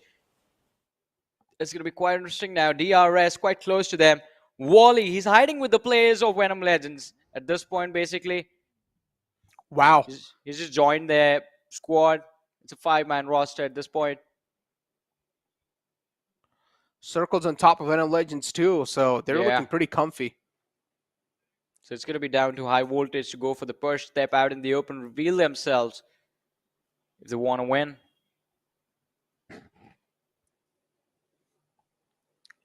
Smoke pathway created from the side of DRS.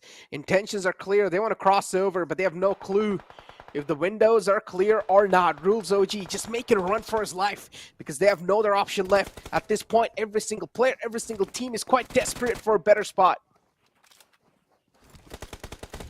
Everyone is going to be desperate, but Malik from the side of high voltage has managed to close the distance. He has snuck his way to the broken wall that's right next to the compound of VENOM Legends. A lot of utility can be lobbed from here, but Laser is just there protecting his team. He has quite a tight angle to cover, but it should be an easy job for him. Susan on the other side is just going to use the distance to his advantage. Just pre-firing the corner where Assassin was. DRS now.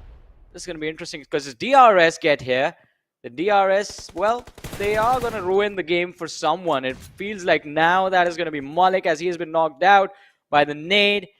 And Praveen is going to try and close in on Malik's position to go for a revive. So high voltage don't lose the numbers advantage that they have maintained so nicely up until now. And well, it looks like it is going to go away. Malik, he is bleeding out slowly and steadily, but no, the Molotov goes away. Praveen, he's going to be able to go for a revive on his teammate. Assassin, the meanwhile, is going to try and see if he can spot out Delta, who has switched up, walked up from the ground floor to the first floor of the building that he's hiding in. Probably for a better angle to nade from. VENOM Legends, this is as close as it gets. They've realized how important this game is. They've woken up. They're aware of the fact that they really do need this game in their back. And I'm loving it. This is the best game so far VENOM Legends has had. DRS and MABETEX eSports sharing one single building together. Showing some brotherhood here. But this will be breaking soon. Oh, look at the amount of damage the Wall of Death now is dealing. Even one single step outside and big chunk of HP just gone away. Nice find from Delta onto the players of high voltage. Big threats inside the lobby currently are VENOM Legends, high voltage, and even DRS themselves. As DRS, they have two players up and alive. Crossing out in the open, big move, but he finally makes it out alive. Big move, risky move, but works out for the team. On the other side, Rules is finally going to be dropped, and as he goes down, his teammate is going to be in trouble as well. Delta, the last player surviving for the side of DRS, just being an absolute nuisance for the players of high voltage. In the meanwhile, VENOM Legends, they've finished off one of the players from DRS, and MABETEX, the last player, just died to the zone.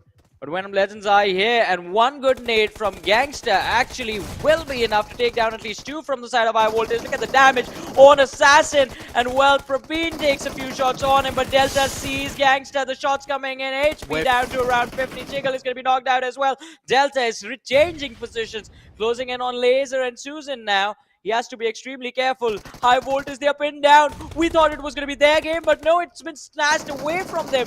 One shift of the circle, changing absolutely everything. High voltage not really having the positional advantage. VENOM Legends are looking pretty good in that aspect. High voltage odds stacked against them. Wall of Death moving in the back. Them being forced. A lot of mental pressure and a lot of burden. But a nice nade from Praveen to open things up. Should buy enough amount of time and also suppress down the enemies. But on the other hand, Gangsta on the top is just creating a lot of nuisance and a lot of problems. Gangsta being a maniac as he is. As VENOM Legends right now, they're looking like a stronger team in this duel. High voltage looking to breach in. They finally will step inside, but they will be welcomed by a legend on the other side of the door who will put the cherry on top. And now it's all down to Delta. One last man alive from DRS. We'll find one knockout, but that's all he's going to get. As VENOM Legends, they will seal the deal on the final game of the day 3. Well, finally we get to see them win. 21 points secured by this lineup, VENOM Legends. Well, quite a wonderful match, quite a wonderful way to close this game out. So they've showcased they have what it takes to close out these fights, but they have to do it consistently now. Starting tomorrow, ladies and gentlemen, there's still opportunity for them to make it through to the Livic game that's going to happen between the top 12 teams based on their rankings on Sunday. But for now, it is time for VENOM Legends to celebrate the victory of this game. Exactly. VENOM Legends pushed up in the overall rankings as well on 17th spot. Oh boy, that's not really that big of a push, but baby steps as we talk about. And something they can definitely work on in the future stages as well. They have enough amount of times or days left. So yeah, as we mentioned, a lot of opportunities. It's up to you how quickly you want to grab them.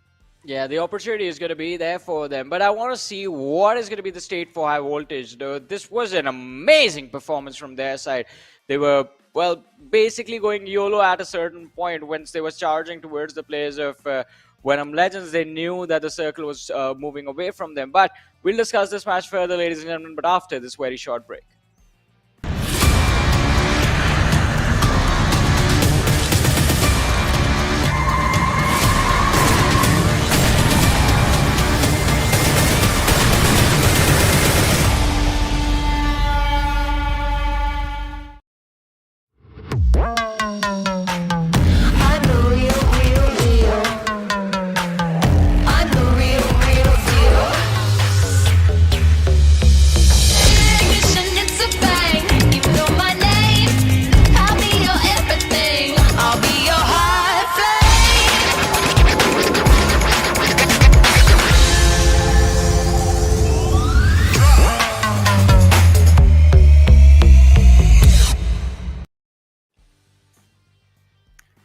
Welcome back, ladies and gentlemen, to the PMPL South Asia Fall Season of 2022. This is Super Johnny, joined by Necro, and this event is brought to you by the Oppo F21 Pro. But ladies and gentlemen, all the matches for day number 3 of week 1 are done today.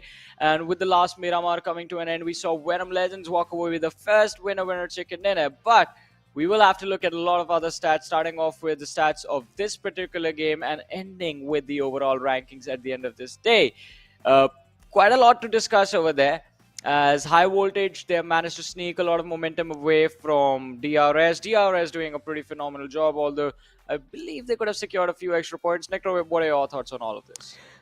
Definitely could have, but again, there will be a lot of shoulda, coulda, woulda, right? What has happened has happened. Now, there will be a lot of positive points. There will be a lot of negative points, but the game's already done. Nothing can be changed. A lot of things could have been changed if the teams wanted to, but we never know, man. Look, the players are in the heat of the moment. They're themselves inside the game, playing there. They know what they're facing. They know what sort of a mental state they're in when it comes to the game. So when you're in the heat of the situation, you do tend to forget, or you do tend to not really take the ways that you should be taking. That's why people always say, try to stay calm in the pressurizing situation, because if you are calm, you will be able to come up with much more solutions. But when you're in that heat of the moment, you're not able to stay calm, and that's when you don't really use the maximum limit of your brain. Yeah, definitely. I mean, controlling your emotions does become quite important in situations like this. And then, like, if you are a competitive player, you are required to be a certain way, like, not be emotional when you're playing, because you never know. In the heat of a moment, you just lose control of your thoughts, and your decision-making process is affected because of that. But, ladies and gentlemen, a man whose decisions were quite clear in the sense it was just to destroy the competition was Delta from the side of DRS. 5 eliminations, 1,048 damage, 27 minute 46 second of survival time. Quite an impressive run in this game, and considering what just the 2 lads from DRS were able to pull off in this match, it was an impressive performance. Delta and Rules were just impressive. Yeah, indeed. They were impressive as always. And DRS, back to the classic routes, huh? This is what we like to see from a big banner like DRS, and they're actually able to show themselves up. And I am absolutely proud of this team. High voltage as well. Finally, some semblance of life in them. Finally, we're seeing some glimmers of hope from the side of high voltage as well, because I was bringing this team up over and over again. I was hyping this team up, but finally we're able to see what they're capable of. The circle kept on shifting on top of Picado, and high voltage were doing a phenomenal job holding their place down. Well, let's see though. Assassin is going to be there in the list of top players. Rules, Jane, Jiggle, and it is all of these players that were very important to their team's final result. Jiggle and Assassin, as we saw high voltage move up to the top 2.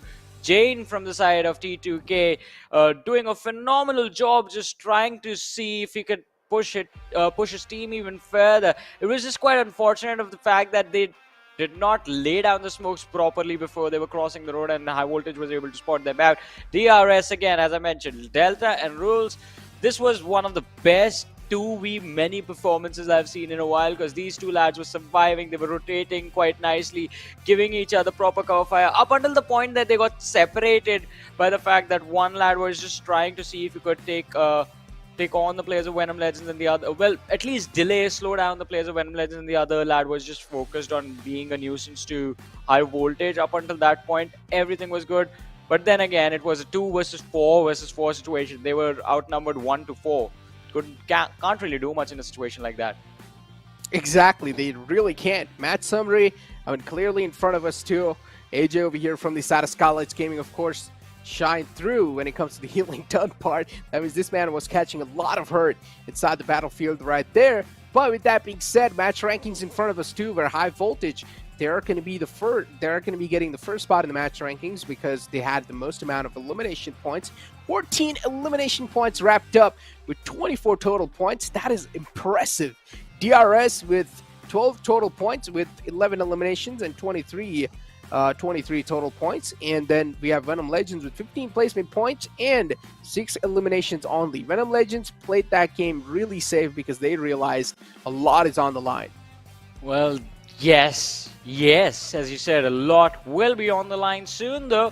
High voltage, an impressive round, as we said. I want to see, well, alright, so all of the big names just botched this one up. We have IHC with 5 points, Skylightz Gaming with 4 points, eSport with just 3 to them. TRZ, their momentum was looking so solid, so strong, just 2 points in this particular match. So again, these teams, to be fair, have done a lot of legwork throughout the early stages of the day. Game number 1, 2, 3, 4, they were doing pretty decent for themselves, so they do get to take a break during the last match, and that is when VENOM Legends do decide to strike. 21 points secured from this particular game, and the chicken dinner winner is going to be theirs as well. But tomorrow, when this team returns, I want them to continue this momentum. I want them to keep pushing for the win. At minimum, I want to see them finish in the top 5. That should be the lowest they settle for, or maybe on average walk away with, like, or let's be fair, 12 to 13 points per game. Understandable, and that's the same thing I want to say with high voltage as well. I want to see the consistency flow through. Now today we saw TRZ getting a solid chicken dinner for themselves, but they were not really able to maintain the spot they had, and this is something that we talked about, right? I was questioning this, was it just a fluke? And so far it does seem like it was just a fluke from the side of TRZ, but don't get me wrong, they have the players, they have the caliber that they are capable to pull things off like that. But so far, the team play, the team synergy was lacking. In that one game, it did seem like it was working pretty well, but then later on, the consistency is just not there. Yeah, as you said, I mean, that seems to be the issue with a lot of teams, that the consistency is not really there, and they don't know how to fix it as well, because there are going to be matches wherein you're going to do so well 2 games in a row, but the third game you are put in an unwinnable situation. After all, the game of Battle Royale, the genre is based on the fact that RNG also plays an important part in how you understand and adapt to the situations that are, well, basically play the cards that are dealt to you, right? So it is like certain matches you will literally have an unwinnable situation. You need to realize that all right, this time we were just unlucky. Let's not be too hard on ourselves. We did our best. Let's just reset, move forward, let's take the next one. Let's just get the next game. But in this match, I guess it was just DRS wreaking havoc, 2,100 damage. Yeah, DRS, they've been looking really confident lately, and I'm loving it. As the day are passing by, DRS are getting used to the lobby. I'm just thinking that they're getting rid of those jitters easily, and now DRS seems like they're playing on their home ground. DRS looking really strong for ever, it feels like, and they have closed up the distance on Godlike Stalwart 2. As I mentioned, Godlike Stalwart or Stalwart eSports, they only had a cushion for 1 more game, and now that cushion is officially taken away. So Stalwart, it's your guys' time to wake up, because tomorrow it's going to be game time. Well, as you said, tomorrow it is going to be game time, and everyone is going to be eyeing for Stalwart. Godlike Stalwart just 1 point away from the lads of DRS, and I have to say, Necro, props where props are due. DRS Gaming, take a bow. This is just impressive. Godlike Stalwart, 4 chicken dinners, 143. DRS, 1 chicken dinner, 142 points. They have been overall very consistent in how they are playing their matches, keeping a very wonderful balance between the placement and the finishes that they get in every single game. On the other side, we were talking about high voltage as well. This game, this performance does put an impact, Necro. They've jumped up 5 positions in the rankings. Yeah, exactly. They have. And even TRZ, again, back on that 12th spot. Seal as well, really close. Now, as I mentioned, tomorrow is going to be a really important day too, because top 12, as we know, is the goal here. High voltage, you mentioned, a big leap. But are they going to be able to maintain that leap? Because we've seen a lot of teams take that leap and then fall down again. TRZ is a prime example of that.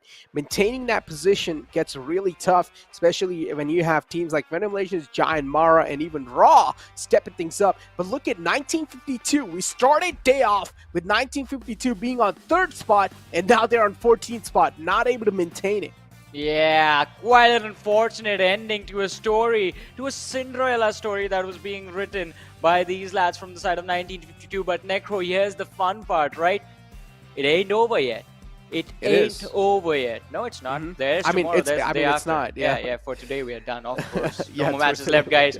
But yeah, so basically they still have 8 more matches remaining for this week, and they are in a manageable position. I think from here on out, look at that, 3 teams sitting on 80 points. We have VENOM Legends on the 17th with 78 points. The difference is not that it's just 2-3 points and you just jump 5-6 positions up. But ladies and gentlemen, we're going to be looking at the team card for Godlike Stalwart, the team sitting on the 1st position in the overall rankings. And yeah, not a great day for Godlike Stalwart. Average survival time on 2 lads is 14 minutes. Average survival time on Pika is 20 minutes. With just 2 to 11. Yeah, I'm not used to seeing these numbers on this team. What happened today? There always comes a phase where if Stalwart eSports are too confident inside the lobby, they start testing things out. And I feel like today was that day. But tomorrow, Godlike Stalwart should probably bring in their game faces once more just to create that lead once again and then mess around inside the lobby again if they want to. But yeah, today was definitely not a day that these players wanted, but unfortunately, these guys were getting suppressed pretty easily by other teams, and it makes a lot of sense to other teams too. They had amped up the pace quite a bit. They realized that days are running by, time's running by. You cannot afford to mess around anymore. You need to have a serious game face on. Yeah, definitely. And the game faces are going to be on tomorrow because they have done this in the past. I'm going to be honest. Godlike Stalwart, well, when they were Stalwart, they've done this in the past. Just let the competition close in, just to mess with them, and then just take the lead again, just to toy with the competition. Let's see what's going to happen tomorrow, though. DRS, they have closed in quite a lot. IHC is climbing up. We saw them as well. T2K, they're going to be upset by the fact that they lost their spot. But elimination leaders, we have Killer YT, 22 eliminations. Doc from the side of DE Warriors is going to be there with 21 eliminations to his name. Nirzed with 17 on the 4th. Snipe YT, the man representing Janmara, 19 eliminations. Orange from the side of Elementrix is going to be there from the side with 17 eliminations. So Necro, quite surprising, I have to say. None of the players from the side of no IHC here, no Stalwart eSport is here, no DRS, no Skylightz Gaming. Alright, DRS is here, but no Skylightz Gaming. Yeah, it is today's day. The Mongolians, I would say in general, was just completely shut down. Yeah, they were just completely shut down. Today was just not their day. Yesterday, I mean, on day 2 it was, but today is just not their day. You know, not every day can be yours. Come on, Johnny. Yeah, not every day is going to be a good day. Look, not even a single Mongolian team. Yep, it's just the OG South Asia teams, I guess. Yeah, today was the day of the South Asians. Well, see, that's the thing. That's where it gets confusing, right? Because the Mongolian teams do play in the region from South Asia now. Yeah, but they're a part of it at this today point. is the day of the actual South Asians. We're gonna have to figure something out for this. Yeah, I mean, we're gonna have to. Yeah. I want to go with OG South Asia teams because these lads have been here since season 1 of the PMPL. Like a few of these players, I've been seeing them for a while now. So Whatever it is, we'll figure it out later. But yeah, this was the day. Match 1 going to Elementrix. Match number 2, TRZ. An impressive finish with 16 eliminations, highest in the day. Game number 3, which was played on Erangel as well, was taken by Skylightz Gaming in the last 2 Miramars. Second last went to DRS. DRS doing super well in the last Miramar as well, but not able to win the game, as VENOM Legends were quite venomous, and they struck when they saw the moment. They walked away with the win, and an important one as well. Yeah, exactly. Today was definitely quite an entertaining day, I would say. The first 2 games as well were quite entertaining. Then the Miramar game as well was quite entertaining. Erangel, fantastic. Kicked things off on Sanhok. Cannot really ask for a better start. Sanhok is, of course, the best map available right there because you see aggression right off the bat. Sanhok ending was pretty insane too. We saw some nice moments from the side of DE Warriors, but even though the Mongolian teams were not really able to perform that well, we saw DE Warriors do really good today, actually. DE Warriors, I would say today's day has been the best day for this team, even though in the past as well they've done really good. I would say today they got a lot of limelight. Yeah, definitely they got a lot of limelight for themselves, and it was an impressive run for them that they were able to create. But again, DE Warriors, the expectations are going to be there because now day number 1 also they played quite decent. Day number 2 was quite decent, but it looks like they have been struggling to close into the top half of the leaderboards, just managing to stay outside of the top 3 even. When that moment happens, when they actually break it into the top 3, that's when things will get interesting. But we will have to wait for that, because for now, ladies and gentlemen, our day does come to an end. This is Super Johnny, joined by Necro. We're going to call it a night and take a break. But tune in again tomorrow, because we will have a lot of action lined up for you guys. So see you guys tomorrow. Take care. Bye-bye.